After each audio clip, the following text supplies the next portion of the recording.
ਬੋਲਦਾ ਸੀ ਉਹਦੇ ਤਾਂ ਉਹਦੇ ਖਿਲਾਫ ਹੋ ਕੇ ਖੜੇ ਹੋ ਜਾਂਦੇ ਸੀ ਕਈ ਵਾਰ। ਨਹੀਂ, ਸੱਚ ਤੇ ਆਪਾਂ ਕਦੇ ਪਿੱਛੇ ਨਹੀਂ ਹਟੇ, ਚਾਹੇ ਮੈਂ ਮੈਸਾਂ ਚਾਹ ਰਹੀਆਂ, ਠੀਕ ਹੈ ਨਾ ਗੱਲ, ਚਾਹੇ ਮੈਂ ਹਲਵਾ ਹੈ।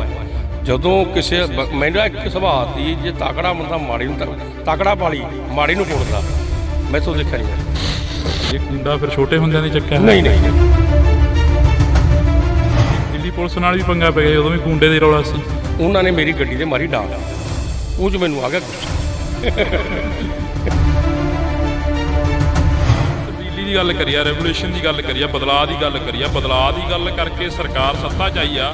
ਪੰਜਾਬ ਸਰਕਾਰ ਦੀ ਜੇ ਅਸੀਂ ਗੱਲ ਕਰਦੇ ਹਾਂ ਨਾ, ਪੰਜਾਬ ਸਰਕਾਰ ਤੋਂ ਕਿੰਨੀ ਕਾਸ ਰੱਖਦੇ ਹੋ ਜਿਹੜੀ ਹੁਣ ਸੱਤਾ ਦੇ ਵਿੱਚ ਚੱਲ ਰਹੀ ਹੈ? ਮੇਰਾ ਕਹਿਣਾ ਮੇਰੇ ਹਿਸਾਬ ਮੁਤਾਬਕ ਸਰਕਾਰ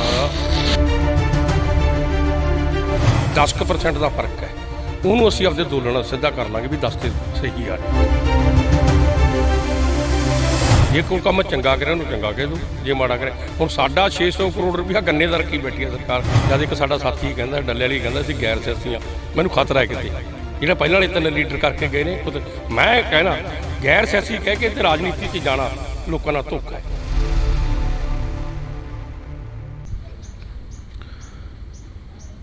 ਪੰਜਾਬ ਪੰਜਾਬੀਅਤ ਨੂੰ ਪਿਆਰ ਕਰਨ ਵਾਲੇ ਸਾਰੇ ਦਰਸ਼ਕਾਂ ਦਾ ਇੱਕ ਵਾਰ ਫੇਰ ਮੈਂ ਹਰਜਿੰਦਰ ਸਿੰਘ ਢਿੱਲੋਂ ਨਿੱਗਾ ਸਵਾਗਤ ਕਰਦਾ। ਤਾਂ ਅੱਜ ਅਸੀਂ ਫੇਰ ਲਗਾਤਾਰ ਚੱਲੇ ਹੋਏ ਹਾਂ ਪੰਜਾਬ ਦੇ ਦੌਰੇ 'ਤੇ, ਪੰਜਾਬ ਦੇ ਉਹਨਾਂ ਲੋਕਾਂ ਦੇ ਨਾਲ ਗੱਲ ਕਰਨ ਜਿਹੜੇ ਲੋਕਾਂ ਨੇ ਕਿਸਾਨ ਸੰਘਰਸ਼ ਦੇ ਵਿੱਚ ਇੱਕ ਮਿਹਨਤ ਕਰੀ ਤੇ ਇੱਕ ਬਹੁਤ ਵੱਡਾ ਜਿਹੜਾ ਕਿ ਹਿੱਸਾ ਪਾਇਆ, ਆਪਣੀ ਜ਼ਿੰਦਗੀ ਦਾ ਇੱਕ ਹਿੱਸਾ ਸੀ ਜਿਹੜਾ ਕਿਸਾਨ ਅੰਦੋਲਨ ਨੂੰ ਦਿੱਤਾ। ਤਾਂ ਸਾਡੇ ਨਾਲ ਇਸ ਵਕਤ ਕਿਸਾਨ ਆਗੂ ਰੁਲਦੂ ਸਿੰਘ ਮਾਨਸਾ ਮੌਜੂਦ ਨੇ, ਤਾਂ ਅਸੀਂ ਉਹਨਾਂ ਦੇ ਨਾਲ ਗੱਲਬਾਤ ਕਰਾਂਗੇ। ਰੁਲਦੂ ਸਿੰਘ ਮਾਨਸਾ ਇੱਕ ਉਹ ਆਗੂ ਨੇ ਜਿਹੜੇ ਹਰੇਕ ਜਗ੍ਹਾ ਦੇ ਉੱਪਰ ਮੌਜੂਦ ਰਹਿੰਦੇ ਸੀ ਉਸ ਅੰਦੋਲਨ ਦੇ ਵਿੱਚ, ਹਰੇਕ ਜਗ੍ਹਾ ਦੇ ਉੱਪਰ ਚਰਚਾ ਦਾ ਵਿਸ਼ਾ ਬਣੇ ਰਹੇ। ਤਾਂ ਅਸੀਂ ਗੱਲਬਾਤ ਕਰਦੇ ਹਾਂ। ਪਹਿਲਾਂ ਸਵਾਗਤ ਕਰਦੇ ਹਾਂ ਇੰਡੋ TV 'ਤੇ। ਪਹਿਲਾਂ ਬਹੁਤ ਬਹੁਤ ਸਵਾਗਤ ਹੈ ਜੀ ਤੁਹਾਡਾ। ਸਤਿ ਸ੍ਰੀ ਅਕਾਲ ਜੀ, ਸਤਿ ਸ੍ਰੀ ਅਕਾਲ। ਜੇ ਅਸੀਂ ਗੱਲ ਕਰਦੇ ਹਾਂ ਕਿਸਾਨ ਅੰਦੋਲਨ ਦੀ, ਕਿਸਾਨ ਅੰਦੋਲਨ ਬੀਤ ਗਿਆ, ਕਿਸਾਨ ਅੰਦੋਲਨ ਚਲਾ ਗਿਆ, ਜਿਹੜੀ ਅੱਗੇ ਦੀ ਰਣਨੀਤੀ ਆ ਕਿਸਾਨ ਆਗੂਆਂ ਦੀ, ਉਹ ਕੀ ਰਹਿਣ ਵਾਲੀ ਆ? ਜਿਹੜਾ ਤਾਂ ਅੰਦੋਲਨ ਪਿੱਛੇ ਚੱਲਿਆ ਸੀ, 3 ਕਾਨੂੰਨ ਕਾਲੇ ਤੇ ਇੱਕ ਬਿਜਲੀ ਐਕਟ, ਇੱਕ ਪਰਾਲੀ ਐਕਟ, ਉਹਦੇ ਸੰਬੰਧ ਨੂੰ ਅਸੀਂ ਗਏ ਸੀ। ਅਸੀਂ ਜਿਹੜੇ ਲੜਨ ਵਾਲੇ ਲੋਕ ਸਮਝ ਰੱਖਦੇ ਸੀ, ਅਸੀਂ ਹੋਰ ਮੰਗ ਉਹਦੇ ਵਿੱਚ ਨਹੀਂ ਬਣਤੀ। ਉੱਥੇ 2-3 ਮੰਗਾਂ ਨਵੀਆਂ ਆ ਗਈਆਂ। ਇੱਕ ਤਾਂ ਜਿਵੇਂ ਸਰਕਾਰੀ ਖਰੀਦ ਆ, ਇੱਕ ਜਿਵੇਂ ਉਹ ਨਵੀਂ ਮੰਗ ਆ, ਸਾਡੇ 'ਤੇ ਪਰਚੇ ਦਰਜ ਹੋ ਗਏ। ਇੱਕ ਸਾਡੇ ਨੌਜਵਾਨ ਜਾਂ ਕਿਸਾਨ ਆਗੂ ਸ਼ਹੀਦ ਵੀ ਹੋ ਗਏ ਉੱਥੇ, ਜੇ ਗੱਲ ਕਰੀਏ ਉਹਨਾਂ ਦਾ ਮੁਆਵਜ਼ਾ, ਨੌਕਰੀ। ਉਸੇ ਚੱਕਰ ਦੇ ਵਿੱਚ ਚੱਲਦੇ ਲਖੀਮਪੁਰ, ਜਿਵੇਂ ਅੱਜ ਸਾਡਾ ਵੱਡਾ ਮੋਰਚਾ ਚੱਲਦਾ ਹੈ, ਉੱਥੇ ਮੰਤਰੀ ਦੇ ਕਹਿਣ 'ਤੇ ਉਹਦੇ ਮੁੰਡੇ ਨੇ ਗੱਡੀਆਂ ਚੜ੍ਹਾਤੀਆਂ। ਤਾਂ ਗੱਡੀਆਂ ਚੜ੍ਹਾ ਕੇ 4 ਸਾਡੇ ਕਿਸਾਨ ਸ਼ਹੀਦ ਹੋ ਗਏ, ਉੱਥੇ ਪੱਤਰਕਾਰ ਵੀ ਸ਼ਹੀਦ ਹੋ ਗਿਆ। ਉਹਨਾਂ ਨੇ ਤਾਂ ਹਮਲਾ ਕਰਿਆ ਮੱਥ ਕੇ ਸਾਡੇ 'ਤੇ। ਉਦੋਂ ਬਾਅਦ ਭੀੜ ਨੇ ਕੋਈ ਉਹਨਾਂ ਦਾ ਨੁਕਸਾਨ ਵੀ ਕਰਤਾ ਹੋਊਗਾ, ਠੀਕ ਹੈ ਨਾ ਗੱਲ। ਉਹ ਅਸੀਂ ਉੱਥੇ ਵੀ ਮੋਰਚਾ ਸੀ ਇਸੇ ਗੱਲ 'ਤੇ ਹੁਣ ਲਾਇਆ ਗਾ ਵੀ ਘੱਟੋ ਘੱਟ ਮੰਤਰੀ ਤੋਂ ਅਸਤੀਫਾ ਲੈ ਕੇ ਉਹਦੇ ਪਰਚਾ ਦਰਜ ਹੋਇਆ, ਉਹਨੂੰ ਅੰਦਰ ਭੇਜੋ। ਅਗਲੀ ਰਣਨੀਤੀ ਸਾਡੀ ਇਹੀ ਆ ਵੀ ਇੱਕ ਤਾਂ ਸਰਕਾਰੀ ਖਰੀਦ ਜਿਹੜਾ ਅਸੀਂ ਲਿਖ ਕੇ ਦੇ ਕੇ ਆਏ ਹਾਂ, ਇੱਕ ਸਮਝ ਲੈ ਵੀ ਉਹੀ ਹੈ ਸ਼ਹੀਦਾਂ ਨੂੰ ਨੌਕਰੀਆਂ ਜਾਂ ਉਹਨਾਂ ਦਾ ਮੁਆਵਜ਼ਾ, ਲਖਵੀਰ ਵਾਲਾ ਉਹ ਇਹ ਸਾਰੀਆਂ ਮੰਗਾਂ ਸੀ ਪ੍ਰਧਾਨ ਮੰਤਰੀ ਨੂੰ ਜਦੋਂ ਉੱਥੋਂ ਤੁਰੇ ਆਂਗੇ। ਇੱਕ ਚਿੱਠੀ ਆਪਦੀ ਲਿਖ ਕੇ ਦੇ ਕੇ ਆਏ ਵੀ ਆਹ ਮੰਗਾਂ ਸਾਡੀਆਂ ਰਹਿੰਦੀਆਂ, ਨਾ ਤੁਸੀਂ ਮੰਨੋਗੇ ਤਾਂ ਅਸੀਂ ਦੁਬਾਰੇ ਸੰਘਰਸ਼ ਦੇ ਰਾਹ ਪਾਵਾਂਗੇ। ਜੇ ਅਸੀਂ ਗੱਲ ਕਰਦੇ ਹਾਂ ਰੁਲਦੂ ਸਿੰਘ ਜੀ, ਬੜੀ ਚਰਚਾ ਦੇ ਵਿੱਚ ਰਹੇ ਹੋ ਤੁਸੀਂ। ਕਿਸਾਨ ਅੰਦੋਲਨ ਜਦੋਂ ਚੱਲਦਾ ਸੀ, ਕਿਸਾਨ ਸੰਘਰਸ਼ ਚੱਲਿਆ, ਕੇਸਰੀ ਝੰਡਿਆਂ ਨੂੰ ਲੈ ਕੇ ਵੀ ਬੜੀ ਚਰਚਾ ਹੋਈ, ਸੰਤ ਜਰਨੈਲ ਸਿੰਘ ਭਿੰਡਰਾਂ ਵਾਲੇ ਨੂੰ ਲੈ ਕੇ ਵੀ ਬੜੀ ਚਰਚਾ ਹੋਈ। ਆਖਰ ਰੁਲਦੂ ਸਿੰਘ ਮਾਨਸਾ ਦੀ ਜਿਹੜੀ ਮਨਸ਼ਾ ਹੈਗੀ ਉਹ ਕੀ ਹੈਗੀ, ਜਿਹੜੀ ਇੱਛਾ ਹੈਗੀ ਉਹ ਕੀ ਆ? ਮੇਰੀ ਮਨਸ਼ਾ ਇਹ ਹੈ, ਅਸਲੀ ਸਿੱਖ ਤੇ ਅਸਲੀ ਕਾਮਰੇਡ ਜਿਹੜਾ ਸਹੀ ਹੈ, ਉਹ ਗਊ ਗਰੀਬ ਦੀ ਰੱਖਿਆ ਕਰਨੀ ਚਾਹੁੰਦਾ ਹੈਗਾ। ਸਿੱਖ ਵੀ ਖੜਦਾ ਹੈ ਗਰੀਬ ਬੰਦੇ ਕੰਨੀ ਵੀ ਇਹਦਾ ਮਤਲਬ ਇਹਦਾ ਫਾਇਦਾ ਕੀਤਾ ਜਾਵੇ, ਇਹਨੂੰ ਬਚਾਇਆ ਜਾਵੇ। ਅਤੇ ਜਿਹੜਾ ਸਹੀ ਕਾਮਰੇਡ ਹੈ, ਜੇ ਕੋਈ ਕਾਮਰੇਡ ਸਿੱਖਾਂ ਨੂੰ ਗਾਲਾਂ ਕੱਢਦਾ ਹੈ, ਮੇਰੇ ਹਿਸਾਬ 'ਚ ਉਹ ਕਾਮਰੇਡ ਨਹੀਂ। ਜੇ ਕੋਈ ਸਿੱਖ ਕਾਮਰੇਡਾਂ ਨੂੰ ਗਾਲਾਂ ਕੱਢਦਾ ਹੈ, ਉਹ ਮੇਰਾ ਖਿਆਲ ਹੈ ਵੀ ਸਿੱਖ ਨਹੀਂ ਹੈਗਾ, ਮੇਰੇ ਹਿਸਾਬ ਮੁਤਾਬਕ ਜਿੰਨਾ ਕੁ ਮੈਂ ਦੱਸਦਾ। ਇਹ ਦੋਨੇ ਵਿਚਾਰਧਾਰਾ ਜੇ ਰਲ ਕੇ ਚੱਲਣ, ਇਹ ਖਾਸਾ ਕੁਛ ਹਾਸਲ ਕਰ ਸਕਦੀਆਂ ਨੇਗੀਆਂ। ਦੋਨੇ ਕੁਰਬਾਨੀਆਂ ਵੱਡੀਆਂ ਇਹਨਾਂ ਦੀਆਂ, ਸਿੱਖ ਕੌਮ ਦੀ ਬਹੁਤ ਵੱਡੀ ਕੁਰਬਾਨੀ ਆ, ਆਪਣੀ ਬਾਬੇ ਨਾਨਕ ਤੋਂ ਹੀ ਲੈ ਕੇ ਜਾਓ ਤੁਸੀਂ ਪਾਤਸ਼ਾਹੀਆਂ ਦੀ। ਫਿਰ ਬਾਅਦ 'ਚ ਵੀ ਸੰਤ ਭਿੰਡਰਾਂ ਵਾਲੇ ਬਾਰੇ ਵੀ ਜੇ ਆਪਾਂ ਗੱਲ ਕਰੀਏ, ਵੱਡੀ ਕੁਰਬਾਨੀ ਦਿੱਤੀ ਉਸ ਪਰਿਵਾਰ ਨੇ, ਠੀਕ ਹੈ ਨਾ ਗੱਲ। ਹੁਣ ਸੰਤ ਬਾਰੇ ਕਈ ਵਾਰ ਕਹਿ ਦਿੰਦੇ ਨੇ, ਸੰਤ ਮੋਰਚੇ ਤੋਂ ਪਾਸੇ ਤਾਂ ਨਹੀਂ ਗਿਆ, ਆਪਦੀ ਜਾਨ ਦੇਤੀ ਉੱਥੇ, ਸਾਰਾ ਕੁਰਬਾਨ ਦਿੱਤਾ ਹੈਗਾ। ਜਿਹੜੇ ਉਹਦੇ ਨਾਲ ਸਾਥੀ ਨੇ ਉਹਨਾਂ ਨੇ ਦਿੱਤਾ। ਐਵੇਂ ਗਲਤ ਗੱਲ ਜਾਂ ਮੇਰੇ ਬਾਰੇ ਕੋਈ ਕਈ ਵਾਰ ਪਹਿਲਾਂ ਵੀ 88 ਦੀ ਗੱਲ, ਮੈਂ ਸੰਤਾਂ ਦਾ ਦਿਲੋਂ ਸੱਚੀ ਦਾ ਬਹੁਤ ਜ਼ਿਆਦਾ ਸਤਿਕਾਰ ਕਰਦਾ ਗਾ। ਆਪਦੀ ਸਮਝ ਲੜਨ ਵਾਲੇ ਬੰਦਾ ਹਰ ਇੱਕ ਦਾ ਸਤਿਕਾਰ ਚ ਕਰਿਆ ਹੀ ਜਾਊਗਾ, ਜਿਹੜਾ ਲੋਕਾਂ ਵਾਸਤੇ ਲੜੂਗਾ ਉਹਦੇ ਵਾਸਤੇ ਕਰਨਾ ਬਣਦਾ ਸਾਨੂੰ। ਮੈਂ ਦੁਬਾਰਾ ਫੇਰ ਕਹਿਣਾ ਵੀ ਇਹ ਜੇ ਦੋ ਵਿਚਾਰਧਾਰਾ ਰਲ ਕੇ ਬਹਿਣ ਵੀ ਯਾਰ ਇਹਨੂੰ ਇੱਕ ਸੁਮੇਲ ਕਰਕੇ ਚਲਾ ਲਈਏ ਤਾਂ ਇੱਥੇ ਰੈਵੋਲੂਸ਼ਨ ਆ ਸਕਦਾ ਹੈਗਾ, ਤਬਦੀਲੀ ਹੋ ਸਕਦੀ ਹੈ। ਤੁਸੀਂ ਤਬਦੀਲੀ ਦੀ ਗੱਲ ਕਰੀ ਆ, ਰੈਵੋਲੂਸ਼ਨ ਦੀ ਗੱਲ ਕਰੀ ਆ, ਬਦਲਾਅ ਦੀ ਗੱਲ ਕਰੀ ਆ। ਬਦਲਾਅ ਦੀ ਗੱਲ ਕਰਕੇ ਸਰਕਾਰ ਸੱਤਾ 'ਚ ਆਈ ਆ। ਪੰਜਾਬ ਸਰਕਾਰ ਦੀ ਜੇ ਅਸੀਂ ਗੱਲ ਕਰਦੇ ਹਾਂ ਨਾ, ਪੰਜਾਬ ਸਰਕਾਰ ਤੋਂ ਕਿੰਨੀ ਕਾਸ ਰੱਖਦੇ ਹੋ ਜਿਹੜੀ ਹੁਣ ਸੱਤਾ ਦੇ ਵਿੱਚ ਚੱਲ ਰਹੀ ਆ? ਦੇਖੋ ਲੋਕਾਂ ਨੇ 70 ਸਾਲ ਦੋਨਾਂ ਪਾਰਟੀਆਂ ਨੂੰ ਦੇਖਿਆ, ਕਾਂਗਰਸ ਨੂੰ, ਅਕਾਲੀਆਂ ਨੂੰ, ਤੇ ਵੱਡਾ ਮਤਲਬ ਜੇ ਆਰਥਿਕ ਸੰਕਟ ਦੇ ਵਿੱਚ ਪੰਜਾਬ ਨੂੰ ਫਸਾਇਆ। ਕਰਜ਼ੇ 'ਚ ਜੇ ਆਪਾਂ ਗੱਲ ਕਰ ਲਈਏ ਲੱਖਾਂ ਕਰੋੜਾਂ ਰੁਪਈਆ ਪੰਜਾਬ ਦੇ ਸਿਰ ਕਰਜ਼ਾ ਚੜ੍ਹਿਆ। ਇਸੇ ਕਰਕੇ ਲੋਕਾਂ ਨੇ ਇੱਕ ਬਦਲਾਅ ਲਿਆਂਦਾ। ਬਦਲਾਅ ਲਿਆਉਣ ਕਰਕੇ ਲੋਕ ਸੋਚਦੇ ਕੋਈ ਤੀਜੀ ਧਿਰ ਆ ਜੇ ਤਾਂ ਕੁਛ ਨਾ ਕੁਛ ਫਾਇਦਾ ਹੋ ਜੇ। ਉਹ ਮਤਲਬ 92 MLA ਇਹਨਾਂ ਦੇ ਜਿੱਤਿਆ ਤੇ ਮੇਰਾ ਖਿਆਲ ਮੇਰੇ ਹਿਸਾਬ ਮੁਤਾਬਕ ਸਰਕਾਰ 90% ਹੈ ਜੀ ਠੀਕ ਚੱਲ ਰਹੀ ਹੈ। 10% ਦਾ ਫਰਕ ਹੈ, ਉਹਨੂੰ ਅਸੀਂ ਆਪਦੇ ਅੰਦੋਲਨ ਨਾਲ ਸਿੱਧਾ ਕਰ ਲਾਂਗੇ ਵੀ 10 ਤੇ ਸਹੀ ਆ ਜਾ। ਉਹ ਸਹੀ ਚੱਲਣ ਨੂੰ ਮੈਂ ਕੀ ਗੱਲ ਕਹਿਣਾ ਗਾ, ਜਿਵੇਂ ਹੁਣ ਮੰਤਰੀਆਂ ਨੇ ਜ਼ਮੀਨ ਦੱਬੀ ਹੈ, ਅਫਸਰਾਂ ਨੇ ਜ਼ਮੀਨ ਦੱਬੀ ਹੈ, ਜਾਂ ਵੱਡੇ ਕਿਸੇ ਵਪਾਰੀ ਨੇ ਦੱਬੀ ਹੈ, ਉਹ ਤੋਂ ਛੁਡਾਈ ਹੈ ਉਹਨਾਂ ਨੇ। ਜੇ ਕੋਈ ਕੰਮ ਚੰਗਾ ਕਰੇ ਉਹਨੂੰ ਚੰਗਾ ਕਹਿ ਦਿਓ, ਜੇ ਮਾੜਾ ਕਰੇ। ਹੁਣ ਸਾਡਾ 600 ਕਰੋੜ ਰੁਪਇਆ ਗੰਨੇ ਦਾ ਰੱਖੀ ਬੈਠੀ ਹੈ ਸਰਕਾਰ, 200 ਕਰੋੜ ਦੇਤਾ, 400 ਕਰੋੜ ਰਹਿੰਦਾ ਹੈਗਾ। ਹੁਣ ਫਿਰ ਤਾਂ ਉਹ ਗੰਨੇ ਪੈਸੇ ਤਾਂ ਜਦੋਂ ਕਰਨੀ ਪਊਗੀ।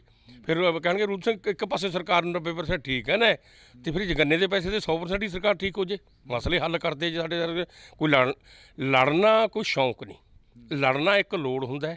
ਲੜਨ ਤੋਂ ਭੱਜਣਾ ਸਮਝ ਛੋੜਦੀ ਹੈ। ਰੁਲਦੂ ਸਿੰਘ ਮਾਨਸਾ ਕਦੋਂ ਤੋਂ ਆਉਂਦੇ ਨੇ ਯੂਨੀਅਨ ਦੇ ਵਿੱਚ? ਜੇਕਰ ਤੁਸੀਂ ਲੜਾਈ ਦੀ ਗੱਲ ਕਰਦੇ ਹੋ ਤਾਂ ਰੁਲਦੂ ਸਿੰਘ ਮਾਨਸਾ ਦੀ ਚਿਣਗ ਆ ਜਿਹੜੀ ਉਹ ਕਿਸ ਤਰੀਕੇ ਨਾਲ ਲੱਗਦੀ ਆ? ਇੱਧਰ ਵੀ ਅਸੀਂ ਲੋਕਾਂ ਦੀ ਗੱਲ ਕਰਨੀ ਆ, ਅਸੀਂ ਕਿਸਾਨਾਂ ਦੀ ਗੱਲ ਕਰਨੀ ਆ, ਅਸੀਂ ਕਿਸਾਨਾਂ ਦੀਆਂ ਮੰਗਾਂ ਦੀ ਗੱਲ ਕਰਨੀ।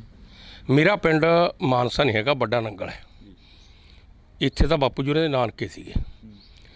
ਉਹ ਸਾਡਾ ਪਿੰਡ ਜੇ ਕਹਿ ਦਈਏ ਅਸੀਂ ਬਜ਼ਾਰੇ ਸੀਗੇ, ਸਰਦਾਰ ਸਾਤੋਂ ਬਣਾਈ ਲੈਂਦੇ ਸੀ। ਉਹ ਮਜ਼ਾਰਾ ਲਹਿਰ ਵੀ ਚੱਲੀ। ਵੱਡਾ ਯੋਗਤਾ ਨਹੀਂ ਚੱਲ ਮੇਰੇ ਪਰਿਵਾਰ ਤੋਂ ਜਾਂ ਮੇਰੇ ਦਾਦੇ ਤੋਂ ਪਿਆ ਹੋਣਾ, ਕੁਛ ਤਾਂ ਮਾੜਾ ਮੋਟਾ ਉਹਨਾਂ ਨੇ ਕਰੇ ਹੋ, ਮਾੜਾ ਮੋਟਾ ਜਿੰਨਾ ਕੁ ਹੈਗਾ ਗਾ। ਉਹ ਜਿਹੜੀ ਲੜਾਈ ਮਜ਼ਾਰਾ ਲਹਿਰ ਦੀ ਚੱਲੀ ਹੈ, ਉਹ ਮਤਲਬ ਗਾਹਾਂ ਦੀ ਗਾਹਾਂ ਇੱਕ ਤੁਰਿਆ ਹੀ। ਗੱਲ ਯਾਦ ਨਹੀਂ ਵੀ ਯਾਰ ਸਾਡਾ ਪਿੰਡ ਵੀ ਬਣਾਈ ਵਾਲਾ ਸੀ, ਜੋ ਆਮ ਗੱਲ ਕਰਦੇ। ਉਹ ਮਜ਼ਾਰਾ ਲਹਿਰ ਚੱਲੀ ਤਾਂ ਜ਼ਮੀਨ ਸਾਸੀ ਜ਼ਮੀਨ ਦੇ ਮਾਲਕ ਬਣਿਆਂਗੇ। ਮੈਂ ਬਾਪੂ ਜੀ 5 ਭਾਈ ਸੀਗੇ, ਅਸੀਂ ਥੋੜ੍ਹੇ ਜਿਹੇ ਕੰਮ ਦੇ ਜ਼ਿਆਦਾ ਲਾਲਚੀ ਦੀ। ਜ਼ਮੀਨ ਇੱਥੇ ਚੰਗੀ ਮਿਲੀ, 80 ਕਿੱਲੇ ਬਣ ਮਿਲ ਗਿਆ ਸੀ ਸਾਨੂੰ ਵੀ ਯਾਰ ਕੰਮ ਕਰੋ, ਹੋਰ ਲੈ ਲਓ 2 ਕਿੱਲੇ ਚਾਹੀਦੇ ਨੇ, ਹੋਰ ਲੈ ਲਓ ਚੱਲ। ਇਹ ਫਿਰ ਮੈਂ ਜਦੋਂ ਦੇਖਿਆ ਜੱਟਾਂ ਦੀ ਲੜਾਈ ਵੀ ਹੁੰਦੀ ਰਹਿੰਦੀ ਹੈ। ਹੁਣ 5 ਪਰਿਵਾਰ ਵੱਡਾ ਹੋ ਗਿਆ, ਆਪ 'ਚ ਵੀ ਲੜ ਪਏ, ਕਦੇ ਕਿਸੇ ਦੇ ਪਾਣੀ ਨਾਲ ਲੜਾਈ ਹੋ ਗਈ, ਸਾਲਾ ਕੋਈ ਜ਼ਮਾਨਤ ਕਰਾਉਣ ਥਾਣੇ 'ਚ ਨਾ ਬੜੇ, ਚਾਹ ਲੈ ਕੇ ਨਾ ਜਾਵੇ। ਫਿਰ ਮੈਨੂੰ ਲੱਗਿਆ ਵੀ ਰੂਲ ਸਾਹਿਬ ਆਪਾਂ ਨੂੰ ਕੁਛ ਨਾ ਕੁਛ ਕਰਨਾ ਚਾਹੀਦਾ। ਮੈਂ ਇਕੱਲਾ ਸੀ, ਕਿਉਂ ਮੈਨੂੰ ਮੇਰੀ ਹਿੱਸੇ ਬਹਿੰਦੀ 16 ਕਿੱਲੇ ਜ਼ਮੀਨ ਇਕੱਲੇ ਨੂੰ ਆਈ ਹੋਈ ਸੀ, ਦੂਜੇ ਕਿਸੇ 2 ਸੀਗੇ, 4 ਸੀ ਭਾਈ ਐਂ ਸੀਗੇ। ਅਸੀਂ 3 ਬਜ਼ੁਰਗਾਂ ਦਾ ਸਾਡਾ ਕੰਮ ਇਕੱਠਿਆਂ ਮੁੱਕੀ ਸੀਗਾ। ਰੋਟੀ ਭਮਾ ਰੋਟੀ ਦੀ ਅਸੀਂ ਖੇਤੀ ਇਕੱਠੇ ਹਾਲ ਜੋੜਦੇ ਸੀ। ਮੈਂ ਵੱਡੇ ਭਾਈਆਂ ਨਾਲ ਗੱਲ ਕਰੀ ਯਾਰ ਆਪਾਂ ਨੂੰ ਕਿਸੇ ਨਾ ਕਿਸੇ ਪਾਰਟੀ 'ਚ ਲੜਨਾ ਚਾਹੀਦਾ, ਬਿਨਾਂ ਪਾਰਟੀ ਤੋਂ ਨਹੀਂ ਸਰਨਾ। ਇਹ 1978 ਦੀ ਗੱਲ ਆ। 1978 ਦੇ ਜਿਹੜੀ ਆਪਣੀ ਤਰਕੋਣੀਆਂ ਮਾਨਸਾ ਵਾਲੀ, ਸਾਡਾ ਉੱਥੇ 12 ਕਿੱਲੇ ਬਾਣ ਹੈ। ਅਸੀਂ ਉੱਥੇ ਬੋਰ ਲਾਈਏ, ਪਾਣੀ ਤਾਂ ਮਗਰਲੇ ਟੱਕ ਜੇ ਲੱਗੇ, ਤੇ ਮਾਰੂ ਇਲਾਕਾ ਸੀ ਸਾਰਾ ਜ਼ਿਆਦਾ। ਚੱਲ ਮੈਂ ਮੰਡੀ 'ਚ ਸਮਾਨ ਖਰੀਦਣ ਵਗ ਗਿਆ। ਉੱਥੇ ਇੱਕ ਛੋਟੀ ਜਿਹੀ ਮਤਲਬ ਕਾਨਫਰੰਸ ਕਰਿਆ, ਮਗਵਾਲ ਸੰਗਰੂਰ ਜ਼ਿਲ੍ਹੇ 'ਚ ਝੰਡਾ ਸੂਬੇਦਾਰ ਹੁੰਦੇ, ਉਹ ਮਤਲਬ ਉੱਥੇ ਰੈਲੀ ਕਰਾਈ ਜਾਣ, ਬੰਦਾ 2-300 ਉਹਨਾਂ ਕੋਲ। ਮੈਂ ਜਦੋਂ ਉਹਨਾਂ ਦਾ ਦੇਖਿਆ ਰੰਗ ਢੰਗ, ਤੇ ਮੈਂ ਪੁੱਛਿਆ ਵੀ ਤੁਸੀਂ ਕੌਣ ਹੋ? ਉਦੋਂ ਦਾ ਨਾਂ ਹੈਗਾ ਤੀਗਾ, ਸਮਝ ਲੈ ਵੀ ਪੰਜਾਬ ਖੇਤੀਬਾੜੀ ਯੂਨੀਅਨ। ਮੈਂ ਫਿਰ ਪੂਰੀ ਮੈਨੂੰ ਗੱਲ ਕੀ, ਮੈਂ ਕਿਹਾ ਬਈ ਰਾਜਨੀਤਿਕ ਤੌਰ 'ਤੇ ਕਹਿੰਦੇ ਵੀ ਗੈਰ ਸਿਆਸੀ ਹੈ। ਚੱਲ ਮੈਂ ਸਮਾਨ ਖਰੀਦ ਕੇ ਤਾਂ ਰੇੜੇ 'ਚ ਰੱਖਦਾ, ਤੇ ਮੈਂ ਫਿਰ 5 ਰੁਪਏ ਵੀ ਦਿੱਤੇ ਉਹਨਾਂ ਨੂੰ। ਉਦੋਂ 5 ਰੁਪਏ ਦਾ ਖਾਸੀ ਕਦਰ ਸੀ। ਤੇ ਮੈਨੂੰ ਮੈਂ ਕਿਹਾ ਵੀ ਥੋੜੀ ਕੋਈ ਮੀਟਿੰਗ ਉਹਨਾਂ ਨੇ ਦੱਸਤਾ ਵੀ ਇੱਥੇ ਮਾਨਸਾ ਇੱਕ ਧਰਮਸ਼ਾਲਾ ਹੈਗੀ, ਉੱਥੇ ਮੀਟਿੰਗ ਹੁੰਦੀ ਹੈ। ਅਸੀਂ ਦਿਲ ਚਲੇ ਗਏ। ਅਸੀਂ ਕੰਮ ਦੇ ਲਾਲਚੀ ਫੇਰ ਭੁੱਲ ਗਏ ਮੇਖੀ, ਕਿ ਬੰਦਾ ਜੱਟ ਕੰਮ ਦਾ ਲਾਲਚੀ ਹੋਵੇ, ਕੰਮ ਕਰਨੀ ਜਾਂਦਾ। 1979 'ਚ, ਉਹ 78 ਦੀ ਗੱਲ ਹੈ, 1979 'ਚ 3 ਮਹੀਨੇ ਦੀ ਮੇਰਾ ਤਖਤ ਪੋਸ ਆ, ਸਾਡਾ ਕੋਠੇ ਨੇ ਮੇਰੇ ਤਾਜ ਦੇ ਨਾਂ 'ਤੇ ਕੋਠੇ ਵੱਜੇ ਹੋਏ ਨੇ, ਮੱਲਾ ਸਿੰਘ ਦੇ ਨਾਂ 'ਤੇ। ਉਹ ਬੰਦੇ ਉੱਥੇ ਆ ਗਏ ਜਿਵੇਂ ਕੋਈ ਉਸ ਮੌਕੇ ਦੇ ਲੀਡਰ। ਮੈਂ ਤੜਕੀ ਮੈਸਾਂ ਨੂੰ ਸੰਨੀ ਜੀ ਰਲਾ ਕੇ ਹਟਿਆ, ਤਾਂ ਮੇਰੇ ਤਾਇਆ ਜੀ ਮੈਨੂੰ ਕਹਿਣਗੇ ਮੁੰਡਾ ਘਰ ਰਾਇ ਮੇਰੇ ਨਾਲ, ਇਹਦਾ ਪਿਓ ਕਹਿੰਦਾ ਰੂਦੂ ਕਹਿੰਦਾ ਬੰਦੇ ਆਏ ਨੇ ਕੋਈ ਤਖਤ ਪੋਸ 'ਤੇ। ਮੈਂ ਹੱਸਣ ਲੱਗਾ, ਮੈਂ ਵੋਟਾਂ ਮਾਟਾਂ ਵਾਲੇ ਹੋਣਗੇ। ਕਹਿੰਦਾ ਨਹੀਂ ਆ ਚੱਲੀਏ। ਮੈਂ ਚੱਲ ਅਸੀਂ ਤੁਰੇ ਗਏ। ਮੈਂ ਦੇਖਿਆ ਉਹ ਹਿਸਾਬ ਲਾ ਕੇ ਦੱਸਣ ਵੀ ਤੁਹਾਡੀ ਪਗਾਹ ਇੰਨੇ ਦੀ ਵਿਕਦੀ ਆ, ਪੱਗ ਇੰਨੇ ਦੀ ਵਿਕਦੀ ਹੈ, ਤੁਹਾਡਾ ਦੁੱਧ ਇੰਨੇ 'ਚ ਪੈਦਾ ਹੁੰਦਾ। ਮੈਂ ਤਾਂ ਉਹੀ ਹੋ ਤੁਸੀਂ, ਮਤਲਬ ਤੁਸੀਂ ਪੰਜਾਬ ਖੇਤੀਬਾੜੀ ਯੂਨੀਅਨ? ਕਹਿੰਦੇ ਹਾਂਜੀ। ਮੈਂ ਖਾਓ ਚਾਹ ਪਿਆ, ਮੈਂ ਉਹ 10 ਬੰਦੇ ਕਹਿੰਦੇ ਚਾਹ ਤਾਂ ਨਹੀਂ ਪੀਂਦੇ, ਤੂੰ ਸਾਡੇ ਨਾਲ ਮਤਲਬ ਪਿੰਡ 'ਚ ਚੱਲ। ਅਸੀਂ ਮੇਰਾ 7-8 ਬੰਦੇ ਛਾਲ ਮਾਰ ਕੇ ਟਰਾਲੀ ਚੜ੍ਹ ਗਏ। ਮੈਂ ਫਿਰ 3 ਥਾਂ ਉਹਨਾਂ ਦੀਆਂ ਉੱਥੇ ਪ੍ਰੋਗਰਾਮ ਕਰਾਏ ਸਾਡੇ ਪਿੰਡ 'ਚ, ਮਾਨਸਾ ਸ਼ਹਿਰ ਤੋਂ ਬਾਹਰਲੇ ਪਾਸੇ ਜਿਹੜਾ ਪਿੰਡ ਹੈਗਾ। ਇੱਕ ਥਾਂ 'ਤੇ ਔਂਕੜ ਜੀ ਪੈਣ ਲੱਗੀ, ਉਸ ਬੰਦੇ ਰੌਲਾ ਲੱਗੇ ਪਾਉਣ, ਜਿਵੇਂ ਸ਼ਹਿਰੀ ਜਿਹੇ ਲੋਕ ਹੁੰਦੇ ਨੇ। ਮੈਂ ਉਹਨਾਂ ਕਨੀ ਦਬਦਬਾ ਮੇਰਾ ਹੈਗਾ ਤੀਗਾ, ਮੈਂ ਚੁੱਪ ਕਰਕੇ ਖੜ ਜਾਊਂ, ਕੀ ਸਲਾਹ ਹੋ ਜੂ। ਉਹਨੇ ਫਿਰ ਸਾਰੀ ਗੱਲਬਾਤ ਸੁਣੀ। ਮੈਂ ਕਿਹਾ ਚਲੋ ਘਰੇ ਰੋਟੀ ਖਵਾਵਾਂਗੇ। ਉਹ ਕਹਿੰਦੇ ਵੀ ਇੱਕ ਘਰੇ ਤਾਂ ਔਖਾ ਹੋ ਜੂ। ਮੈਂ ਕਿਹਾ ਨਹੀਂ ਕੋਈ ਨਹੀਂ। ਅਸੀਂ ਦੋ ਜਣਿਆਂ ਨੂੰ ਲੈ ਕੇ ਜਾ ਕੇ ਰੋਟੀ ਖਵਾਤੀ। ਰੋਦੂ ਸਿੰਘ ਪਹਿਲਾਂ ਤੋਂ ਹੀ ਅਥਰੇ ਸੁਭਾਅ ਦੇ ਸੀਗੇ, ਮਤਲਬ ਕਹਿਣ ਦਾ ਮਤਲਬ ਛੋਟੇ ਹੁੰਦੀ ਇਦਾਂ ਦੇ ਸੀਗੇ ਵੀ ਜੇ ਕੋਈ ਬੋਲਦਾ ਸੀ ਮੂਹਰੇ ਤਾਂ ਉਹਦੇ ਖਿਲਾਫ ਹੋ ਕੇ ਖੜੇ ਹੋ ਜਾਂਦੇ ਸੀ ਕਈ ਵਾਰ। ਨਹੀਂ, ਸੱਚ ਤੇ ਆਪਾਂ ਕਦੇ ਪਿੱਛੇ ਨਹੀਂ ਹਟੇ ਸੀਗੇ, ਚਾਹੇ ਮੈਂ ਮੈਸਾਂ ਚਾਰੀਆਂ, ਠੀਕ ਹੈ ਨਾ ਗੱਲ, ਚਾਹੇ ਮੈਂ ਹਲਵਾ ਹੈ। ਜਦੋਂ ਕਿਸੇ ਮੇਰਾ ਇੱਕ ਸੁਭਾਅ ਸੀ, ਜੇ ਤਾਕੜਾ ਬੰਦਾ ਮਾੜੇ ਨੂੰ ਤਾਕੜਾ ਪਾਲੀ ਮਾੜੇ ਨੂੰ ਕੁੱਟਦਾ, ਮੈਥੋਂ ਦੇਖਿਆ ਨਹੀਂ ਜਾਂਦਾ ਸੀਗਾ। ਮੈਂ ਵੀ ਤੇਰੀ ਕਹੀ ਕਿਸੇ ਲੈ ਵੀ ਤੂੰ ਇਹਨੂੰ ਕੁੱਟੇਂਗਾ, ਮਤਲਬ ਕਰ ਖੇਤੀ ਜਾ ਕੋਈ ਪਾਣੀ ਨਹੀਂ ਵੱਢਣ ਦਿੰਦਾ, ਜੋ ਕੁਛ ਨਹੀਂ ਕਰਨ ਦਾ ਮਾੜੇ ਕਿਸਾਨ ਨੂੰ। ਮੈਂ ਹਮੇਸ਼ਾ ਵਾਸਤੇ ਜਿਹੜਾ ਕਮਜ਼ੋਰ ਬੰਦਾ ਸੀਗਾ ਪਹਿਲੇ ਦਿਨ ਉਸ ਕੋ ਨਹੀਂ ਖੜਦਾ ਸੀ। ਇਹ ਨਹੀਂ ਮੈਂ ਤਕੜੇ ਨਹੀਂ ਖੜਾ, ਇਹ ਮੇਰਾ ਸੁਭਾਅ ਸੀ ਇੱਕ ਵਾਰ। ਇਹ ਖੁੰਡਾ ਫਿਰ ਛੋਟੇ ਹੁੰਦਿਆਂ ਨਹੀਂ ਚੱਕਿਆ? ਨਹੀਂ, ਖੁੰਡਾ ਤਾਂ ਮੇਰਾ ਇਸ 'ਚ ਆਪਣਾ ਮੇਰਾ ਖਿਆਲ ਹੈ ਵੀ ਮੇਰਾ ਐਕਸੀਡੈਂਟ ਹੋ ਗਿਆ ਸੀਗਾ, ਮੇਰਾ ਚੂੜਾ ਟੁੱਟ ਗਿਆ ਸੀਗਾ। ਖੂੰਡੇ ਵਾਲੇ ਬੰਦੇ ਤੋਂ ਤਾਂ ਮੈਂ ਸਮਝਾ ਨਫ਼ਰਤ ਕਰਦਾ ਸੀ। ਜਿਹੜਾ ਬੰਦਾ ਖੂੰਡਾ ਰੱਖਦਾ ਬਾਬਾ ਭੜਕਾਵੇ ਜੇ ਬਣ ਜਾਂਦਾ ਹੈਗਾ ਵੀ ਯਾਰ ਖੂੰਡੇ ਵਾਲਾ ਲੱਗਦੇ ਨੇ ਬਾਬਾ ਭੜਕਾਵੇ ਜਾ। ਉਹ ਸਭ ਮੈਨੂੰ ਚੱਕਣਾ ਪੈ ਗਿਆ। ਮੈਂ ਤੁਹਾਡੀ ਕਿਰਪਾ ਹੋ ਗਈ ਪ੍ਰੈਸ ਦੀ, ਇੰਨਾ ਇਹਨੂੰ ਤੁਸੀਂ ਬਹਾਰਤਾ, ਮੈਨੂੰ ਖੂੰਡੇ ਵਾਲੇ ਦਿਨ ਉੱਥੇ ਬਹਾਰਤਾ ਸਾਰੇ, ਮਤਲਬ ਇਹ ਤੁਹਾਡੀ ਕਿਰਪਾ ਹੋਈ ਹੈ ਪ੍ਰੈਸ ਦੀ, ਸਮਝ ਲਿਆ ਗੱਲ। ਖੂੰਡਾ ਤਾਂ ਮੇਰਾ ਇੱਕ ਤੁਰਨ ਵਾਸਤੇ ਹੈ। ਮੈਂ ਹੁਣ ਵੀ ਮਤਲਬ ਜੇ ਮਸਾਂ ਹੌਲੀ ਹੌਲੀ ਤੁਰਦਾ, ਗੱਡੀ 24 ਘੰਟੇ ਹੁੰਦਾ। ਜੀਪ 'ਚ ਮੇਰਾ ਅੱਡ ਰੱਖਿਆ ਹੋਇਆ ਹੈਗਾ, ਜਿਹੜੀ ਪੋਤੇ ਦੀ ਕਾਰ ਆ ਉਹ 'ਚ ਅੱਡ ਰੱਖਿਆ ਹੋਇਆ ਵੀ ਚੱਕਣਾ ਨਾ ਪਵੇ, ਕਾਰ 'ਚ ਬਹਿ ਗਏ ਇਸ ਚੱਕ ਉਤਰ ਕੇ ਸਾਰਾ ਕੁਛ ਕਰਕੇ ਲਾ ਦਿਆਂਗੇ। ਖੂੰਡਾ ਕੋਈ ਇਹ ਨਹੀਂ ਹੈਗਾ ਕਿਸੇ ਨਾਲ ਵੀ ਆਪਾਂ ਕਿਸੇ ਨੂੰ ਡਰਾਉਣਾ ਜਾਂ ਧਮਕਾਉਣਾ। ਮੈਂ ਤਾਂ ਤੁਹਾਨੂੰ ਪਹਿਲਾਂ ਹੀ ਦੱਸਤਾ। ਹਾਂ, ਇਹ ਜ਼ਰੂਰ ਮੇਰਾ ਸੁਭਾਅ ਹੈਗਾ, ਜੇ ਤਾਕੜਾ ਮਾੜੇ ਨੂੰ ਡਰਾਉਣਾ ਚਾਹਵੇ ਮੈਂ ਫਿਰ ਕਿੱਥੇ ਡਰਿਆ ਡੁਰਿਆ ਕਿਤੇ ਨਹੀਂ, ਆਪਣੀ ਗੱਲ ਪੂਰੀ ਗਈ ਹੈਗੀ। ਦਿੱਲੀ ਪੁਲਿਸ ਨਾਲ ਵੀ ਪੰਗਾ ਪੈ ਗਿਆ, ਉਦੋਂ ਵੀ ਖੂੰਡੇ ਦੇ ਰੌਲਾ ਸੀ। ਉਹ ਤਾਂ ਇਹ ਗੱਲ ਕਰੀ ਤੁਸੀਂ, ਮੈਂ ਸੱਚੀ ਗੱਲ ਦੱਸਣਾ, ਉਹਨਾਂ ਨੇ ਮੇਰੀ ਗੱਡੀ 'ਤੇ ਮਾਰੀ ਡਾਂਗ, ਉਹ 'ਚ ਮੈਨੂੰ ਆ ਗਿਆ ਗੁੱਸਾ, ਠੀਕ ਹੈ ਨਾ। ਫਿਰ ਜਿਹੜਾ ਕਸੂਆ ਸੋ ਸਾਰਾ ਕੁਝ ਦੇਖ ਕੇ ਹੀ ਜਾਏ ਇਹ ਹੋ ਗਿਆ ਦੀ ਗੱਲ। ਨਹੀਂ ਫਿਰ ਉਹ ਬੋਲੇ ਨਹੀਂ ਖੂੰਡਾ ਦੇਖ ਕੇ? ਨਹੀਂ, ਉਹ ਨਾ ਫਿਰ ਤਾਂ ਘਬਰਾ ਗਏ ਉਹ ਵੀ। ਫਿਰ ਸੀਸਾ ਵੀ ਉਹਨਾਂ ਨੇ ਪਵਾ ਕੇ ਦਿੱਤਾ। ਮਾਸੀ ਦਾ ਆਪਦੇ ਕੋਲ ਤਾਂ ਕੋਈ ਪੈਸੇ ਨਹੀਂ ਲਾਏ, ਪਤਾ ਨਹੀਂ 4000 ਲੱਗਿਆ, ਨਹੀਂ 5000 ਲੱਗਿਆ, ਉਹਨਾਂ ਨੇ ਪਵਾ ਕੇ ਦਿੱਤਾ ਸੀਸਾ। ਫਿਰ ਇੱਕ ਟਾਈਮ ਦੇ ਲਈ ਕਿਸਾਨ ਯੂਨੀਅਨਾਂ ਦਾ ਸਿੱਕਾ ਚੱਲਦਾ ਸੀ, ਜੇਕਰ ਅਸੀਂ ਗੱਲ ਕਰੀਏ ਕਿਸਾਨ ਅੰਦੋਲਨ ਦੀ, ਤਾਂ ਹੁਣ ਇਹ ਨਹੀਂ ਲੱਗਦਾ ਵੀ ਮੱਠੇ ਜੇ ਪੈ ਗਏ ਆ ਕੇ ਇੱਥੇ ਜਦੋਂ ਪੰਜਾਬ ਦੇ ਵਿੱਚ ਆਉਣੇ ਹੋ ਤਾਂ SSM ਬਣਦਾ, ਸੰਯੁਕਤ ਸਮਾਜ ਮੋਰਚਾ ਬਣਦਾ, ਸਿਆਸੀ ਧਿਰਾਂ ਦੇ ਵਿੱਚ ਆ ਕੇ ਸ਼ਾਮਲ ਹੋ ਜਾਂਦਾ ਕਿਸਾਨ ਯੂਨੀਅਨ। ਦੇਖੋ, ਇਲੈਕਸ਼ਨ ਲੜਨਾ ਨਾ ਲੜਨਾ, ਬਾਈਕਾਟ ਕਰਨਾ, ਇਹ ਇੱਕ ਮੌਲਿਕ ਅਧਿਕਾਰ ਆ, ਸਮਝਿਆ। ਸਭ ਨੂੰ ਗੈਰ ਸਿਆਸੀ ਕਹਾਉਣਾ ਉਹ ਸਾਰਿਆਂ ਨੂੰ ਖਤਰਨਾਕ ਹੈ। ਮੈਂ ਤੁਹਾਨੂੰ ਉਦਾਹਰਨ ਦੇ ਸਕਦਾ, ਜਿਹੜੀ ਮੇਰਾ ਜ਼ਿੰਦਗੀ ਦਾ ਹਿੱਸਾ, ਮਤਲਬ ਸਾਡਾ ਆਲ ਇੰਡੀਆ ਦਾ ਲੀਡਰ ਸਰਜੀਤ ਸੀਗਾ, ਤੁਸੀਂ ਸੁਣਿਆ ਸੁਣਿਓ ਤੁਸੀਂ ਨੌਜਵਾਨੋ, ਮੈਂ ਉਹਦੇ ਨਾਲ ਵੀ ਮੀਟਿੰਗਾਂ ਅਟੈਂਡ ਕਰੀਆਂ। ਉਹਨੇ ਪੱਕਾ ਨਾਰਾ ਲਾਇਆ ਸੀਗਾ ਵੀ ਅਸੀਂ ਗੈਰ ਸਿਆਸੀ ਹਾਂ, ਅਤੇ ਉਹਦੇ ਮਗਰ ਨਾਰੇ ਅਸੀਂ ਵੀ ਲਾਉਂਦੇ ਸੀ ਵੀ ਅਸੀਂ ਗੈਰ ਸਿਆਸੀ ਹਾਂ। ਤੁਹਾਡੇ ਸਾਹਮਣੇ ਹੈ ਉਹ ਗੈਰ ਸਿਆਸੀ ਕਹਿੰਦਾ ਉਹ ਦਿੱਲੀ ਦੇ ਵਿੱਚ ਮਤਲਬ ਇੱਕ ਵਾਰ ਤਾਕੜੇ ਮਹਿਕਮੇ ਦਾ ਚੇਅਰਮੈਨ ਬਣਿਆ। ਸੋ ਲੋਕਾਂ ਨੂੰ ਗੈਰ ਸਿਆਸੀ ਕਹੋ, ਆਪ ਚੇਅਰਮੈਨ ਕਹੋ। ਸਾਡਾ ਮਤਲਬ ਪ੍ਰਧਾਨ ਭੁਪਿੰਦਰ ਸਿੰਘ ਮਾਨ ਸੀ, ਅਸੀਂ ਸਾਰੇ ਉਹਦੇ ਮਗਰ ਰਹੇ ਵੀ ਅਸੀਂ ਗੈਰ ਸਿਆਸੀਆਂ ਨਾਅਰੇ ਲਾਏ। ਮੈਂ ਵੀ ਲਾਉਂਦਾ ਰਿਹਾ ਵੀ ਅਸੀਂ ਗੈਰ ਸਿਆਸੀ ਹਾਂ। ਭੁਪਿੰਦਰ ਮਾਨ ਆ ਤੁਹਾਡੇ ਸਾਹਮਣੇ ਵੀ ਰਾਜ ਸਭਾ ਦਾ ਮੈਂਬਰ ਬਣਿਆ। ਅਸੀਂ ਲਖਵਾਲ ਨਾਲ ਰਹੇ, ਲਖਵਾਲ ਨੂੰ ਪ੍ਰਧਾਨ ਬਣਾਉਣ ਵਾਲਾ ਜੇ ਸੱਚੀ ਪੁੱਛੇ ਰੋਦੂ ਸਿੰਘ ਹੈ। ਉਸ ਮੌਕੇ ਮੈਂ ਜ਼ਿਲ੍ਹੇ ਦਾ ਪ੍ਰਧਾਨ ਬਣ ਗਿਆ ਸੀ। ਆਪਣੇ 13 ਜ਼ਿਲ੍ਹੇ ਹੁੰਦੇ, ਮੈਂ 11 ਜ਼ਿਲ੍ਹੇ ਦੇ ਵੋਟਾਂ ਲਖਵਾਲ ਨੂੰ ਪਵਾਤੀਆਂ ਤੀਆਂ। ਉਦੋਂ ਖਤਰਾ ਸੀ ਸਾਨੂੰ ਵੀ ਭੁਪਿੰਦਰ ਮਾਨ ਜਾਊਗਾ, ਭੁਪਿੰਦਰ ਮਾਨ ਨੂੰ ਪਾਸੇ ਕਰਤਾ ਸੀ, ਤਾਂ ਵੀ ਉਹ ਰਾਜ ਸਭਾ ਦਾ ਮੈਂਬਰ ਬਣ ਗਿਆ ਸੀ, ਅਤੇ ਲਖਵਾਲ ਨੂੰ ਅਸੀਂ ਪ੍ਰਧਾਨ ਬਣਾਤਾ ਸੀ, ਠੀਕ ਹੈ ਨਾ ਗੱਲ। ਅਤੇ ਅਸੀਂ ਵੀ ਗੈਰ ਸਿਆਸੀਆਂ ਜੀ, ਗੈਰ ਸਿਆਸੀਆਂ ਤੁਹਾਡੇ ਸਾਹਮਣੇ ਹੈ। ਲਖਵਾਲ ਤੁਹਾਡੇ ਸਾਹਮਣੇ ਹੈ ਵੀ 10 ਸਾਲ ਚੇਅਰਮੈਨ ਰਿਹਾ ਅਕਾਲੀ ਦਲ ਦੇ ਵਿੱਚ, ਰਹਿ ਗਿਆ ਨਾ। ਅੱਜ ਵੀ ਜਿਹੜੇ ਗੈਰ ਸਿਆਸੀ ਕਹਾਉਂਦੇ ਨੇ, ਜਦ ਇੱਕ ਸਾਡਾ ਸਾਥੀ ਕਹਿੰਦਾ, ਡੱਲੇ ਵਾਲੀ ਕਹਿੰਦਾ ਅਸੀਂ ਗੈਰ ਸਿਆਸੀ ਹਾਂ, ਮੈਨੂੰ ਖਤਰਾ ਹੈ ਕਿਤੇ ਜਿਹੜਾ ਪਹਿਲਾਂ ਵਾਲੇ 3 ਲੀਡਰ ਕਰਕੇ ਗਏ ਨੇ ਕੁਝ। ਮੈਂ ਕਹਿਣਾ ਗੈਰ ਸਿਆਸੀ ਕਹਿ ਕੇ ਤੇ ਰਾਜਨੀਤੀ 'ਚ ਜਾਣਾ ਲੋਕਾਂ ਨਾਲ ਧੋਖਾ ਹੈ। ਰੋਦੂ ਸਿੰਘ ਰਾਜਨੀਤਿਕ ਬੰਦਾ ਹੈ। ਮੈਂ ਉਦੋਂ ਬਾਅਦ ਕਹਿੰਦਾ ਵੀ ਇਹ ਰਾਜਨੀਤੀ ਵਿੱਚ ਡੰਗ ਲੈਂਦਾ ਨਹੀਂ ਗਾ। ਦੱਸ ਕੇ ਲੋਕਾਂ ਨੂੰ ਜੋ ਮਰਜ਼ੀ ਕਰ ਲਓ, ਅਸੀਂ ਦੱਸ ਕੇ ਆ ਕੇ ਬਾਈ ਅਸੀਂ ਇਲੈਕਸ਼ਨ ਲੜਾਂਗੇ, ਕੋਈ ਧੋਖਾ ਨਹੀਂ, ਮੌਲਿਕ ਅਧਿਕਾਰਾਂ ਲੜੇ ਆ। ਲੋਕਾਂ ਦਾ ਫੈਸਲਾ ਸੀ ਸਿਰ ਮੱਥੇ ਮੰਨ ਲਿਆ, ਜਿਹੜਾ ਸਾਡੇ ਉਹਨਾਂ ਨੇ ਫਤਵਾ ਸਾਨੂੰ ਦਿੱਤਾ ਸੀ, ਕੋਈ ਗੱਲ ਨਹੀਂ।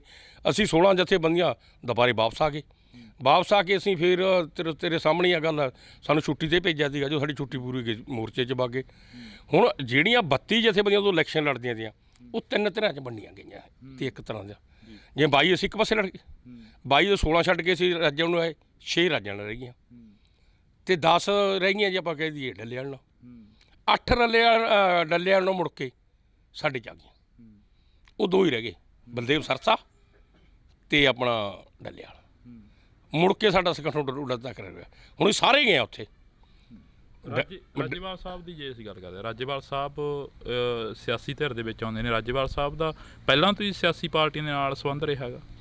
ਮੈਂ ਕਹਿੰਦਾ ਇਹੋ ਜਿਹਾ ਕੋਈ ਲੀਡਰ ਹੀ ਨਹੀਂ ਜਿਹਦਾ ਨਾ ਸੰਬੰਧ ਰਿਹਾ ਹੋਵੇ। ਮੇਰੀ ਗੱਲ ਸਮਝਿਆ। ਅਸੀਂ ਗੈਰ ਸਿਆਸੀ ਕਰਦੇ ਗੈਰ ਸਿਆਸੀ ਜਮਾ ਭੁਪਿੰਦਰ ਮਾਨ ਦੀ ਅਗਵਾਈ ਥੱਲੇ, ਲੱਖੋਂ ਦੀ ਅਗਵਾਈ ਥੱਲੇ, ਪਰ ਸੁਰਜੀਤ ਬਰਨਾਲੀ ਸਰਕਾਰ ਦੀ ਅਸੀਂ ਮਦਦ ਕਰੀ। ਮਤਲਬ ਉਦੋਂ ਸਾਡੀਆਂ ਅਸੀਂ ਗਵਰਨਰ ਦਾ ਘਰਾਓ ਕੀਤਾ ਸੀਗਾ।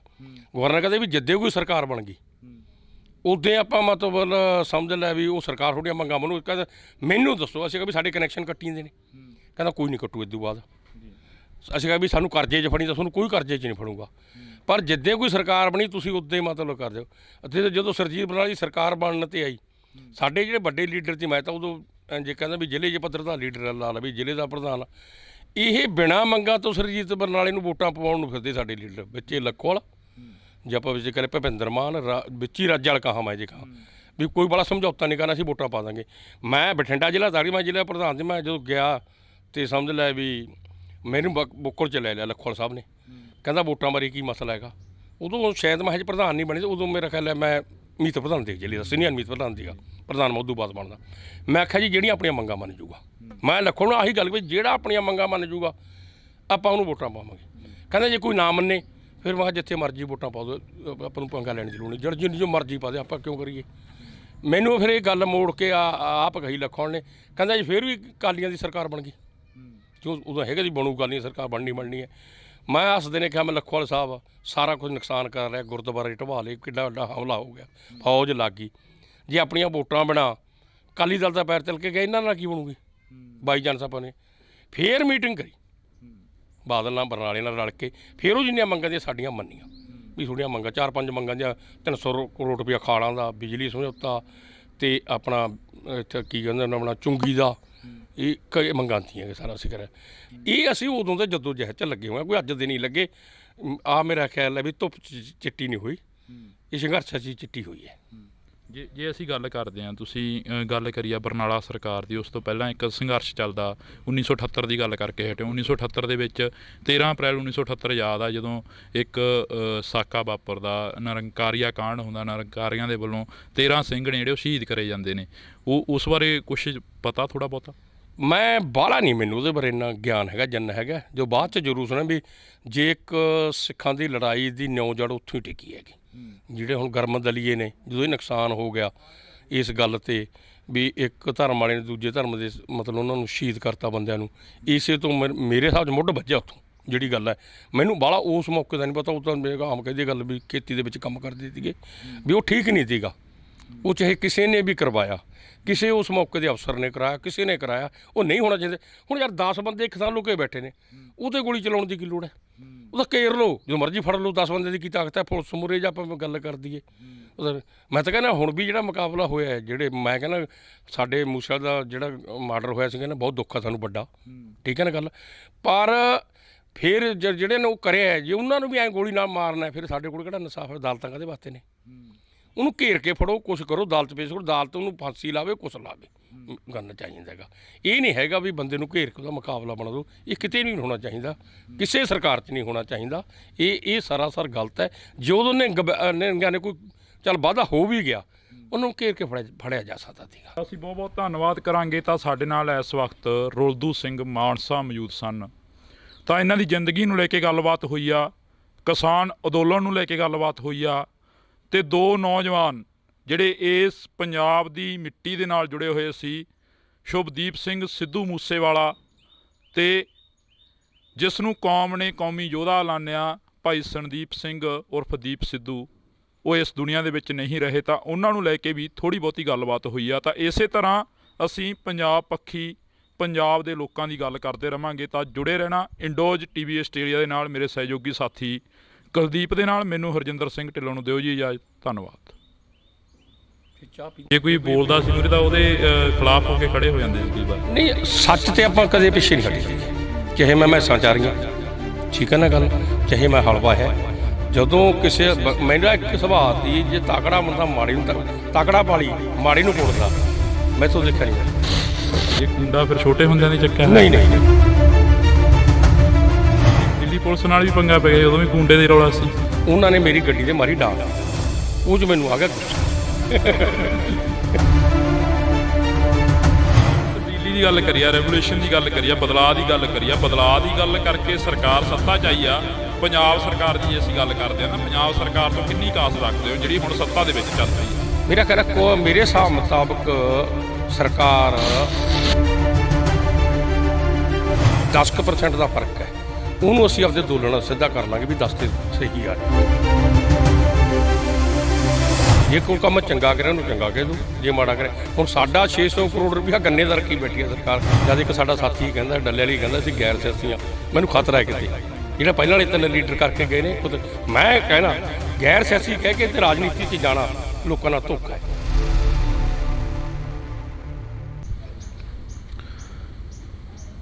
ਪੰਜਾਬੀਅਤ ਨੂੰ ਪਿਆਰ ਕਰਨ ਵਾਲੇ ਸਾਰੇ ਦਰਸ਼ਕਾਂ ਦਾ ਇੱਕ ਵਾਰ ਫੇਰ ਮੈਂ ਹਰਜਿੰਦਰ ਸਿੰਘ ਢਿੱਲੋਂ ਨਿੱਗਾ ਸਵਾਗਤ ਕਰਦਾ।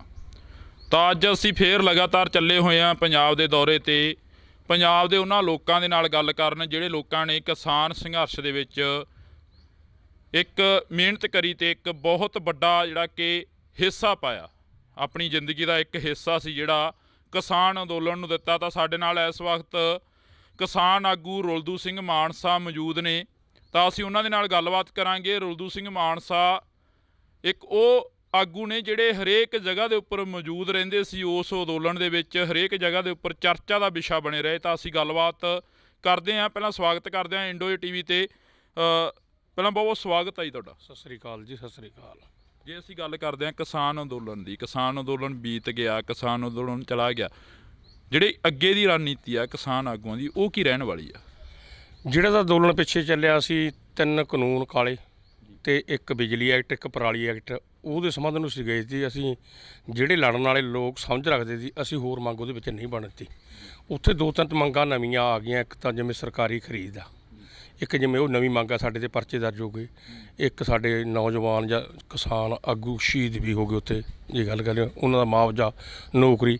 ਉਸੇ ਚੱਕਰ ਦੇ ਵਿੱਚ ਚੱਲਦੇ ਲਖੀਮਪੁਰ ਜਿਵੇਂ ਅੱਜ ਸਾਡਾ ਵੱਡਾ ਮੋਰਚਾ ਚੱਲਦਾ ਹੈ, ਉੱਥੇ ਮੰਤਰੀ ਦੇ ਕਹਿਣ 'ਤੇ ਉਹਦੇ ਮੁੰਡੇ ਨੇ ਗੱਡੀਆਂ ਚੜ੍ਹਾਤੀਆਂ। ਤਾਂ ਗੱਡੀਆਂ ਚੜ੍ਹਾ ਕੇ 4 ਸਾਡੇ ਕਿਸਾਨ ਸ਼ਹੀਦ ਹੋ ਗਏ, ਉੱਥੇ ਪੱਤਰਕਾਰ ਵੀ ਸ਼ਹੀਦ ਹੋ ਗਿਆ। ਉਹਨਾਂ ਨੇ ਤਾਂ ਹਮਲਾ ਕਰਿਆ ਮੱਥ ਕੇ ਸਾਡੇ 'ਤੇ। ਉਦੋਂ ਬਾਅਦ ਭੀੜ ਨੇ ਕੋਈ ਉਹਨਾਂ ਦਾ ਨੁਕਸਾਨ ਵੀ ਕਰਤਾ ਹੋਊਗਾ, ਠੀਕ ਹੈ ਨਾ ਗੱਲ। ਉਹ ਅਸੀਂ ਉੱਥੇ ਵੀ ਮੋਰਚਾ ਸੀ ਇਸੇ ਗੱਲ 'ਤੇ ਹੁਣ ਲਾਇਆ ਹੈਗਾ ਵੀ ਘੱਟੋ ਘੱਟ ਮੰਤਰੀ ਤੋਂ ਅਸਤੀਫਾ ਲੈ ਕੇ ਉਹਦੇ ਪਰਚਾ ਦਰਜ ਹੋਇਆ, ਉਹਨੂੰ ਅੰਦਰ ਭੇਜੋ। ਅਗਲੀ ਰਣਨੀਤੀ ਸਾਡੀ ਇਹੀ ਆ ਵੀ ਇੱਕ ਤਾਂ ਸਰਕਾਰੀ ਖਰੀਦ ਜਿਹੜਾ ਅਸੀਂ ਲਿਖ ਕੇ ਦੇ ਕੇ ਆਏ ਹਾਂ, ਇੱਕ ਸਮਝ ਲੈ ਵੀ ਉਹੀ ਹੈ ਸ਼ਹੀਦਾਂ ਨੂੰ ਨੌਕਰੀਆਂ ਜਾਂ ਉਹਨਾਂ ਦਾ ਮੁਆਵਜ਼ਾ, ਲਖਵੀਰ ਵਾਲਾ ਉਹ ਮੰਗਾਂ, ਇਹ ਸਾਰੀਆਂ ਮੰਗਾਂ ਸੀ ਪ੍ਰਧਾਨ ਮੰਤਰੀ ਨੂੰ ਜਦੋਂ ਉੱਥੋਂ ਤੁਰੇ ਆਂਗੇ। ਇੱਕ ਚਿੱਠੀ ਆਪਦੀ ਲਿਖ ਕੇ ਦੇ ਕੇ ਆ ਵੀ ਆਹ ਮੰਗਾਂ ਸਾਡੀਆਂ ਰਹਿੰਦੀਆਂ, ਨਾ ਤੁਸੀਂ ਮੰਨੋਗੇ ਤਾਂ ਅਸੀਂ ਦੁਬਾਰੇ ਸੰਘਰਸ਼ ਦੇ ਰਾਹ ਪਾਵਾਂਗੇ। ਜੇ ਅਸੀਂ ਗੱਲ ਕਰਦੇ ਹਾਂ ਰੁਲਦੂ ਸਿੰਘ ਜੀ, ਬੜੀ ਚਰਚਾ ਦੇ ਵਿੱਚ ਰਹੇ ਹੋ ਤੁਸੀਂ। ਕਿਸਾਨ ਅੰਦੋਲਨ ਜਦੋਂ ਚੱਲਦਾ ਸੀ, ਕਿਸਾਨ ਸੰਘਰਸ਼ ਚੱਲਿਆ, ਕੇਸਰੀ ਝੰਡਿਆਂ ਨੂੰ ਲੈ ਕੇ ਵੀ ਬੜੀ ਚਰਚਾ ਹੋਈ, ਸੰਤ ਜਰਨੈਲ ਸਿੰਘ ਭਿੰਡਰਾਂ ਵਾਲੇ ਨੂੰ ਲੈ ਕੇ ਵੀ ਬੜੀ ਚਰਚਾ ਹੋਈ। ਆਖਰ ਰੁਲਦੂ ਸਿੰਘ ਮਾਨਸਾ ਦੀ ਜਿਹੜੀ ਮਨਸ਼ਾ ਗਈ ਉਹ ਕੀ ਹੈਗੀ, ਜਿਹੜੀ ਇੱਛਾ ਗਈ ਉਹ ਕੀ ਆ? ਮੇਰੀ ਮਨਸ਼ਾ ਇਹ ਹੈ, ਅਸਲੀ ਸਿੱਖ ਤੇ ਅਸਲੀ ਕਾਮਰੇਡ ਜਿਹੜਾ ਸਹੀ ਹੈ ਉਹ ਗਊ ਗਰੀਬ ਦੀ ਰੱਖਿਆ ਕਰਨੀ ਚਾਹੁੰਦਾ ਹੈਗਾ। ਸਿੱਖ ਵੀ ਖੜਦਾ ਹੈ ਗਰੀਬ ਬੰਦੇ ਕੰਨੀ ਵੀ ਇਹਦਾ ਮਤਲਬ ਇਹਦਾ ਫਾਇਦਾ ਕੀਤਾ ਜਾਵੇ, ਇਹਨੂੰ ਬਚਾਇਆ ਜਾਵੇ। ਤੇ ਜਿਹੜਾ ਸਹੀ ਕਾਮਰੇਡ ਹੈ, ਜੇ ਕੋਈ ਕਾਮਰੇਡ ਸਿੱਖਾਂ ਨੂੰ ਗਾਲਾਂ ਕੱਢਦਾ ਹੈ, ਮੇਰੇ ਹਿਸਾਬ 'ਚ ਉਹ ਕਾਮਰੇਡ ਨਹੀਂ। ਜੇ ਕੋਈ ਸਿੱਖ ਕਾਮਰੇਡਾਂ ਨੂੰ ਗਾਲਾਂ ਕੱਢਦਾ ਹੈ, ਉਹ ਮੇਰਾ ਖਿਆਲ ਹੈ ਵੀ ਸਿੱਖ ਨਹੀਂ ਹੈਗਾ, ਮੇਰੇ ਹਿਸਾਬ ਮੁਤਾਬਕ ਜਿੰਨਾ ਕੁ ਮੈਂ ਦੱਸਦਾ। ਇਹ ਦੋਨੇ ਵਿਚਾਰਧਾਰਾ ਜੇ ਰਲ ਕੇ ਚੱਲਣ, ਇਹ ਖਾਸਾ ਕੁਛ ਹਾਸਲ ਕਰ ਸਕਦੀਆਂ ਨੇਗੀਆਂ। ਦੋਨੇ ਕੁਰਬਾਨੀਆਂ ਵੱਡੀਆਂ ਇਹਨਾਂ ਦੀਆਂ। ਸਿੱਖ ਕੌਮ ਦੀ ਬਹੁਤ ਵੱਡੀ ਕੁਰਬਾਨੀ ਆ, ਆਪਣੀ ਬਾਬੇ ਨਾਨਕ ਤੋਂ ਹੀ ਲੈ ਕੇ ਜਾਓ ਤੁਸੀਂ ਪਾਤਸ਼ਾਹੀਆਂ ਦੀ, ਫਿਰ ਬਾਅਦ 'ਚ ਵੀ ਸੰਤ ਭਿੰਡਰਾਂ ਵਾਲੇ ਬਾਰੇ ਵੀ ਜੇ ਆਪਾਂ ਗੱਲ ਕਰੀਏ, ਵੱਡੀ ਕੁਰਬਾਨੀ ਦਿੱਤੀ ਉਸ ਪਰਿਵਾਰ ਨੇ, ਠੀਕ ਹੈ ਨਾ ਗੱਲ। ਹੁਣ ਸੰਤ ਬਾਰੇ ਕਈ ਵਾਰ ਕਹਿ ਦਿੰਦੇ ਨੇ ਸੰਤ ਮੋਰਚੇ ਤੋਂ ਪਾਸੇ ਤਾਂ ਨਹੀਂ ਗਿਆ, ਆਪਦੀ ਜਾਨ ਦੇਤੀ, ਉੱਥੇ ਸਾਰਾ ਕੁਰਬਾਨ ਦਿੱਤਾ ਹੈਗਾ। ਜਿਹੜੇ ਉਹਦੇ ਨਾਲ ਸਾਥੀ ਨੇ ਉਹਨਾਂ ਨੇ ਦਿੱਤਾ। ਐਵੇਂ ਗਲਤ ਗੱਲ ਜਾਂ ਮੇਰੇ ਬਾਰੇ ਕੋਈ ਕਈ ਵਾਰ ਪਹਿਲਾਂ ਵੀ ਠਾਤੀ ਦੀ ਗੱਲ, ਮੈਂ ਸੰਤਾਂ ਦਾ ਦਿਲੋਂ ਸੱਚੀ ਦਾ ਬਹੁਤ ਜ਼ਿਆਦਾ ਸਤਿਕਾਰ ਕਰਦਾ ਗਾ। ਆਪਦੀ ਸਮਝ ਲੜਨ ਵਾਲੇ ਬੰਦੇ ਹਰ ਇੱਕ ਦਾ ਸਤਿਕਾਰ ਕਰਿਆ ਹੀ ਜਾਊਗਾ, ਜਿਹੜਾ ਲੋਕਾਂ ਵਾਸਤੇ ਲੜੂਗਾ ਉਹਦੇ ਵਾਸਤੇ ਕਰਨਾ ਬਣਦਾ ਸਾਨੂੰ। ਮੈਂ ਦੁਬਾਰਾ ਫੇਰ ਕਹਿਣਾ ਵੀ ਇਹ ਜੇ ਦੋ ਵਿਚਾਰਧਾਰਾ ਰਲ ਕੇ ਬਹਿਣ ਵੀ ਯਾਰ ਇਹਨੂੰ ਇੱਕ ਸੁਮੇਲ ਕਰਕੇ ਚਲਾ ਲਈਏ ਤਾਂ ਇੱਥੇ ਰੈਵੋਲੂਸ਼ਨ ਆ ਸਕਦਾ ਹੈਗਾ, ਤਬਦੀਲੀ ਹੋ ਸਕਦੀ ਹੈ। ਤਬਦੀਲੀ ਦੀ ਗੱਲ ਕਰੀਏ, ਰੈਵੋਲੂਸ਼ਨ ਦੀ ਗੱਲ ਕਰੀਏ, ਬਦਲਾਅ ਦੀ ਗੱਲ ਕਰੀਏ, ਬਦਲਾਅ ਦੀ ਗੱਲ ਕਰਕੇ ਸਰਕਾਰ ਸੱਤਾ 'ਚ ਆਈ ਆ। ਪੰਜਾਬ ਸਰਕਾਰ ਦੀ ਜੇ ਅਸੀਂ ਗੱਲ ਕਰਦੇ ਹਾਂ ਨਾ, ਪੰਜਾਬ ਸਰਕਾਰ ਤੋਂ ਕਿੰਨੀ ਕਾਸ ਰੱਖਦੇ ਹੋ ਜਿਹੜੀ ਹੁਣ ਸੱਤਾ ਦੇ ਵਿੱਚ ਚੱਲ ਰਹੀ ਆ? ਦੇਖੋ ਲੋਕਾਂ ਨੇ 70 ਸਾਲ ਦੋਨਾਂ ਪਾਰਟੀਆਂ ਨੂੰ ਦੇਖਿਆ, ਕਾਂਗਰਸ ਨੂੰ, ਅਕਾਲੀਆਂ ਨੂੰ, ਤੇ ਵੱਡਾ ਮਤਲਬ ਜੇ ਆਰਥਿਕ ਸੰਕਟ ਦੇ ਵਿੱਚ ਪੰਜਾਬ ਨੂੰ ਫਸਾਇਆ। ਕਰਜ਼ੇ 'ਚ ਜੇ ਆਪਾਂ ਗੱਲ ਕਰ ਲਈਏ, ਲੱਖਾਂ ਕਰੋੜਾਂ ਰੁਪਈਆ ਪੰਜਾਬ ਦੇ ਸਿਰ ਕਰਜ਼ਾ ਚੜ੍ਹਿਆ।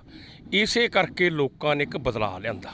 ਬਦਲਾਅ ਲਿਆਉਣ ਕਰਕੇ ਲੋਕ ਸੋਚਦੇ ਕੋਈ ਤੀਜੀ ਧਿਰ ਆ ਜੇ ਤਾਂ ਕੁਛ ਨਾ ਕੁਛ ਫਾਇਦਾ ਹੋ ਜੇ। ਉਹ ਮਤਲਬ 92 MLA ਇਹਨਾਂ ਦੇ ਜਿੱਤਿਆ ਤੇ ਮੇਰਾ ਖਿਆਲ ਮੇਰੇ ਹਿਸਾਬ ਮੁਤਾਬਕ ਸਰਕਾਰ 90% ਜੀ ਠੀਕ ਚੱਲ ਰਹੀ ਹੈ। 10% ਦਾ ਫਰਕ ਹੈ। ਉਹਨੂੰ ਅਸੀਂ ਆਪਦੇ ਅੰਦੋਲਨ ਨਾਲ ਸਿੱਧਾ ਕਰ ਲਾਂਗੇ ਵੀ 10 ਤੇ ਸਹੀ ਆ ਜਾ। ਉਹ ਸਹੀ ਚੱਲਣ ਨੂੰ ਮੈਂ ਕੀ ਗੱਲ ਕਹਿਣਾ ਗਾ, ਜਿਵੇਂ ਹੁਣ ਮੰਤਰੀਆਂ ਨੇ ਜ਼ਮੀਨ ਦੱਬੀ ਹੈ, ਅਫਸਰਾਂ ਨੇ ਜ਼ਮੀਨ ਦੱਬੀ ਹੈ, ਜਾਂ ਵੱਡੇ ਕਿਸੇ ਵਪਾਰੀ ਨੇ ਦੱਬੀ ਹੈ, ਉਹ ਤੋਂ ਛੁਡਾਈ ਹੈ ਉਹਨਾਂ ਨੇ। ਜੇ ਕੋਈ ਕੰਮ ਚੰਗਾ ਕਰੇ ਉਹਨੂੰ ਚੰਗਾ ਕਹਿ ਦਿਓ, ਜੇ ਮਾੜਾ ਕਰੇ। ਹੁਣ ਸਾਡਾ 600 ਕਰੋੜ ਰੁਪਇਆ ਗੰਨੇ ਦਾ ਰੱਖੀ ਬੈਠੀ ਹੈ ਸਰਕਾਰ। 200 ਕਰੋੜ ਦੇਤਾ, 400 ਕਰੋੜ ਰਹਿੰਦਾ ਹੈਗਾ। ਹੁਣ ਫਿਰ ਤਾਂ ਉਹ ਗੰਨੇ ਪੈਸੇ ਤਾਂ ਜਦੋਂ ਅਸੀਂ ਕਰਨੀ ਪਊਗੀ। ਫਿਰ ਕਹਿਣਗੇ ਰੂਲ ਸਿੰਘ ਇੱਕ ਪਾਸੇ ਸਰਕਾਰ ਨੂੰ 90% ਠੀਕ ਹੈ ਨਾ, ਤੇ ਫਿਰ ਜੇ ਗੰਨੇ ਦੇ ਪੈਸੇ ਦੇ 100% ਹੀ ਸਰਕਾਰ ਠੀਕ ਹੋ ਜੇ, ਮਸਲੇ ਹੱਲ ਕਰਦੇ ਜੇ ਸਾਡੇ। ਕੋਈ ਲੜਨਾ ਕੋਈ ਸ਼ੌਂਕ ਨਹੀਂ, ਲੜਨਾ ਇੱਕ ਲੋੜ ਹੁੰਦਾ ਹੈ। ਲੜਨ ਤੋਂ ਭੱਜਣਾ ਸਮਝ ਹੀ ਛੋੜਦੀ ਹੈ। ਰੁਲਦੂ ਸਿੰਘ ਮਾਨਸਾ ਕਦੋਂ ਤੋਂ ਆਉਂਦੇ ਨੇ ਯੂਨੀਅਨ ਦੇ ਵਿੱਚ? ਜੇਕਰ ਤੁਸੀਂ ਲੜਾਈ ਦੀ ਗੱਲ ਕਰਦੇ ਹੋ ਤਾਂ ਰੁਲਦੂ ਸਿੰਘ ਮਾਨਸਾ ਦੀ ਚਿਣਗ ਆ ਜਿਹੜੀ, ਉਹ ਕਿਸ ਤਰੀਕੇ ਨਾਲ ਲੱਗਦੀ ਆ? ਇੱਧਰ ਵੀ ਅਸੀਂ ਲੋਕਾਂ ਦੀ ਗੱਲ ਕਰਨੀ, ਅਸੀਂ ਕਿਸਾਨਾਂ ਦੀ ਗੱਲ ਕਰਨੀ, ਅਸੀਂ ਕਿਸਾਨਾਂ ਦੀਆਂ ਮੰਗਾਂ ਦੀ ਗੱਲ ਕਰਨੀ। ਮੇਰਾ ਪਿੰਡ ਮਾਨਸਾ ਨਹੀਂ ਹੈਗਾ, ਵੱਡਾ ਨੰਗਲ ਹੈ। ਇੱਥੇ ਤਾਂ ਬਾਪੂ ਜੀ ਉਹਨਾਂ ਦੇ ਨਾਨਕੇ ਸੀਗੇ। ਉਹ ਸਾਡਾ ਪਿੰਡ ਜੇ ਕਹਿ ਦਈਏ ਅਸੀਂ ਬਜ਼ਾਰੇ ਸੀਗੇ, ਸਰਦਾਰ ਸਾਤੋਂ ਵੰਡਾਈ ਲੈਂਦੇ ਸੀ। ਉਹ ਮਜ਼ਾਰਾ ਲਹਿਰ ਵੀ ਚੱਲੀ। ਵੱਡਾ ਯੋਗਤਾ ਨਹੀਂ ਚੱਲ ਮੇਰੇ ਪਰਿਵਾਰ ਤੋਂ ਜਾਂ ਮੇਰੇ ਦਾਦੇ ਤੋਂ ਪਿਆ ਹੋਣਾ, ਕੁਛ ਤਾਂ ਮਾੜਾ ਮੋਟਾ ਉਹਨਾਂ ਨੇ ਕਰੇ ਹੋ, ਮਾੜਾ ਮੋਟਾ ਜਿੰਨਾ ਕੁ ਹੈਗਾ ਗਾ। ਉਹ ਜਿਹੜੀ ਲੜਾਈ ਮਜ਼ਾਰਾ ਲਹਿਰ ਦੀ ਚੱਲੀ ਹੈ, ਉਹ ਮਤਲਬ ਗਾਹਾਂ ਦੀ ਗਾਹਾਂ ਇੱਕ ਤੁਰਿਆ ਹੀ। ਗੱਲ ਯਾਦ ਰਹਿੰਦੀ ਵੀ ਯਾਰ ਸਾਡਾ ਪਿੰਡ ਵੀ ਵੰਡਾਈ ਵਾਲਾ ਸੀ, ਜੋ ਆਮ ਗੱਲ ਕਰਦੇ। ਉਹ ਮਜ਼ਾਰਾ ਲਹਿਰ ਚੱਲੀ ਤਾਂ ਜ਼ਮੀਨ ਅਸੀਂ ਜ਼ਮੀਨ ਦੇ ਮਾਲਕ ਬਣੇ ਹੈਗੇ। ਮੈਂ ਬਾਪੂ ਜੀ 5 ਭਾਈ ਸੀਗੇ। ਅਸੀਂ ਥੋੜ੍ਹੇ ਜਿਹੇ ਕੰਮ ਦੇ ਜ਼ਿਆਦਾ ਲਾਲਚੀ, ਦੀ ਜ਼ਮੀਨ ਇੱਥੇ ਚੰਗੀ ਮਿਲੀ, 80 ਕਿੱਲੇ ਬਣ ਮਿਲ ਗਿਆ ਸੀ ਸਾਨੂੰ। ਵੀ ਯਾਰ ਕੰਮ ਕਰੋ, ਹੋਰ ਲੈ ਲਓ 2 ਕਿੱਲੇ ਚਾਹੀਦੇ ਨੇ, ਹੋਰ ਲੈ ਲਓ। ਚੱਲ ਇਹ ਫਿਰ ਮੈਂ ਜਦੋਂ ਦੇਖਿਆ ਜੱਟਾਂ ਦੀ ਲੜਾਈ ਵੀ ਹੁੰਦੀ ਰਹਿੰਦੀ ਹੈ। ਹੁਣ 5 ਪਰਿਵਾਰ ਵੱਡਾ ਹੋ ਗਿਆ, ਆਪਸ 'ਚ ਵੀ ਲੜ ਪਏ, ਕਦੇ ਕਿਸੇ ਦੇ ਪਾਣੀ ਨਾਲ ਲੜਾਈ ਹੋ ਗਈ, ਸਾਲਾ ਕੋਈ ਜ਼ਮਾਨਤ ਕਰਾਉਣ ਥਾਣੇ 'ਚ ਨਾ ਬੜੇ, ਚਾਹ ਲੈ ਕੇ ਨਾ ਜਾਵੇ। ਫਿਰ ਮੈਨੂੰ ਲੱਗਿਆ ਵੀ ਰੂਲ ਸਾਹਿਬ ਆਪਾਂ ਨੂੰ ਕੁਛ ਨਾ ਕੁਛ ਕਰਨਾ ਚਾਹੀਦਾ। ਮੈਂ ਇਕੱਲਾ ਸੀ, ਕਿਉਂ ਮੈਨੂੰ ਮੇਰੀ ਹਿੱਸੇ ਬਹਿੰਦੀ 16 ਕਿੱਲੇ ਜ਼ਮੀਨ ਇਕੱਲੇ ਨੂੰ ਆਈ ਹੋਈ ਸੀ, ਦੂਜੇ ਕਿਸੇ 2 ਸੀਗੇ, 4 ਸੀ ਭਾਈ ਐਂ ਸੀਗੇ। ਅਸੀਂ 3 ਬਜ਼ੁਰਗਾਂ ਦਾ ਸਾਡਾ ਕੰਮ ਇਕੱਠਿਆਂ ਮੁੱਕ ਸੀਗਾ। ਰੋਟੀ ਭਮਾ ਟੋੜੀ ਦੀ, ਅਸੀਂ ਖੇਤੀ ਇਕੱਠੇ ਹਲ ਜੋੜਦੇ ਸੀ। ਮੈਂ ਵੱਡੇ ਭਾਈਆਂ ਨਾਲ ਗੱਲ ਕਰੀ, ਯਾਰ ਆਪਾਂ ਨੂੰ ਕਿਸੇ ਨਾ ਕਿਸੇ ਪਾਰਟੀ 'ਚ ਲੜਨਾ ਚਾਹੀਦਾ, ਬਿਨਾਂ ਪਾਰਟੀ ਤੋਂ ਨਹੀਂ ਸਰਨਾ। ਇਹ 1978 ਦੀ ਗੱਲ ਆ। 1978 ਦੇ ਜਿਹੜੀ ਆਪਣੀ ਤਰਕੋਣੀਆਂ ਮਾਨਸਾ ਵਾਲੀ, ਸਾਡਾ ਉੱਥੇ 12 ਕਿੱਲੇ ਬਾਣ ਹੈ। ਅਸੀਂ ਉੱਥੇ ਬੋਰ ਲਾਈਏ, ਪਾਣੀ ਤਾਂ ਮਗਰਲੇ ਟੱਕ ਜੇ ਲੱਗੇ, ਤੇ ਮਾਰੂ ਇਲਾਕਾ ਸੀ ਸਾਰਾ ਜ਼ਿਆਦਾ। ਚੱਲ ਮੈਂ ਮੰਡੀ 'ਚ ਸਮਾਨ ਖਰੀਦਣ ਵਗ ਗਿਆ। ਉੱਥੇ ਇੱਕ ਛੋਟੀ ਜਿਹੀ ਮਤਲਬ ਕਾਨਫਰੰਸ ਕਰਿਆ, ਮਗਵਾਲ ਸੰਗਰੂਰ ਜ਼ਿਲ੍ਹੇ 'ਚ ਝੰਡਾ ਸੂਬੇਦਾਰ ਹੁੰਦੇ, ਉਹ ਮਤਲਬ ਉੱਥੇ ਰੈਲੀ ਕਰਾਈ ਜਾਣ, ਬੰਦਾ 2-300 ਉਹਨਾਂ ਕੋਲੇ। ਮੈਂ ਜਦੋਂ ਨਾ ਦੇਖਿਆ ਰੰਗ ਢੰਗ, ਤੇ ਮੈਂ ਪੁੱਛਿਆ ਵੀ ਤੁਸੀਂ ਕੌਣ ਹੋ? ਉਦੋਂ ਦਾ ਨਾਂ ਹੈਗਾ ਤੀਗਾ, ਸਮਝ ਲੈ ਵੀ ਪੰਜਾਬ ਖੇਤੀਬਾੜੀ ਯੂਨੀਅਨ। ਮੈਂ ਫਿਰ ਪੂਰੀ ਮੈਨੂੰ ਗੱਲ ਕੀ, ਮੈਂ ਕਿਹਾ ਬਈ ਰਾਜਨੀਤਿਕ ਤੌਰ 'ਤੇ ਕਹਿੰਦੇ ਵੀ ਗੈਰ ਸਿਆਸੀ ਹੈ। ਚਲ ਮੈਂ ਸਮਾਨ ਖਰੀਦ ਕੇ ਤਾਂ ਰੇੜੇ 'ਚ ਰੱਖਦਾ, ਤੇ ਮੈਂ ਫਿਰ 5 ਰੁਪਏ ਵੀ ਦਿੱਤੇ ਉਹਨਾਂ ਨੂੰ। ਉਦੋਂ 5 ਰੁਪਏ ਦਾ ਖਾਸੀ ਕਦਰ ਸੀ। ਤੇ ਮੈਨੂੰ ਮੈਂ ਕਿਹਾ ਵੀ ਥੋੜੀ ਕੋਈ ਮੀਟਿੰਗ ਉਹਨਾਂ ਮੈਨੂੰ ਦੱਸਤਾ ਵੀ ਇੱਥੇ ਮਾਨਸਾ ਇੱਕ ਧਰਮਸ਼ਾਲਾ ਹੈਗੀ, ਉੱਥੇ ਮੀਟਿੰਗ ਹੁੰਦੀ ਹੈ। ਅਸੀਂ ਜਿਲੇ ਚਲੇ ਗਏ। ਅਸੀਂ ਕੰਮ ਦੇ ਲਾਲਚੀ ਫੇਰ ਭੁੱਲ ਗਏ। ਮੈਂ ਆਖੀ ਕਿ ਬੰਦਾ ਜੱਟ ਕੰਮ ਦਾ ਲਾਲਚੀ ਹੋਵੇ, ਕੰਮ ਕਰਨੀ ਜਾਂਦਾ। 1979 'ਚ, ਉਹ 78 ਦੀ ਗੱਲ ਹੈ, 1979 'ਚ 3 ਮਹੀਨੇ ਦੀ ਮੇਰਾ ਤਖਤ ਪੋਸ ਆ, ਸਾਡਾ ਕੋਠੇ ਨੇ ਮੇਰੇ ਤਾਏ ਦੇ ਨਾਂ 'ਤੇ ਕੋਠੇ ਵੱਜੇ ਹੋਏ ਨੇ, ਮੱਲਾ ਸਿੰਘ ਦੇ ਨਾਂ 'ਤੇ। ਉਹ ਬੰਦੇ ਉੱਥੇ ਆ ਗਏ ਜਿਵੇਂ ਕੋਈ ਉਸ ਮੌਕੇ ਦੇ ਲੀਡਰ। ਮੈਂ ਤੜਕੀ ਮੈਸਾਂ ਨੂੰ ਸੰਨੀ ਜੀ ਰਲਾ ਕੇ ਹਟਿਆ, ਤਾਂ ਮੇਰੇ ਤਾਇਆ ਜੀ ਮੈਨੂੰ ਕਹਿਣਗੇ ਮੁੰਡਾ ਕਰ ਰਾਇ ਮੇਰੇ ਨਾਲ ਦਾ। ਇਹਦਾ ਪਿਓ ਕਹਿੰਦਾ ਰੂਦੂ ਕਹਿੰਦਾ ਬੰਦੇ ਆਏ ਨੇ ਕੋਈ ਤਖਤ ਪੋਸ 'ਤੇ। ਮੈਂ ਸੁਣ ਲਗਾ, ਮੈਂ ਵੋਟਾਂ ਵਾਟਾਂ ਵਾਲੇ ਹੋਣਗੇ। ਕਹਿੰਦਾ ਨਹੀਂ ਆ ਚੱਲੀਏ। ਮੈਂ ਚੱਲ ਅਸੀਂ ਤੁਰੇ ਗਏ। ਮੈਂ ਦੇਖਿਆ ਉਹ ਹਿਸਾਬ ਲਾ ਕੇ ਦੱਸਣ ਵੀ ਤੁਹਾਡੀ ਪਗਾਹ ਇੰਨੇ ਦੀ ਵਿਕਦੀ ਆ, ਪੱਗ ਇੰਨੇ ਦੀ ਵਿਕਦੀ ਹੈ, ਤੁਹਾਡਾ ਦੁੱਧ ਇੰਨੇ 'ਚ ਪੈਦਾ ਹੁੰਦਾ। ਮੈਂ ਤਾਂ ਉਹੀ ਹੋ ਤੁਸੀਂ, ਮਤਲਬ ਤੁਸੀਂ ਪੰਜਾਬ ਖੇਤੀਬਾੜੀ ਯੂਨੀਅਨ? ਕਹਿੰਦੇ ਹਾਂਜੀ। ਮੈਂ ਖਾਓ ਚਾਹ ਪਿਆ। ਮੈਂ ਉਹ 10 ਬੰਦੇ ਕਹਿੰਦੇ ਚਾਹ ਤਾਂ ਨਹੀਂ ਪੀਂਦੇ, ਤੂੰ ਸਾਡੇ ਨਾਲ ਮਤਲਬ ਪਿੰਡ 'ਚ ਚੱਲ। ਅਸੀਂ ਮੇਰਾ ਕਹਾ 7-8 ਬੰਦੇ ਛਾਲ ਮਾਰ ਕੇ ਟਰਾਲੀ ਚੜ੍ਹ ਗਏ। ਮੈਂ ਫਿਰ 3 ਥਾਂ ਉਹਨਾਂ ਦੀਆਂ ਉੱਥੇ ਪ੍ਰੋਗਰਾਮ ਕਰਾਏ ਸਾਡੇ ਪਿੰਡ 'ਚ, ਮਾਨਸਾ ਸ਼ਹਿਰ ਤੋਂ ਬਾਹਰਲੇ ਪਾਸੇ ਜਿਹੜਾ ਪਿੰਡ ਹੈਗਾ। ਇੱਕ ਥਾਂ 'ਤੇ ਔਂਕੜ ਜੀ ਪੈਣ ਲੱਗੀ, ਉਸ ਬੰਦੇ ਰੌਲਾ ਲੱਗੇ ਪਾਉਣ, ਜਿਵੇਂ ਸ਼ਹਿਰੀ ਜਿਹੇ ਲੋਕ ਹੁੰਦੇ ਨੇ। ਮੈਂ ਉਹਨਾਂ ਕਨੀ ਦਬਦਬਾ ਮੇਰਾ ਹੈਗਾ ਤੀਗਾ। ਮੈਂ ਚੁੱਪ ਕਰਕੇ ਖੜ੍ਹ ਦਿਓ, ਕੋਈ ਸਲਾਹ ਹੋ ਜੂ। ਉਹਨੇ ਫਿਰ ਸਾਰੀ ਗੱਲਬਾਤ ਮੈਂ ਕਿਹਾ ਚਲੋ ਘਰੇ ਰੋਟੀ ਖਵਾਵਾਂਗੇ। ਉਹ ਕਹਿੰਦੇ ਵੀ ਇੱਕ ਘਰੇ ਤਾਂ ਔਖਾ ਹੋ ਜੂ। ਮੈਂ ਕਿਹਾ ਨਹੀਂ ਕੋਈ, ਅਸੀਂ 2-2 ਜਣੇ ਨੂੰ ਲੈ ਕੇ ਜਾ ਕੇ ਰੋਟੀ ਖਵਾਤੀ। ਰੁਲਦੂ ਸਿੰਘ ਪਹਿਲਾਂ ਤੋਂ ਹੀ ਅਥਰੇ ਸੁਭਾਅ ਦੇ ਸੀਗੇ, ਮਤਲਬ ਕਹਿਣ ਦਾ ਮਤਲਬ ਛੋਟੇ ਹੁੰਦੀ ਇੱਦਾਂ ਦੇ ਸੀਗੇ ਵੀ ਜੇ ਕੋਈ ਬੋਲਦਾ ਸੀ ਮੂਹਰੇ ਤਾਂ ਉਹਦੇ ਖਿਲਾਫ ਹੋ ਕੇ ਖੜੇ ਹੋ ਜਾਂਦੇ ਸੀ ਕਈ ਵਾਰ? ਨਹੀਂ, ਸੱਚ ਤੇ ਆਪਾਂ ਕਦੇ ਪਿੱਛੇ ਨਹੀਂ ਹਟੇ ਸੀਗੇ। ਚਾਹੇ ਮੈਂ ਮੈਸਾਂ ਚਾਰੀਆਂ, ਠੀਕ ਹੈ ਨਾ ਗੱਲ, ਚਾਹੇ ਮੈਂ ਹਲਵਾ ਹੈ। ਜਦੋਂ ਕਿਸੇ ਮੇਰਾ ਇੱਕ ਸੁਭਾਅ ਸੀ, ਜੇ ਤਕੜਾ ਬੰਦਾ ਮਾੜੇ ਨੂੰ ਤਕੜਾ ਪਾਲੀ ਮਾੜੇ ਨੂੰ ਕੁੱਟਦਾ, ਮੈਥੋਂ ਦੇਖਿਆ ਨਹੀਂ ਜਾਂਦਾ ਸੀਗਾ। ਮੈਂ ਵੀ ਤੇਰੀ ਕਹੀ ਕਿਸੇ ਲੈ ਵੀ ਤੂੰ ਇਹਨੂੰ ਕੁੱਟੇਂਗਾ, ਮਤਲਬ ਕਰ ਖੇਤੀ ਜਾਂ ਕੋਈ ਪਾਣੀ ਨਹੀਂ ਵੱਢਣ ਦਿੰਦਾ, ਜੋ ਕੁਛ ਨਹੀਂ ਕਰਨ ਦਾ ਮਾੜੇ ਕਿਸਾਨ ਨੂੰ। ਮੈਂ ਹਮੇਸ਼ਾ ਵਾਸਤੇ ਜਿਹੜਾ ਕਮਜ਼ੋਰ ਬੰਦਾ ਸੀਗਾ ਪਹਿਲੇ ਦਿਨ ਉਸ ਕੋ ਨਹੀਂ ਖੜਦਾ ਸੀ, ਇਹ ਨਹੀਂ ਮੈਂ ਤਕੜੇ ਨਹੀਂ ਖੜਾ, ਇਹ ਮੇਰਾ ਸੁਭਾਅ ਸੀ ਇੱਕ ਵਾਰ। ਇਹ ਖੁੰਡਾ ਫਿਰ ਛੋਟੇ ਹੁੰਦਿਆਂ ਦੀ ਚੱਕਿਆ? ਨਹੀਂ ਖੁੰਡਾ ਤਾਂ ਮੇਰਾ ਇਸ 'ਚ ਆਪਣਾ ਮੇਰਾ ਖਿਆਲ ਹੈ ਵੀ ਮੇਰਾ ਐਕਸੀਡੈਂਟ ਹੋ ਗਿਆ ਸੀਗਾ, ਮੇਰਾ ਚੂੜਾ ਟੁੱਟ ਗਿਆ ਸੀਗਾ। ਖੂੰਡੇ ਵਾਲੇ ਬੰਦੇ ਤੋਂ ਤਾਂ ਮੈਂ ਸਮਝਾ ਨਫ਼ਰਤ ਕਰਦਾ ਸੀ। ਜਿਹੜਾ ਬੰਦਾ ਖੂੰਡਾ ਰੱਖਦਾ ਬਾਬਾ ਭੜਕਾਵ ਜੇ ਬਣ ਜਾਂਦਾ ਹੈਗਾ ਵੀ ਯਾਰ ਖੂੰਡੇ ਵਾਲਾ ਲੱਗਦੇ ਨੇ ਬਾਬਾ ਭੜਕਾਵ ਜਾ, ਉਹ ਸਭ ਮੈਨੂੰ ਚੱਕਣਾ ਪੈ ਗਿਆ। ਚੱਕਣਾ ਤੁਹਾਡੀ ਕਿਰਪਾ ਹੋ ਗਈ ਪ੍ਰੈਸ ਦੀ, ਇੰਨਾ ਇਹਨੂੰ ਤੁਸੀਂ ਭਾਰਤਾ, ਮੈਨੂੰ ਖੂੰਡੇ ਵਾਲੇ ਦਿਨ ਉੱਥੇ ਭਾਰਤਾ ਸਾਰੇ, ਮਤਲਬ ਇਹ ਤੁਹਾਡੀ ਕਿਰਪਾ ਹੋਈ ਹੈ ਪ੍ਰੈਸ ਦੀ, ਸਮਝ ਲਿਆ। ਖੂੰਡਾ ਤਾਂ ਮੇਰਾ ਇੱਕ ਤੁਰਨ ਵਾਸਤੇ ਹੈ। ਮੈਂ ਹੁਣ ਵੀ ਮਤਲਬ ਜੇ ਮਸਾਂ ਹੌਲੀ ਹੌਲੀ ਤੁਰਦਾ, ਗੱਡੀ 24 ਘੰਟੇ ਹੁੰਦਾ, ਜੀਪ 'ਚ ਮੇਰਾ ਆਰਡਰ ਰੱਖਿਆ ਹੋਇਆ ਹੈਗਾ। ਜਿਹੜੀ ਪੋਤੇ ਦੀ ਕਾਰ ਆ ਉਹ 'ਚ ਆਰਡਰ ਰੱਖਿਆ ਹੋਇਆ ਵੀ ਚੱਕਣਾ ਨਾ ਪਵੇ, ਕਾਰ 'ਚ ਬਹਿ ਗਏ ਇਸ ਚੱਕ ਕੇ ਉਤਰ ਕੇ ਸਾਰਾ ਕੁਛ ਕਰਕੇ ਲਾ ਦਿਆਂਗੇ। ਖੂੰਡਾ ਕੋਈ ਇਹ ਨਹੀਂ ਹੈਗਾ ਕਿਸੇ ਨਾਲ ਵੀ ਆਪਾਂ ਕਿਸੇ ਨੂੰ ਡਰਾਉਣਾ ਜਾਂ ਧਮਕਾਉਣਾ। ਮੈਂ ਤਾਂ ਤੁਹਾਨੂੰ ਪਹਿਲਾਂ ਹੀ ਦੱਸਤਾ।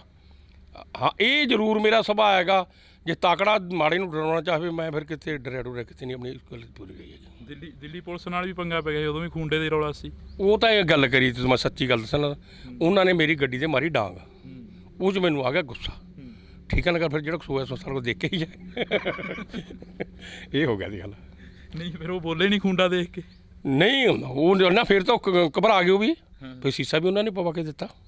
ਮਾਸੀ ਦਾ ਆਪਦੇ ਕੋਲ ਤਾਂ ਕੋਈ ਪੈਸੇ ਨਹੀਂ ਲਾਏ, ਪਤਾ ਨਹੀਂ 4000 ਲੱਗਿਆ, ਨਹੀਂ 5000 ਲੱਗਿਆ, ਉਹਨਾਂ ਨੇ ਪਵਾ ਕੇ ਦਿੱਤਾ ਸੀਸਾ। ਫਿਰ ਇੱਕ ਟਾਈਮ ਦੇ ਲਈ ਕਿਸਾਨ ਯੂਨੀਅਨਾਂ ਦਾ ਸਿੱਕਾ ਚੱਲਦਾ ਸੀ, ਜੇਕਰ ਅਸੀਂ ਗੱਲ ਕਰੀਏ ਕਿਸਾਨ ਅੰਦੋਲਨ ਦੀ, ਤਾਂ ਹੁਣ ਇਹ ਨਹੀਂ ਲੱਗਦਾ ਹੈਗਾ ਵੀ ਮੱਠੇ ਜਿਹੇ ਪੈ ਗਏ ਆ ਕੇ ਇੱਥੇ? ਜਦੋਂ ਪੰਜਾਬ ਦੇ ਵਿੱਚ ਆਉਣੇ ਹੋ ਤਾਂ SSM ਬਣਦਾ, ਸੰਯੁਕਤ ਸਮਾਜ ਮੋਰਚਾ ਬਣਦਾ, ਸਿਆਸੀ ਧਿਰਾਂ ਦੇ ਵਿੱਚ ਆ ਕੇ ਸ਼ਾਮਲ ਹੋ ਜਾਂਦਾ ਕਿਸਾਨ ਯੂਨੀਅਨ।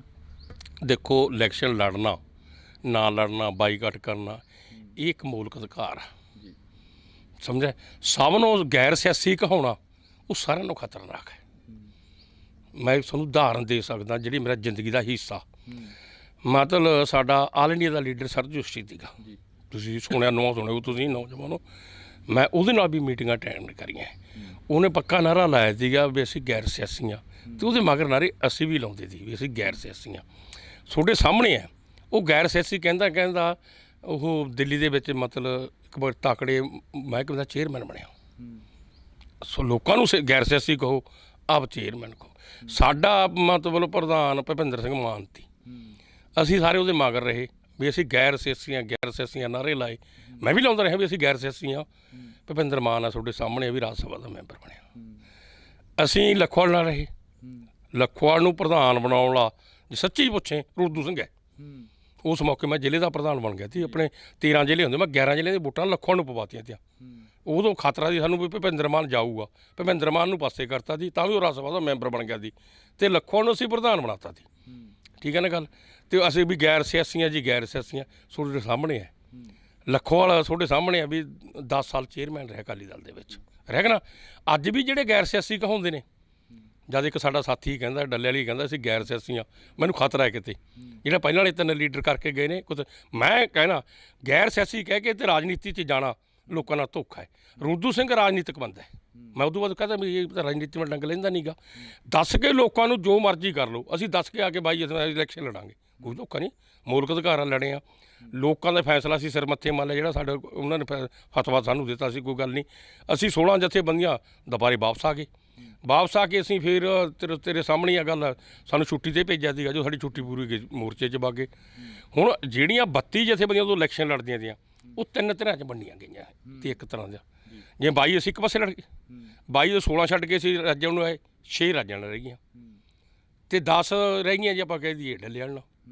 8 ਡੱਲੇ ਵਾਲ ਨੂੰ ਮੁੜ ਕੇ ਸਾਡੇ 'ਚ ਆ ਗਈਆਂ, ਉਹ 2 ਹੀ ਰਹਿ ਗਏ, ਬਲਦੇਵ ਸਰਸਾ ਅਤੇ ਆਪਣਾ ਡੱਲੇ ਵਾਲ। ਮੁੜ ਕੇ ਸਾਡਾ ਸੰਗਠਨ ਉੱਡਦਾ ਕਰ ਰਿਹਾ। ਹੁਣ ਇਹ ਸਾਰੇ ਗਏ ਆ ਉੱਥੇ।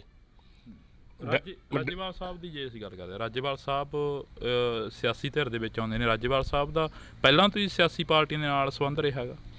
ਮੈਂ ਕਹਿੰਦਾ ਇਹੋ ਜਿਹਾ ਕੋਈ ਲੀਡਰ ਹੀ ਨਹੀਂ ਜਿਹਦਾ ਨਾ ਸੰਬੰਧ ਰਿਹਾ ਹੋਵੇ। ਮੇਰੀ ਗੱਲ ਸਮਝਿਆ।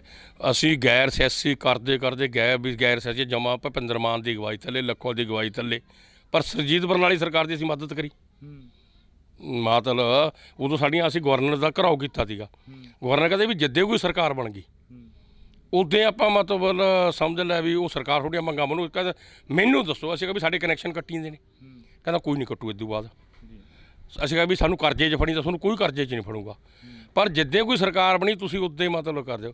ਅਤੇ ਜਦੋਂ ਸਰਜੀਤ ਬਰਨਾਲਾ ਦੀ ਸਰਕਾਰ ਬਣਨ 'ਤੇ ਆਈ, ਸਾਡੇ ਜਿਹੜੇ ਵੱਡੇ ਲੀਡਰ ਸੀ, ਮੈਂ ਤਾਂ ਉਦੋਂ ਜੇ ਕਹਿੰਦਾ ਵੀ ਜ਼ਿਲ੍ਹੇ 'ਚ ਪੱਧਰ ਦਾ ਲੀਡਰ ਲਾ ਲਾ ਵੀ ਜ਼ਿਲ੍ਹੇ ਦਾ ਪ੍ਰਧਾਨ, ਇਹ ਬਿਨਾਂ ਮੰਗਾਂ ਤੋਂ ਸਰਜੀਤ ਬਰਨਾਲੇ ਨੂੰ ਵੋਟਾਂ ਪਵਾਉਣ ਨੂੰ ਫਿਰਦੇ ਸਾਡੇ ਲੀਡਰ। ਵਿੱਚ ਇਹ ਲੱਖੋਵਾਲ, ਜੇ ਆਪਾਂ ਵਿੱਚ ਕਰੇ ਭੁਪਿੰਦਰ ਮਾਨ, ਵਿੱਚ ਹੀ ਰਾਜਾ ਵਾਲਾ ਕਹਾਂ, ਮੈਂ ਜੇ ਕਹਾਂ ਵੀ ਕੋਈ ਬੜਾ ਸਮਝੌਤਾ ਨਹੀਂ ਕਰਨਾ, ਅਸੀਂ ਵੋਟਾਂ ਪਾ ਦਾਂਗੇ। ਮੈਂ ਬਠਿੰਡਾ ਜ਼ਿਲ੍ਹਾ ਤਾੜੀ, ਮੈਂ ਜ਼ਿਲ੍ਹਾ ਪ੍ਰਧਾਨ ਸੀ। ਮੈਂ ਜਦੋਂ ਗਿਆ ਤੇ ਸਮਝ ਲੈ ਵੀ ਮੈਨੂੰ ਬੁੱਕਲ 'ਚ ਲੈ ਲਿਆ ਲੱਖੋਵਾਲ ਸਾਹਿਬ ਨੇ। ਕਹਿੰਦਾ ਵੋਟਾਂ ਬਾਰੇ ਕੀ ਮਸਲਾ ਹੈਗਾ। ਉਦੋਂ ਸ਼ਾਇਦ ਮੈਂ ਹਜੇ ਪ੍ਰਧਾਨ ਨਹੀਂ ਬਣੀ, ਉਦੋਂ ਮੇਰਾ ਖਿਆਲ ਹੈ ਮੈਂ ਮੀਤ ਪ੍ਰਧਾਨ ਦੇ ਜ਼ਿਲ੍ਹੇ ਦਾ ਸੀਨੀਅਰ ਮੀਤ ਪ੍ਰਧਾਨ ਸੀਗਾ, ਪ੍ਰਧਾਨ ਮੈਂ ਉਦੋਂ ਬਾਅਦ ਬਣਦਾ। ਮੈਂ ਆਖਿਆ ਜੀ ਜਿਹੜੀਆਂ ਆਪਣੀਆਂ ਮੰਗਾਂ ਮੰਨ ਜੂਗਾ, ਮੈਂ ਲੱਖੋਵਾਲ ਨੂੰ ਆਹੀ ਗੱਲ ਵੀ ਜਿਹੜਾ ਆਪਣੀਆਂ ਮੰਗਾਂ ਮੰਨ ਜੂਗਾ ਆਪਾਂ ਉਹਨੂੰ ਵੋਟਾਂ ਪਾਵਾਂਗੇ। ਕਹਿੰਦਾ ਜੇ ਕੋਈ ਨਾ ਮੰਨੇ ਫਿਰ ਮੈਂ ਜਿੱਥੇ ਮਰਜ਼ੀ ਵੋਟਾਂ ਪਾ ਦਿਓ, ਆਪਾਂ ਨੂੰ ਪੰਗਾ ਲੈਣ ਦੀ ਲੋੜ ਨਹੀਂ, ਜਿਹੜੀ ਜੋ ਮਰਜ਼ੀ ਪਾ ਦੇ, ਆਪਾਂ ਕਿਉਂ ਕਰੀਏ। ਮੈਨੂੰ ਫਿਰ ਇਹ ਗੱਲ ਮੋੜ ਕੇ ਆਪ ਕਹੀ ਲੱਖੋਵਾਲ ਨੇ। ਕਹਿੰਦਾ ਜੀ ਫਿਰ ਵੀ ਅਕਾਲੀਆਂ ਦੀ ਸਰਕਾਰ ਬਣ ਗਈ, ਕਿਉਂ ਉਦੋਂ ਹੈਗਾ ਜੀ ਬਣੂ ਅਕਾਲੀਆਂ ਸਰਕਾਰ ਬਣਨੀ ਹੈ। ਮੈਂ ਹੱਸਦੇ ਨੇ ਕਿਹਾ ਮੈਂ ਲੱਖੋਵਾਲ ਸਾਹਿਬ ਸਾਰਾ ਕੁਝ ਨੁਕਸਾਨ ਕਰ ਰਿਹਾ, ਗੁਰਦੁਆਰੇ ਢਵਾ ਲਏ, ਕਿੱਡਾ ਵੱਡਾ ਹਮਲਾ ਹੋ ਗਿਆ, ਫੌਜ ਲੱਗ ਗਈ। ਜੇ ਆਪਣੀਆਂ ਵੋਟਾਂ ਬਣਾ ਅਕਾਲੀ ਦਲ ਦਾ ਪੈਰ ਤਿਲ ਕੇ ਗਿਆ, ਇਹਨਾਂ ਨਾਲ ਕੀ ਬਣੂਗੀ। ਬਾਈ ਜਾਨ ਸਾਹਿਬਾਂ ਨੇ ਫੇਰ ਮੀਟਿੰਗ ਕਰੀ ਬਾਦਲ ਨਾਲ ਬਰਨਾਲੇ ਨਾਲ ਰਲ ਕੇ, ਫਿਰ ਉਹ ਜਿੰਨੀਆਂ ਮੰਗਾਂ ਦੀਆਂ ਸਾਡੀਆਂ ਮੰਨੀਆਂ ਵੀ ਤੁਹਾਡੀਆਂ ਮੰਗਾਂ 4-5 ਮੰਗਾਂ ਦੀਆਂ 300 ਕਰੋੜ ਰੁਪਇਆ ਖਾਲਾਂ ਦਾ, ਬਿਜਲੀ ਸਮਝੌਤਾ ਤੇ ਆਪਣਾ ਇੱਥੇ ਕੀ ਕਹਿੰਦੇ ਉਹਨਾਂ ਆਪਣਾ ਚੁੰਗੀ ਦਾ, ਇਹ ਕਈ ਮੰਗਾਂ ਤੀਆਂ ਸਾਰਾ ਜ਼ਿਕਰ ਹੈ। ਇਹ ਅਸੀਂ ਉਦੋਂ ਦੇ ਜਦੋਂ ਜਹਿਦ 'ਚ ਲੱਗੇ ਹੋਏ, ਕੋਈ ਅੱਜ ਦੇ ਨਹੀਂ ਲੱਗੇ। ਆ ਮੇਰਾ ਖਿਆਲ ਹੈ ਵੀ ਧੁੱਪ ਚਿੱਟੀ ਨਹੀਂ ਹੋਈ, ਇਹ ਸੰਘਰਸ਼ 'ਚ ਚਿੱਟੀ ਹੋਈ ਹੈ। ਜੇ ਅਸੀਂ ਗੱਲ ਕਰਦੇ ਹਾਂ, ਤੁਸੀਂ ਗੱਲ ਕਰੀ ਆ ਬਰਨਾਲਾ ਸਰਕਾਰ ਦੀ, ਉਸ ਤੋਂ ਪਹਿਲਾਂ ਇੱਕ ਸੰਘਰਸ਼ ਚੱਲਦਾ 1978 ਦੀ ਗੱਲ ਕਰਕੇ ਹਟਿਓ। 1978 ਦੇ ਵਿੱਚ 13 ਅਪ੍ਰੈਲ 1978 ਯਾਦ ਆ ਜਦੋਂ ਇੱਕ ਸਾਕਾ ਵਾਪਰਦਾ, ਨਿਰੰਕਾਰੀਆ ਕਾਂਡ ਹੁੰਦਾ, ਨਿਰੰਕਾਰੀਆਂ ਦੇ ਵੱਲੋਂ 13 ਸਿੰਘ ਨੇ ਜਿਹੜੇ ਉਹ ਸ਼ਹੀਦ ਕਰੇ ਜਾਂਦੇ ਨੇ। ਉਹ ਉਸ ਬਾਰੇ ਕੁਛ ਪਤਾ ਥੋੜ੍ਹਾ ਬਹੁਤਾ? ਮੈਂ ਬਾਹਲਾ ਨਹੀਂ, ਮੈਨੂੰ ਉਹਦੇ ਬਾਰੇ ਇੰਨਾ ਗਿਆਨ ਹੈਗਾ, ਜਨ ਹੈਗਾ, ਜੋ ਬਾਅਦ 'ਚ ਜ਼ਰੂਰ ਸੁਣਿਆ ਵੀ ਜੇ ਇੱਕ ਸਿੱਖਾਂ ਦੀ ਲੜਾਈ ਦੀ ਨਿਉ ਜੜ ਉੱਥੋਂ ਹੀ ਟਿਕੀ ਹੈਗੀ। ਜਿਹੜੇ ਹੁਣ ਗਰਮ ਦਲੀਏ ਨੇ, ਜਦੋਂ ਇਹ ਨੁਕਸਾਨ ਹੋ ਗਿਆ ਇਸ ਗੱਲ 'ਤੇ ਵੀ ਇੱਕ ਧਰਮ ਵਾਲੇ ਨੇ ਦੂਜੇ ਧਰਮ ਦੇ ਮਤਲਬ ਉਹਨਾਂ ਨੂੰ ਸ਼ਹੀਦ ਕਰਤਾ ਬੰਦਿਆਂ ਨੂੰ, ਇਸੇ ਤੋਂ ਮੇਰੇ ਹਿਸਾਬ 'ਚ ਮੁੱਢ ਵੱਜਿਆ ਉੱਥੋਂ। ਜਿਹੜੀ ਗੱਲ ਹੈ ਮੈਨੂੰ ਬਾਹਲਾ ਉਸ ਮੌਕੇ ਦਾ ਨਹੀਂ ਪਤਾ, ਉਹ ਤਾਂ ਮੇਰੇ ਆਮ ਕਹਿੰਦੇ ਗੱਲ ਵੀ ਖੇਤੀ ਦੇ ਵਿੱਚ ਕੰਮ ਕਰਦੇ ਸੀਗੇ ਵੀ ਉਹ ਠੀਕ ਨਹੀਂ ਸੀਗਾ। ਉਹ ਚਾਹੇ ਕਿਸੇ ਨੇ ਵੀ ਕਰਵਾਇਆ, ਕਿਸੇ ਉਸ ਮੌਕੇ ਦੇ ਅਫਸਰ ਨੇ ਕਰਾਇਆ, ਕਿਸੇ ਨੇ ਕਰਾਇਆ, ਉਹ ਨਹੀਂ ਹੋਣਾ ਚਾਹੀਦਾ। ਹੁਣ ਯਾਰ 10 ਬੰਦੇ ਇੱਕ ਥਾਂ ਲੁਕੇ ਬੈਠੇ ਨੇ, ਉਹਤੇ ਗੋਲੀ ਚਲਾਉਣ ਦੀ ਕੀ ਲੋੜ ਹੈ। ਉਹਦਾ ਘੇਰ ਲਓ, ਜਦੋਂ ਮਰਜ਼ੀ ਫੜ ਲਓ, 10 ਬੰਦੇ ਦੀ ਕੀ ਤਾਕਤ ਹੈ। ਪੁਲਿਸ ਮੂਹਰੇ ਜਾਂ ਆਪਾਂ ਗੱਲ ਕਰ ਦਈਏ, ਮੈਂ ਤਾਂ ਕਹਿੰਦਾ ਹੁਣ ਵੀ ਜਿਹੜਾ ਮੁਕਾਬਲਾ ਹੋਇਆ ਹੈ, ਜਿਹੜੇ ਮੈਂ ਕਹਿੰਦਾ ਸਾਡੇ ਮੂਸਾ ਦਾ ਜਿਹੜਾ ਮਰਡਰ ਹੋਇਆ ਸੀ, ਕਹਿੰਦਾ ਬਹੁਤ ਦੁੱਖ ਆ ਸਾਨੂੰ ਵੱਡਾ, ਠੀਕ ਹੈ ਨਾ ਗੱਲ। ਪਰ ਫਿਰ ਜਿਹੜੇ ਨੇ ਉਹ ਕਰਿਆ, ਜੇ ਉਹਨਾਂ ਨੂੰ ਵੀ ਐਂ ਗੋਲੀ ਨਾਲ ਮਾਰਨਾ, ਫਿਰ ਸਾਡੇ ਕੋਲ ਕਿਹੜਾ ਇਨਸਾਫ ਹੈ। ਅਦਾਲਤਾਂ ਕਾਹਦੇ ਵਾਸਤੇ ਨੇ? ਉਹਨੂੰ ਘੇਰ ਕੇ ਫੜੋ, ਕੁਛ ਕਰੋ, ਅਦਾਲਤ ਪੇਸ਼ ਕਰੋ, ਅਦਾਲਤ ਉਹਨੂੰ ਫਾਂਸੀ ਲਾਵੇ, ਕੁਛ ਲਾਵੇ, ਕਰਨਾ ਚਾਹੀਦਾ ਹੈਗਾ। ਇਹ ਨਹੀਂ ਹੈਗਾ ਵੀ ਬੰਦੇ ਨੂੰ ਘੇਰ ਕੇ ਉਹਦਾ ਮੁਕਾਬਲਾ ਬਣਾ ਦਿਓ। ਇਹ ਕਿਤੇ ਨਹੀਂ ਹੋਣਾ ਚਾਹੀਦਾ, ਕਿਸੇ ਸਰਕਾਰ 'ਚ ਨਹੀਂ ਹੋਣਾ ਚਾਹੀਦਾ। ਇਹ ਸਰਾਸਰ ਗਲਤ ਹੈ। ਜਦੋਂ ਨੇ ਕੋਈ ਚੱਲ ਵਾਧਾ ਹੋ ਵੀ ਗਿਆ, ਉਹਨੂੰ ਘੇਰ ਕੇ ਫੜਿਆ ਜਾ ਸਕਦਾ ਸੀਗਾ। ਅਸੀਂ ਬਹੁਤ ਬਹੁਤ ਧੰਨਵਾਦ ਕਰਾਂਗੇ। ਤਾਂ ਸਾਡੇ ਨਾਲ ਇਸ ਵਕਤ ਰੁਲਦੂ ਸਿੰਘ ਮਾਨਸਾ ਮੌਜੂਦ ਸਨ। ਤਾਂ ਇਹਨਾਂ ਦੀ ਜ਼ਿੰਦਗੀ ਨੂੰ ਲੈ ਕੇ ਗੱਲਬਾਤ ਹੋਈ ਆ, ਕਿਸਾਨ ਅੰਦੋਲਨ ਨੂੰ ਲੈ ਕੇ ਗੱਲਬਾਤ ਹੋਈ ਆ, ਤੇ ਦੋ ਨੌਜਵਾਨ ਜਿਹੜੇ ਇਸ ਪੰਜਾਬ ਦੀ ਮਿੱਟੀ ਦੇ ਨਾਲ ਜੁੜੇ ਹੋਏ ਸੀ, ਸ਼ੁਭਦੀਪ ਸਿੰਘ ਸਿੱਧੂ ਮੂਸੇਵਾਲਾ, ਤੇ ਜਿਸ ਨੂੰ ਕੌਮ ਨੇ ਕੌਮੀ ਯੋਧਾ ਐਲਾਨਿਆ ਭਾਈ ਸੰਦੀਪ ਸਿੰਘ ਉਰਫ ਦੀਪ ਸਿੱਧੂ, ਉਹ ਇਸ ਦੁਨੀਆ ਦੇ ਵਿੱਚ ਨਹੀਂ ਰਹੇ। ਤਾਂ ਉਹਨਾਂ ਨੂੰ ਲੈ ਕੇ ਵੀ ਥੋੜ੍ਹੀ ਬਹੁਤੀ ਗੱਲਬਾਤ ਹੋਈ ਆ। ਤਾਂ ਇਸੇ ਤਰ੍ਹਾਂ ਅਸੀਂ ਪੰਜਾਬ ਪੱਖੀ ਪੰਜਾਬ ਦੇ ਲੋਕਾਂ ਦੀ ਗੱਲ ਕਰਦੇ ਰਹਾਂਗੇ। ਤਾਂ ਜੁੜੇ ਰਹਿਣਾ ਇੰਡੋਜ਼ TV ਆਸਟ੍ਰੇਲੀਆ ਦੇ ਨਾਲ। ਮੇਰੇ ਸਹਿਯੋਗੀ ਸਾਥੀ ਕੁਲਦੀਪ ਦੇ ਨਾਲ ਮੈਨੂੰ ਹਰਜਿੰਦਰ ਸਿੰਘ ਢਿੱਲੋਂ ਨੂੰ ਦਿਓ ਜੀ ਇਜਾਜ਼ਤ। ਧੰਨਵਾਦ। ਜੇ ਕੋਈ ਬੋਲਦਾ ਸੀ ਮੇਰੇ ਤਾਂ ਉਹਦੇ ਖਿਲਾਫ ਹੋ ਕੇ ਖੜੇ ਹੋ ਜਾਂਦੇ ਸੀ ਕਈ ਵਾਰ। ਨਹੀਂ, ਸੱਚ ਤੇ ਆਪਾਂ ਕਦੇ ਪਿੱਛੇ ਨਹੀਂ ਹਟੇ, ਚਾਹੇ ਮੈਂ ਮੈਸਾਂ ਚਾਰੀਆਂ, ਠੀਕ ਹੈ ਨਾ ਗੱਲ, ਚਾਹੇ ਮੈਂ ਹਲਵਾ ਹੈ। ਜਦੋਂ ਕਿਸੇ ਮੈਨੂੰ ਇੱਕ ਸੁਭਾਅ ਦੀ, ਜੇ ਤਾਕੜਾ ਬੰਦਾ ਮਾੜੀ ਨੂੰ ਤਾਕੜਾ ਪਾਲੀ, ਮਾੜੀ ਨੂੰ ਕੋੜਦਾ, ਮੈਂ ਤੋਂ ਦੇਖਿਆ ਨਹੀਂ। ਇਹ ਕੁੰਡਾ ਫਿਰ ਛੋਟੇ ਹੁੰਦਿਆਂ ਦੀ ਚੱਕਿਆ? ਨਹੀਂ ਨਹੀਂ, ਦਿੱਲੀ ਪੁਲਿਸ ਨਾਲ ਵੀ ਪੰਗਾ ਪੈ ਗਿਆ, ਉਦੋਂ ਵੀ ਕੁੰਡੇ ਦੇ ਰੌਲਾ ਸੀ। ਉਹਨਾਂ ਨੇ ਮੇਰੀ ਗੱਡੀ 'ਤੇ ਮਾਰੀ ਡਾਂਗ, ਉਹ 'ਚ ਮੈਨੂੰ ਆ ਗਿਆ ਤਬਦੀਲੀ ਦੀ ਗੱਲ ਕਰੀ ਆ, ਰੈਵੋਲੂਸ਼ਨ ਦੀ ਗੱਲ ਕਰੀ ਆ, ਬਦਲਾਅ ਦੀ ਗੱਲ ਕਰੀ ਆ। ਬਦਲਾਅ ਦੀ ਗੱਲ ਕਰਕੇ ਸਰਕਾਰ ਸੱਤਾ 'ਚ ਆਈ ਆ।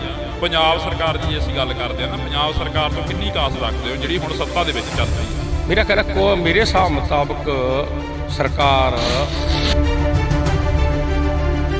10% ਦਾ ਫਰਕ ਹੈ, ਉਹਨੂੰ ਅਸੀਂ ਆਪਦੇ ਅੰਦੋਲਨ ਸਿੱਧਾ ਕਰ ਲਾਂਗੇ ਵੀ 10 ਤੇ ਸਹੀ ਆ। ਜੇ ਕੋਈ ਕੰਮ ਚੰਗਾ ਕਰੇ ਉਹਨੂੰ ਚੰਗਾ ਕਹਿ ਦੂ, ਜੇ ਮਾੜਾ ਕਰੇ। ਹੁਣ ਸਾਡਾ 600 ਕਰੋੜ ਰੁਪਇਆ ਗੰਨੇ ਦਾ ਰੱਖੀ ਬੈਠੀ ਹੈ ਸਰਕਾਰ। ਜਦ ਇੱਕ ਸਾਡਾ ਸਾਥੀ ਕਹਿੰਦਾ, ਡੱਲੇ ਵਾਲੀ ਕਹਿੰਦਾ ਸੀ ਗੈਰ ਸਿਆਸੀ ਆ, ਮੈਨੂੰ ਖਤਰਾ ਹੈ ਕਿਤੇ ਜਿਹੜਾ ਪਹਿਲਾਂ ਵਾਲੇ 3 ਲੀਡਰ ਕਰਕੇ ਗਏ ਨੇ।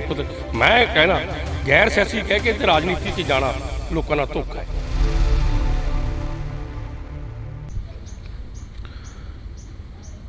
ਪੰਜਾਬ ਪੰਜਾਬੀਅਤ ਨੂੰ ਪਿਆਰ ਕਰਨ ਵਾਲੇ ਸਾਰੇ ਦਰਸ਼ਕਾਂ ਦਾ ਇੱਕ ਵਾਰ ਫੇਰ ਮੈਂ ਹਰਜਿੰਦਰ ਸਿੰਘ ਢਿੱਲੋਂ ਨਿੱਗਾ ਸਵਾਗਤ ਕਰਦਾ। ਤਾਂ ਅੱਜ ਅਸੀਂ ਫੇਰ ਲਗਾਤਾਰ ਚੱਲੇ ਹੋਏ ਹਾਂ ਪੰਜਾਬ ਦੇ ਦੌਰੇ ਤੇ, ਪੰਜਾਬ ਦੇ ਉਹਨਾਂ ਲੋਕਾਂ ਦੇ ਨਾਲ ਗੱਲ ਕਰਨ ਜਿਹੜੇ ਲੋਕਾਂ ਨੇ ਕਿਸਾਨ ਸੰਘਰਸ਼ ਦੇ ਵਿੱਚ ਇੱਕ ਮਿਹਨਤ ਕਰੀ ਤੇ ਇੱਕ ਬਹੁਤ ਵੱਡਾ ਜਿਹੜਾ ਕਿ ਹਿੱਸਾ ਪਾਇਆ, ਆਪਣੀ ਜ਼ਿੰਦਗੀ ਦਾ ਇੱਕ ਹਿੱਸਾ ਸੀ ਜਿਹੜਾ ਕਿਸਾਨ ਅੰਦੋਲਨ ਨੂੰ ਦਿੱਤਾ। ਤਾਂ ਸਾਡੇ ਨਾਲ ਇਸ ਵਕਤ ਕਿਸਾਨ ਆਗੂ ਰੁਲਦੂ ਸਿੰਘ ਮਾਨਸਾ ਮੌਜੂਦ ਨੇ, ਤਾਂ ਅਸੀਂ ਉਹਨਾਂ ਦੇ ਨਾਲ ਗੱਲਬਾਤ ਕਰਾਂਗੇ। ਰੁਲਦੂ ਸਿੰਘ ਮਾਨਸਾ ਇੱਕ ਉਹ ਆਗੂ ਨੇ ਜਿਹੜੇ ਹਰੇਕ ਜਗ੍ਹਾ ਦੇ ਉੱਪਰ ਮੌਜੂਦ ਰਹਿੰਦੇ ਸੀ, ਉਸ ਅੰਦੋਲਨ ਦੇ ਵਿੱਚ ਹਰੇਕ ਜਗ੍ਹਾ ਦੇ ਉੱਪਰ ਚਰਚਾ ਦਾ ਵਿਸ਼ਾ ਬਣੇ ਰਹੇ। ਤਾਂ ਅਸੀਂ ਗੱਲਬਾਤ ਕਰਦੇ ਹਾਂ। ਪਹਿਲਾਂ ਸਵਾਗਤ ਕਰਦੇ ਹਾਂ ਇੰਡੋ TV ਤੇ। ਪਹਿਲਾਂ ਬਹੁਤ ਬਹੁਤ ਸਵਾਗਤ ਹੈ ਜੀ ਤੁਹਾਡਾ। ਸਤਿ ਸ੍ਰੀ ਅਕਾਲ ਜੀ। ਸਤਿ ਸ੍ਰੀ ਅਕਾਲ। ਜੇ ਅਸੀਂ ਗੱਲ ਕਰਦੇ ਹਾਂ ਕਿਸਾਨ ਅੰਦੋਲਨ ਦੀ, ਕਿਸਾਨ ਅੰਦੋਲਨ ਬੀਤ ਗਿਆ, ਕਿਸਾਨ ਅੰਦੋਲਨ ਚਲਾ ਗਿਆ, ਜਿਹੜੀ ਅੱਗੇ ਦੀ ਰਣਨੀਤੀ ਆ ਕਿਸਾਨ ਆਗੂਆਂ ਦੀ ਉਹ ਕੀ ਰਹਿਣ ਵਾਲੀ ਆ? ਜਿਹੜਾ ਤਾਂ ਅੰਦੋਲਨ ਪਿੱਛੇ ਚੱਲਿਆ ਸੀ, 3 ਕਾਨੂੰਨ ਕਾਲੇ ਤੇ ਇੱਕ ਬਿਜਲੀ ਐਕਟ, ਇੱਕ ਪਰਾਲੀ ਐਕਟ, ਉਹਦੇ ਸੰਬੰਧ ਨੂੰ ਅਸੀਂ ਗਏ ਸੀ। ਅਸੀਂ ਜਿਹੜੇ ਲੜਨ ਵਾਲੇ ਲੋਕ ਸਮਝ ਰੱਖਦੇ ਸੀ, ਅਸੀਂ ਹੋਰ ਮੰਗ ਉਹਦੇ ਵਿੱਚ ਨਹੀਂ ਬਣਦੀ। ਉੱਥੇ 2-3 ਮੰਗਾਂ ਨਵੀਆਂ ਆ ਗਈਆਂ। ਇੱਕ ਤਾਂ ਜਿਵੇਂ ਸਰਕਾਰੀ ਖਰੀਦ ਆ, ਇੱਕ ਜਿਵੇਂ ਉਹ ਨਵੀਂ ਮੰਗ ਆ, ਸਾਡੇ 'ਤੇ ਪਰਚੇ ਦਰਜ ਹੋ ਗਏ। ਇੱਕ ਸਾਡੇ ਨੌਜਵਾਨ ਜਾਂ ਕਿਸਾਨ ਆਗੂ ਸ਼ਹੀਦ ਵੀ ਹੋ ਗਏ ਉੱਥੇ, ਜੇ ਗੱਲ ਕਰੀਏ ਉਹਨਾਂ ਦਾ ਮੁਆਵਜ਼ਾ, ਨੌਕਰੀ। ਉਸੇ ਚੱਕਰ ਦੇ ਵਿੱਚ ਚੱਲਦੇ ਲਖੀਮਪੁਰ ਜਿਵੇਂ ਅੱਜ ਸਾਡਾ ਵੱਡਾ ਮੋਰਚਾ ਚੱਲਦਾ ਹੈ, ਉੱਥੇ ਮੰਤਰੀ ਦੇ ਕਹਿਣ ਤੇ ਉਹਦੇ ਮੁੰਡੇ ਨੇ ਗੱਡੀਆਂ ਚੜ੍ਹਾਤੀਆਂ। ਤਾਂ ਗੱਡੀਆਂ ਚੜ੍ਹਾ ਕੇ 4 ਸਾਡੇ ਕਿਸਾਨ ਸ਼ਹੀਦ ਹੋ ਗਏ, ਉੱਥੇ ਪੱਤਰਕਾਰ ਵੀ ਸ਼ਹੀਦ ਹੋ ਗਿਆ। ਉਹਨਾਂ ਨੇ ਤਾਂ ਹਮਲਾ ਕਰਿਆ ਮੱਥ ਕੇ ਸਾਡੇ 'ਤੇ। ਉਦੋਂ ਬਾਅਦ ਭੀੜ ਨੇ ਕੋਈ ਉਹਨਾਂ ਦਾ ਨੁਕਸਾਨ ਵੀ ਕਰਤਾ ਹੋਊਗਾ, ਠੀਕ ਹੈ ਨਾ ਗੱਲ। ਉਹ ਅਸੀਂ ਉੱਥੇ ਵੀ ਮੋਰਚਾ ਸੀ ਇਸੇ ਗੱਲ 'ਤੇ ਹੁਣ ਲਾਇਆ ਹੈਗਾ ਵੀ ਘੱਟੋ ਘੱਟ ਮੰਤਰੀ ਤੋਂ ਅਸਤੀਫਾ ਲੈ ਕੇ ਉਹਦੇ ਪਰਚਾ ਦਰਜ ਹੋਇਆ, ਉਹਨੂੰ ਅੰਦਰ ਭੇਜੋ। ਅਗਲੀ ਰਣਨੀਤੀ ਸਾਡੀ ਇਹੀ ਆ ਵੀ ਇੱਕ ਤਾਂ ਸਰਕਾਰੀ ਖਰੀਦ ਜਿਹੜਾ ਅਸੀਂ ਲਿਖ ਕੇ ਦੇ ਕੇ ਆਏ ਹਾਂ, ਇੱਕ ਸਮਝ ਲੈ ਵੀ ਉਹੀ ਹੈ ਸ਼ਹੀਦਾਂ ਨੂੰ ਨੌਕਰੀਆਂ ਜਾਂ ਉਹਨਾਂ ਦਾ ਮੁਆਵਜ਼ਾ, ਲਖਵੀਰ ਵਾਲਾ ਉਹ ਮੰਗਾਂ, ਇਹ ਸਾਰੀਆਂ ਮੰਗਾਂ ਸੀ ਪ੍ਰਧਾਨ ਮੰਤਰੀ ਨੂੰ ਜਦੋਂ ਉੱਥੋਂ ਤੁਰੇ ਆਂਗੇ। ਇੱਕ ਚਿੱਠੀ ਆਪਦੀ ਲਿਖ ਕੇ ਦੇ ਕੇ ਆ ਵੀ ਆਹ ਮੰਗਾਂ ਸਾਡੀਆਂ ਰਹਿੰਦੀਆਂ, ਨਾ ਤੁਸੀਂ ਮੰਨੋਗੇ ਤਾਂ ਅਸੀਂ ਦੁਬਾਰੇ ਸੰਘਰਸ਼ ਦੇ ਰਾਹ ਪਾਵਾਂਗੇ। ਜੇ ਅਸੀਂ ਗੱਲ ਕਰਦੇ ਹਾਂ ਰੁਲਦੂ ਸਿੰਘ ਜੀ, ਬੜੀ ਚਰਚਾ ਦੇ ਵਿੱਚ ਰਹੇ ਹੋ ਤੁਸੀਂ। ਕਿਸਾਨ ਅੰਦੋਲਨ ਜਦੋਂ ਚੱਲਦਾ ਸੀ, ਕਿਸਾਨ ਸੰਘਰਸ਼ ਚੱਲਿਆ, ਕੇਸਰੀ ਝੰਡਿਆਂ ਨੂੰ ਲੈ ਕੇ ਵੀ ਬੜੀ ਚਰਚਾ ਹੋਈ, ਸੰਤ ਜਰਨੈਲ ਸਿੰਘ ਭਿੰਡਰਾਂ ਵਾਲੇ ਨੂੰ ਲੈ ਕੇ ਵੀ ਬੜੀ ਚਰਚਾ ਹੋਈ। ਆਖਰ ਰੁਲਦੂ ਸਿੰਘ ਮਾਨਸਾ ਦੀ ਜਿਹੜੀ ਮਨਸ਼ਾ ਗਈ ਉਹ ਕੀ ਹੈਗੀ, ਜਿਹੜੀ ਇੱਛਾ ਗਈ ਉਹ ਕੀ ਆ? ਮੇਰੀ ਮਨਸ਼ਾ ਇਹ ਹੈ, ਅਸਲੀ ਸਿੱਖ ਤੇ ਅਸਲੀ ਕਾਮਰੇਡ ਜਿਹੜਾ ਸਹੀ ਹੈ ਉਹ ਗਊ ਗਰੀਬ ਦੀ ਰੱਖਿਆ ਕਰਨੀ ਚਾਹੁੰਦਾ ਹੈਗਾ। ਸਿੱਖ ਵੀ ਖੜਦਾ ਹੈ ਗਰੀਬ ਬੰਦੇ ਕੰਨੀ ਵੀ ਇਹਦਾ ਮਤਲਬ ਇਹਦਾ ਫਾਇਦਾ ਕੀਤਾ ਜਾਵੇ, ਇਹਨੂੰ ਬਚਾਇਆ ਜਾਵੇ। ਤੇ ਜਿਹੜਾ ਸਹੀ ਕਾਮਰੇਡ ਹੈ, ਜੇ ਕੋਈ ਕਾਮਰੇਡ ਸਿੱਖਾਂ ਨੂੰ ਗਾਲਾਂ ਕੱਢਦਾ ਹੈ, ਮੇਰੇ ਹਿਸਾਬ 'ਚ ਉਹ ਕਾਮਰੇਡ ਨਹੀਂ। ਜੇ ਕੋਈ ਸਿੱਖ ਕਾਮਰੇਡਾਂ ਨੂੰ ਗਾਲਾਂ ਕੱਢਦਾ ਹੈ, ਉਹ ਮੇਰਾ ਖਿਆਲ ਹੈ ਵੀ ਸਿੱਖ ਨਹੀਂ ਹੈਗਾ, ਮੇਰੇ ਹਿਸਾਬ ਮੁਤਾਬਕ ਜਿੰਨਾ ਕੁ ਮੈਂ ਉਹਦਾ। ਇਹ ਦੋਨੇ ਵਿਚਾਰਧਾਰਾ ਜੇ ਰਲ ਕੇ ਚੱਲਣ, ਇਹ ਖਾਸਾ ਕੁਛ ਹਾਸਲ ਕਰ ਸਕਦੀਆਂ ਨੇਗੀਆਂ। ਦੋਨੇ ਕੁਰਬਾਨੀਆਂ ਵੱਡੀਆਂ ਇਹਨਾਂ ਦੀਆਂ। ਸਿੱਖ ਕੌਮ ਦੀ ਬਹੁਤ ਵੱਡੀ ਕੁਰਬਾਨੀ ਆ, ਆਪਣੀ ਬਾਬੇ ਨਾਨਕ ਤੋਂ ਹੀ ਲੈ ਕੇ ਜਾਓ ਤੁਸੀਂ ਪਾਤਸ਼ਾਹੀਆਂ ਦੀ, ਫਿਰ ਬਾਅਦ 'ਚ ਵੀ ਸੰਤ ਭਿੰਡਰਾਂ ਵਾਲੇ ਬਾਰੇ ਵੀ ਜੇ ਆਪਾਂ ਗੱਲ ਕਰੀਏ, ਵੱਡੀ ਕੁਰਬਾਨੀ ਦਿੱਤੀ ਉਸ ਪਰਿਵਾਰ ਨੇ, ਠੀਕ ਹੈ ਨਾ ਗੱਲ। ਹੁਣ ਸੰਤ ਬਾਰੇ ਕਈ ਵਾਰ ਕਹਿ ਦਿੰਦੇ ਨੇ ਸੰਤ ਮੋਰਚੇ ਤੋਂ ਪਾਸੇ ਤਾਂ ਨਹੀਂ ਗਿਆ, ਆਪਦੀ ਜਾਨ ਦੇਤੀ ਆ, ਉੱਥੇ ਸਾਰਾ ਕੁਰਬਾਨ ਦਿੱਤਾ ਹੈਗਾ। ਜਿਹੜੇ ਉਹਦੇ ਨਾਲ ਸਾਥੀ ਨੇ ਉਹਨਾਂ ਨੇ ਦਿੱਤਾ। ਐਵੇਂ ਗਲਤ ਗੱਲ ਜਾਂ ਮੇਰੇ ਬਾਰੇ ਕੋਈ ਕਈ ਵਾਰ ਪਹਿਲਾਂ ਵੀ ਠਾਤੀ ਦੀ ਗੱਲ, ਮੈਂ ਸੰਤਾਂ ਦਾ ਦਿਲੋਂ ਸੱਚੀ ਨਾਲ ਬਹੁਤ ਜ਼ਿਆਦਾ ਸਤਿਕਾਰ ਕਰਦਾ ਗਾ। ਆਪਦੀ ਸਮਝ ਲੜਨ ਵਾਲੇ ਬੰਦੇ ਦਾ ਹਰ ਇੱਕ ਦਾ ਸਤਿਕਾਰ ਕਰਿਆ ਹੀ ਜਾਊਗਾ, ਜਿਹੜਾ ਲੋਕਾਂ ਵਾਸਤੇ ਲੜੂਗਾ ਉਹਦੇ ਵਾਸਤੇ ਕਰਨਾ ਬਣਦਾ ਸਾਨੂੰ। ਮੈਂ ਦੁਬਾਰਾ ਫੇਰ ਕਹਿਣਾ ਵੀ ਇਹ ਜੇ ਦੋ ਵਿਚਾਰਧਾਰਾ ਰਲ ਕੇ ਬਹਿਣ ਵੀ ਯਾਰ ਇਹਨੂੰ ਇੱਕ ਸੁਮੇਲ ਕਰਕੇ ਚਲਾ ਲਈਏ ਤਾਂ ਇੱਥੇ ਰੈਵੋਲੂਸ਼ਨ ਆ ਸਕਦਾ ਹੈਗਾ, ਤਬਦੀਲੀ ਹੋ ਸਕਦੀ ਹੈ। ਤਬਦੀਲੀ ਦੀ ਗੱਲ ਕਰੀਏ, ਰੈਵੋਲੂਸ਼ਨ ਦੀ ਗੱਲ ਕਰੀਏ, ਬਦਲਾਅ ਦੀ ਗੱਲ ਕਰੀਏ, ਬਦਲਾਅ ਦੀ ਗੱਲ ਕਰਕੇ ਸਰਕਾਰ ਸੱਤਾ 'ਚ ਆਈ ਆ। ਪੰਜਾਬ ਸਰਕਾਰ ਦੀ ਜੇ ਅਸੀਂ ਗੱਲ ਕਰਦੇ ਹਾਂ ਨਾ, ਪੰਜਾਬ ਸਰਕਾਰ ਤੋਂ ਕਿੰਨੀ ਕਾਸ ਰੱਖਦੇ ਹੋ ਜਿਹੜੀ ਹੁਣ ਸੱਤਾ ਦੇ ਵਿੱਚ ਚੱਲ ਰਹੀ ਆ? ਦੇਖੋ, ਲੋਕਾਂ ਨੇ 70 ਸਾਲ ਦੋਨਾਂ ਪਾਰਟੀਆਂ ਨੂੰ ਦੇਖਿਆ, ਕਾਂਗਰਸ ਨੂੰ, ਅਕਾਲੀਆਂ ਨੂੰ, ਤੇ ਵੱਡਾ ਮਤਲਬ ਜੇ ਆਰਥਿਕ ਸੰਕਟ ਦੇ ਵਿੱਚ ਪੰਜਾਬ ਨੂੰ ਫਸਾਇਆ। ਕਰਜ਼ੇ 'ਚ ਜੇ ਆਪਾਂ ਗੱਲ ਕਰ ਲਈਏ, ਲੱਖਾਂ ਕਰੋੜਾਂ ਰੁਪਈਆ ਪੰਜਾਬ ਦੇ ਸਿਰ ਕਰਜ਼ਾ ਚੜ੍ਹਿਆ। ਇਸੇ ਕਰਕੇ ਲੋਕਾਂ ਨੇ ਇੱਕ ਬਦਲਾਅ ਲਿਆਂਦਾ। ਬਦਲਾਅ ਲਿਆਉਣ ਕਰਕੇ ਲੋਕ ਸੋਚਦੇ ਕੋਈ ਤੀਜੀ ਧਿਰ ਆ ਜੇ ਤਾਂ ਕੁਛ ਨਾ ਕੁਛ ਫਾਇਦਾ ਹੋ ਜੇ। ਉਹ ਮਤਲਬ 92 MLA ਇਹਨਾਂ ਦੇ ਜਿੱਤਿਆ ਤੇ ਮੇਰਾ ਖਿਆਲ ਮੇਰੇ ਹਿਸਾਬ ਮੁਤਾਬਕ ਸਰਕਾਰ 90% ਹੈ ਜੀ ਠੀਕ ਚੱਲ ਰਹੀ ਹੈ। 10% ਦਾ ਫਰਕ ਹੈ। ਉਹਨੂੰ ਅਸੀਂ ਆਪਦੇ ਅੰਦੋਲਨ ਨਾਲ ਸਿੱਧਾ ਕਰ ਲਾਂਗੇ ਵੀ ਦੱਸ ਤੇ ਸਹੀ ਆ ਜਾ। ਉਹ ਸਹੀ ਚੱਲਣ ਨੂੰ ਮੈਂ ਕੀ ਗੱਲ ਕਹਿਣਾਗਾ, ਜਿਵੇਂ ਹੁਣ ਮੰਤਰੀਆਂ ਨੇ ਜ਼ਮੀਨ ਦੱਬੀ ਹੈ, ਅਫਸਰਾਂ ਨੇ ਜ਼ਮੀਨ ਦੱਬੀ ਹੈ, ਜਾਂ ਵੱਡੇ ਕਿਸੇ ਵਪਾਰੀ ਨੇ ਦੱਬੀ ਹੈ, ਉਹ ਤੋਂ ਛੁਡਾਈ ਹੈ ਉਹਨਾਂ ਨੇ। ਜੇ ਕੋਈ ਕੰਮ ਚੰਗਾ ਕਰੇ ਉਹਨੂੰ ਚੰਗਾ ਕਹਿ ਦਿਓ, ਜੇ ਮਾੜਾ ਕਰੇ। ਹੁਣ ਸਾਡਾ 600 ਕਰੋੜ ਰੁਪਇਆ ਗੰਨੇ ਦਾ ਰੱਖੀ ਬੈਠੀ ਹੈ ਸਰਕਾਰ, 200 ਕਰੋੜ ਦੇਤਾ, 400 ਕਰੋੜ ਰਹਿੰਦਾ ਹੈਗਾ। ਹੁਣ ਫਿਰ ਤਾਂ ਉਹ ਗੰਨੇ ਪੈਸੇ ਤਾਂ ਜਦੋਂ ਇਹ ਕਰਨੀ ਪਊਗੀ, ਫਿਰ ਕਹਿਣਗੇ ਰੂਪ ਸਿੰਘ ਇੱਕ ਪਾਸੇ ਸਰਕਾਰ ਨੂੰ 90% ਠੀਕ ਹੈ ਨਾ, ਅਤੇ ਫਿਰ ਜੇ ਗੰਨੇ ਦੇ ਪੈਸੇ ਦੇ 100% ਹੀ ਸਰਕਾਰ ਠੀਕ ਹੋ ਜੇ, ਮਸਲੇ ਹੱਲ ਕਰਦੇ ਜੇ ਸਾਡੇ। ਕੋਈ ਲੜਨਾ ਕੋਈ ਸ਼ੌਂਕ ਨਹੀਂ, ਲੜਨਾ ਇੱਕ ਲੋੜ ਹੁੰਦਾ ਹੈ, ਲੜਨ ਤੋਂ ਭੱਜਣਾ ਸਮਝ ਥੋੜ੍ਹ ਹੁੰਦੀ ਹੈ। ਰੁਲਦੂ ਸਿੰਘ ਮਾਨਸਾ ਕਦੋਂ ਤੋਂ ਆਉਂਦੇ ਨੇ ਯੂਨੀਅਨ ਦੇ ਵਿੱਚ? ਜੇਕਰ ਤੁਸੀਂ ਲੜਾਈ ਦੀ ਗੱਲ ਕਰਦੇ ਹੋ ਤਾਂ ਰੁਲਦੂ ਸਿੰਘ ਮਾਨਸਾ ਦੀ ਚਿਣਗ ਆ ਜਿਹੜੀ, ਉਹ ਕਿਸ ਤਰੀਕੇ ਨਾਲ ਲੱਗਦੀ ਹੈ? ਇੱਧਰ ਵੀ ਅਸੀਂ ਲੋਕਾਂ ਦੀ ਗੱਲ ਕਰਨੀ ਆ, ਅਸੀਂ ਕਿਸਾਨਾਂ ਦੀ ਗੱਲ ਕਰਨੀ ਆ, ਅਸੀਂ ਕਿਸਾਨਾਂ ਦੀਆਂ ਮੰਗਾਂ ਦੀ ਗੱਲ ਕਰਨੀ। ਮੇਰਾ ਪਿੰਡ ਮਾਨਸਾ ਨਹੀਂ ਹੈਗਾ, ਵੱਡਾ ਨੰਗਲ ਹੈ। ਇੱਥੇ ਤਾਂ ਬਾਪੂ ਜੀ ਦੇ ਨਾਨਕੇ ਸੀਗੇ। ਉਹ ਸਾਡਾ ਪਿੰਡ ਜੇ ਕਹਿ ਦਈਏ ਅਸੀਂ ਬਜ਼ਾਰੇ ਸੀਗੇ, ਸਰਦਾਰ ਸਾਹਿਬ ਤੋਂ ਬਣਾਈ ਲੈਂਦੇ ਸੀ। ਉਹ ਮਜ਼ਾਰਾ ਲਹਿਰ ਵੀ ਚੱਲੀ, ਵੱਡਾ ਯੋਗਤਾ ਨਹੀਂ ਚੱਲ ਮੇਰੇ ਪਰਿਵਾਰ ਤੋਂ ਜਾਂ ਮੇਰੇ ਦਾਦੇ ਤੋਂ ਪਿਆ ਹੋਣਾ, ਕੁਛ ਤਾਂ ਮਾੜਾ ਮੋਟਾ ਉਹਨਾਂ ਨੇ ਕਰੇ ਹੋ, ਮਾੜਾ ਮੋਟਾ ਜਿੰਨਾ ਕੁ ਹੈਗਾ। ਉਹ ਜਿਹੜੀ ਲੜਾਈ ਮਜ਼ਾਰਾ ਲਹਿਰ ਦੀ ਚੱਲੀ ਹੈ, ਉਹ ਮਤਲਬ ਗਾਹਾਂ ਦੀ ਗਾਹਾਂ ਇੱਕ ਤੁਰਿਆ ਹੀ। ਗੱਲ ਯਾਦ ਰਹਿੰਦੀ ਵੀ ਯਾਰ ਸਾਡਾ ਪਿੰਡ ਵੀ ਬਣਾਈ ਵਾਲਾ ਸੀ, ਜੋ ਆਮ ਗੱਲ ਕਰਦੇ।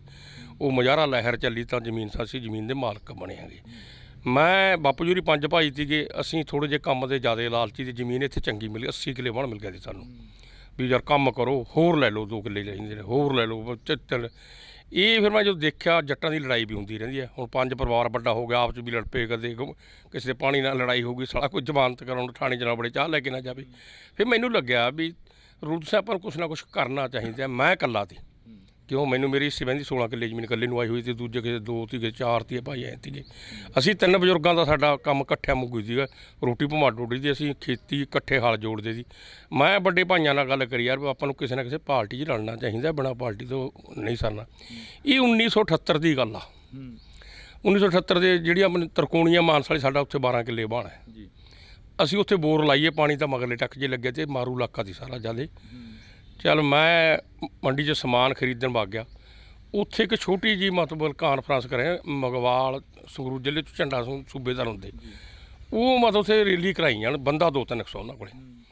ਮੈਂ ਜਦੋਂ ਨਾ ਦੇਖਿਆ ਰੰਗ ਢੰਗ, ਅਤੇ ਮੈਂ ਪੁੱਛਿਆ ਵੀ ਤੁਸੀਂ ਕੌਣ ਹੋ? ਉਦੋਂ ਦਾ ਨਾਂ ਹੈਗਾ ਤੀਗਾ, ਸਮਝ ਲੈ ਵੀ ਪੰਜਾਬ ਖੇਤੀਬਾੜੀ ਯੂਨੀਅਨ। ਮੈਂ ਫਿਰ ਪੂਰੀ ਮੈਨੂੰ ਗੱਲ ਕੀ, ਮੈਂ ਕਿਹਾ ਬਈ ਰਾਜਨੀਤਿਕ ਤੌਰ 'ਤੇ ਕਹਿੰਦੇ ਵੀ ਗੈਰ ਸਿਆਸੀ ਹੈ। ਚੱਲ ਮੈਂ ਸਮਾਨ ਖਰੀਦ ਕੇ ਤਾਂ ਰੇੜੇ 'ਚ ਧਰਾਤਾ, ਅਤੇ ਮੈਂ ਫਿਰ 5 ਰੁਪਏ ਵੀ ਦਿੱਤੇ ਉਹਨਾਂ ਨੂੰ। ਉਦੋਂ 5 ਰੁਪਏ ਦਾ ਖਾਸੀ ਕਦਰ ਸੀ। ਅਤੇ ਮੈਨੂੰ ਮੈਂ ਕਿਹਾ ਵੀ ਥੋੜੀ ਕੋਈ ਮੀਟਿੰਗ ਮੂਟਿੰਗ, ਉਹਨਾਂ ਨੇ ਦੱਸਤਾ ਵੀ ਇੱਥੇ ਮਾਨਸਾ ਇੱਕ ਧਰਮਸ਼ਾਲਾ ਹੈਗੀ, ਉੱਥੇ ਮੀਟਿੰਗ ਹੁੰਦੀ ਹੈ। ਅਸੀਂ ਦਿਲ ਚਲੇ ਗਏ। ਅਸੀਂ ਕੰਮ ਦੇ ਲਾਲਚੀ ਫੇਰ ਭੁੱਲ ਗਏ ਮੇਖੀ, ਕਿ ਬੰਦਾ ਜੱਟ ਕੰਮ ਦਾ ਲਾਲਚੀ ਹੋਵੇ, ਕੰਮ ਕਰਨੀ ਜਾਂਦਾ। 1979 'ਚ, ਉਹ 78 ਦੀ ਗੱਲ ਹੈ, 1979 'ਚ 3 ਮਹੀਨੇ ਦੀ ਮੇਰਾ ਤਖਤ ਪੋਸ ਆ, ਸਾਡਾ ਕੋਠੇ ਨੇ ਮੇਰੇ ਤਾਜ ਦੇ ਨਾਂ 'ਤੇ ਕੋਠੇ ਵੱਜੇ ਹੋਏ ਨੇ, ਮੱਲਾ ਸਿੰਘ ਦੇ ਨਾਂ 'ਤੇ। ਉਹ ਬੰਦੇ ਉੱਥੇ ਆ ਗਏ, ਜਿਵੇਂ ਕੋਈ ਉਸ ਮੌਕੇ ਦੇ ਲੀਡਰ। ਮੈਂ ਤੜਕੀ ਮੈਸਾਂ ਨੂੰ ਸੰਨੀ ਜੀ ਰਲਾ ਕੇ ਹਟਿਆ, ਤਾਂ ਮੇਰੇ ਤਾਜ ਜੀ ਮੈਨੂੰ ਕਹਿਣਗੇ, ਮੁੰਡਾ ਕਰ ਰਾਇ ਮੇਰੇ ਨਾਲ, ਇਹਦਾ ਪਿਓ ਕਹਿੰਦਾ ਰੂਦੂ ਕਹਿੰਦਾ ਬੰਦੇ ਆਏ ਨੇ ਕੋਈ ਤਖਤ ਪੋਸ 'ਤੇ। ਮੈਂ ਸੁਣ ਲੱਗਾ, ਮੈਂ ਵੋਟਾਂ ਵਾਟਾਂ ਵਾਲੇ ਹੋਣਗੇ, ਕਹਿੰਦਾ ਨਹੀਂ ਆ ਚੱਲੀਏ। ਮੈਂ ਚੱਲ ਅਸੀਂ ਤੁਰੇ ਗਏ। ਮੈਂ ਦੇਖਿਆ ਉਹ ਹਿਸਾਬ ਲਾ ਕੇ ਦੱਸਣ ਵੀ ਤੁਹਾਡੀ ਪਗਾਹ ਇੰਨੇ ਦੀ ਵਿਕਦੀ ਆ, ਪੱਗ ਇੰਨੇ ਦੀ ਵਿਕਦੀ ਹੈ, ਤੁਹਾਡਾ ਦੁੱਧ ਇੰਨੇ 'ਚ ਪੈਦਾ ਹੁੰਦਾ। ਮੈਂ ਤਾਂ ਉਹੀ ਹੋ ਤੁਸੀਂ, ਮਤਲਬ ਤੁਸੀਂ ਪੰਜਾਬ ਖੇਤੀਬਾੜੀ ਯੂਨੀਅਨ? ਕਹਿੰਦੇ ਹਾਂਜੀ। ਮੈਂ ਖਾਓ ਚਾਹ ਪਿਆ, ਮੈਂ ਉਹ 10 ਬੰਦੇ ਕਹਿੰਦੇ ਚਾਹ ਤਾਂ ਨਹੀਂ ਪੀਂਦੇ, ਤੂੰ ਸਾਡੇ ਨਾਲ ਮਤਲਬ ਪਿੰਡ 'ਚ ਚੱਲ। ਅਸੀਂ ਮੇਰਾ ਕਹਾ 7-8 ਬੰਦੇ ਛਾਲ ਮਾਰ ਕੇ ਟਰਾਲੀ ਚੜ੍ਹ ਗਏ। ਮੈਂ ਫਿਰ 3 ਥਾਂ ਉਹਨਾਂ ਦੀਆਂ ਉੱਥੇ ਪ੍ਰੋਗਰਾਮ ਕਰਾਏ ਸਾਡੇ ਪਿੰਡ 'ਚ, ਮਾਨਸਾ ਸ਼ਹਿਰ ਤੋਂ ਬਾਹਰਲੇ ਪਾਸੇ ਜਿਹੜਾ ਪਿੰਡ ਹੈਗਾ। ਇੱਕ ਥਾਂ 'ਤੇ ਔਂਕੜ ਜੀ ਪੈਣ ਲੱਗੀ, ਉਸ ਬੰਦੇ ਰੌਲਾ ਲੱਗੇ ਪਾਉਣ, ਜਿਵੇਂ ਸ਼ਹਿਰੀ ਜਿਹੇ ਲੋਕ ਹੁੰਦੇ ਨੇ। ਮੈਂ ਉਹਨਾਂ ਕਨੀ ਦਬਦਬਾ ਮੇਰਾ ਹੈਗਾ ਤੀਗਾ, ਮੈਂ ਚੁੱਪ ਕਰਕੇ ਖੜ੍ਹ ਜਾਊਂ, ਕੋਈ ਸਲਾਹ ਹੋ। ਉਹਨੇ ਫਿਰ ਸਾਰੀ ਗੱਲਬਾਤ ਸੁਣੀ। ਮੈਂ ਕਿਹਾ ਚਲੋ ਘਰੇ ਰੋਟੀ ਖਵਾਵਾਂਗੇ। ਉਹ ਕਹਿੰਦੇ ਵੀ ਇੱਕ ਘਰੇ ਤਾਂ ਔਖਾ ਹੋ ਜੂ। ਮੈਂ ਕਿਹਾ ਨਹੀਂ ਕੋਈ ਨਹੀਂ। ਅਸੀਂ 2-2 ਜਣੇ ਨੂੰ ਲੈ ਕੇ ਜਾ ਕੇ ਰੋਟੀ ਖਵਾਤੀ। ਰੁਲਦੂ ਸਿੰਘ ਪਹਿਲਾਂ ਤੋਂ ਹੀ ਅਥਰੇ ਸੁਭਾਅ ਦੇ ਸੀਗੇ, ਮਤਲਬ ਕਹਿਣ ਦਾ ਮਤਲਬ ਛੋਟੇ ਹੁੰਦੇ ਇੱਦਾਂ ਦੇ ਸੀਗੇ ਵੀ ਜੇ ਕੋਈ ਬੋਲਦਾ ਸੀ ਮੂਹਰੇ ਤਾਂ ਉਹਦੇ ਖਿਲਾਫ ਹੋ ਕੇ ਖੜੇ ਹੋ ਜਾਂਦੇ ਸੀ ਕਈ ਵਾਰ? ਨਹੀਂ, ਸੱਚ ਤੇ ਆਪਾਂ ਕਦੇ ਪਿੱਛੇ ਨਹੀਂ ਹਟੇ ਸੀਗੇ, ਚਾਹੇ ਮੈਂ ਮੈਸਾਂ ਚਾਰੀਆਂ, ਠੀਕ ਹੈ ਨਾ ਗੱਲ, ਚਾਹੇ ਮੈਂ ਹਲਵਾ ਹੈ। ਜਦੋਂ ਕਿਸੇ ਮੇਰਾ ਇੱਕ ਸੁਭਾਅ ਸੀ, ਜੇ ਤਾਕੜਾ ਬੰਦਾ ਮਾੜੇ ਨੂੰ ਤਾਕੜਾ ਪਾਲੀ, ਮਾੜੇ ਨੂੰ ਕੁੱਟਦਾ, ਮੈਥੋਂ ਦੇਖਿਆ ਨਹੀਂ ਜਾਂਦਾ ਸੀਗਾ। ਮੈਂ ਕਿਹਾ ਤੇਰੀ ਕਹੀ ਕਿਸੇ ਲੈ ਵੀ ਤੂੰ ਇਹਨੂੰ ਕੁੱਟੇਂਗਾ, ਮਤਲਬ ਕਰ ਖੇਤੀ ਜਾ ਕੋਈ ਪਾਣੀ ਨਹੀਂ ਵੱਢਣ ਦਿੰਦਾ, ਜੋ ਕੁਛ ਨਹੀਂ ਕਰਨ ਦਾ ਮਾੜੇ ਕਿਸਾਨ ਨੂੰ। ਮੈਂ ਹਮੇਸ਼ਾ ਵਾਸਤੇ ਜਿਹੜਾ ਕਮਜ਼ੋਰ ਬੰਦਾ ਸੀਗਾ ਪਹਿਲੇ ਦਿਨ, ਉਸ ਕੋ ਨਹੀਂ ਖੜਦਾ ਸੀ। ਇਹ ਨਹੀਂ ਮੈਂ ਤਕੜੇ ਨਹੀਂ ਖੜਾ, ਇਹ ਮੇਰਾ ਸੁਭਾਅ ਤੇ ਇੱਕ ਵਾਰ। ਇਹ ਖੁੰਡਾ ਫਿਰ ਛੋਟੇ ਹੁੰਦਿਆਂ ਦੀ ਚੱਕਿਆ? ਨਹੀਂ, ਖੁੰਡਾ ਤਾਂ ਮੇਰਾ ਇਸ 'ਚ ਆਪਣਾ ਮੇਰਾ ਖਿਆਲ ਹੈ ਵੀ ਮੇਰਾ ਐਕਸੀਡੈਂਟ ਹੋ ਗਿਆ ਸੀਗਾ ਮੇਰਾ ਚੂਲਾ ਟੁੱਟ ਗਿਆ ਸੀਗਾ। ਖੂੰਡੇ ਵਾਲੇ ਬੰਦੇ ਤੋਂ ਤਾਂ ਮੈਂ ਸਮਝਾ ਨਫ਼ਰਤ ਕਰਦਾ ਸੀ। ਜਿਹੜਾ ਬੰਦਾ ਖੂੰਡਾ ਰੱਖਦਾ ਬਾਬਾ ਭੜਕਾਵ ਜੇ ਬਣ ਜਾਂਦਾ ਹੈਗਾ ਵੀ ਯਾਰ ਖੂੰਡੇ ਵਾਲਾ ਲੱਗਦੇ ਨੇ ਬਾਬਾ ਭੜਕਾਵ ਜਾ। ਉਹ ਸਭ ਮੈਨੂੰ ਚੱਕਣਾ ਪੈ ਗਿਆ। ਚੱਕਣਾ ਮੈਂ ਤੁਹਾਡੀ ਕਿਰਪਾ ਹੋ ਗਈ ਪ੍ਰੈਸ ਦੀ। ਇੰਨਾ ਇਹਨੂੰ ਤੁਸੀਂ ਬਹਾਰਤਾ, ਮੈਨੂੰ ਖੂੰਡੇ ਵਾਲੇ ਦਿਨ ਉੱਥੇ ਬਹਾਰਤਾ ਸਾਰੇ। ਮਤਲਬ ਇਹ ਤੁਹਾਡੀ ਕਿਰਪਾ ਹੋਈ ਹੈ ਪ੍ਰੈਸ ਦੀ, ਸਮਝ ਲਿਆ ਗੱਲ। ਖੂੰਡਾ ਤਾਂ ਮੇਰਾ ਇੱਕ ਤੁਰਨ ਵਾਸਤੇ ਹੈ। ਮੈਂ ਹੁਣ ਵੀ ਮਤਲਬ ਜੇ ਮਸਾਂ ਹੌਲੀ ਹੌਲੀ ਤੁਰਦਾ, ਗੱਡੀ 24 ਘੰਟੇ ਹੁੰਦਾ। ਜੀਪ 'ਚ ਮੇਰਾ ਅੱਡ ਰੱਖਿਆ ਹੋਇਆ ਹੈਗਾ। ਜਿਹੜੀ ਪੋਤੇ ਦੀ ਕਾਰ ਆ ਉਹ 'ਚ ਅੱਡ ਰੱਖਿਆ ਹੋਇਆ ਵੀ ਚੱਕਣਾ ਨਾ ਪਵੇ। ਕਾਰ 'ਚ ਬਹਿ ਗਏ ਇਸ ਚੱਕ ਕੇ ਉਤਰ ਕੇ ਸਾਰਾ ਕੁਛ ਕਰਕੇ ਲਾ ਦਿਆਂਗੇ। ਖੂੰਡਾ ਕੋਈ ਇਹ ਨਹੀਂ ਹੈਗਾ ਕਿਸੇ ਨਾਲ ਵੀ ਆਪਾਂ ਕਿਸੇ ਨੂੰ ਡਰਾਉਣਾ ਜਾਂ ਧਮਕਾਉਣਾ। ਮੈਂ ਤਾਂ ਤੁਹਾਨੂੰ ਪਹਿਲਾਂ ਹੀ ਦੱਸਤਾ। ਹਾਂ, ਇਹ ਜ਼ਰੂਰ ਮੇਰਾ ਸੁਭਾਅ ਹੈਗਾ, ਜੇ ਤਾਕੜਾ ਮਾੜੇ ਨੂੰ ਡਰਾਉਣਾ ਚਾਹਵੇ ਮੈਂ ਫਿਰ ਕਿੱਥੇ ਡਰਿਆ ਡੁਰਿਆ ਕਿਤੇ ਨਹੀਂ। ਆਪਣੀ ਗੱਲ ਪੂਰੀ ਗਈ ਹੈਗੀ। ਦਿੱਲੀ ਪੁਲਿਸ ਨਾਲ ਵੀ ਪੰਗਾ ਪੈ ਗਿਆ, ਉਦੋਂ ਵੀ ਖੂੰਡੇ ਦੇ ਰੌਲਾ ਸੀ। ਉਹ ਤਾਂ ਇਹ ਗੱਲ ਕਰੀ ਤੇ ਮੈਂ ਸੱਚੀ ਗੱਲ ਦੱਸਣਾ, ਉਹਨਾਂ ਨੇ ਮੇਰੀ ਗੱਡੀ 'ਤੇ ਮਾਰੀ ਡਾਂਗ। ਉਹ 'ਚ ਮੈਨੂੰ ਆ ਗਿਆ ਗੁੱਸਾ। ਠੀਕ ਹੈ ਨਾ ਗੱਲ। ਫਿਰ ਜਿਹੜਾ ਸੋਇਆ ਸੋ ਸਾਰਾ ਕੁਝ ਦੇਖ ਕੇ ਹੀ ਜਾਏ। ਇਹ ਹੋ ਗਿਆ ਦੀ ਗੱਲ। ਨਹੀਂ ਫਿਰ ਉਹ ਬੋਲੇ ਨਹੀਂ ਖੂੰਡਾ ਦੇਖ ਕੇ?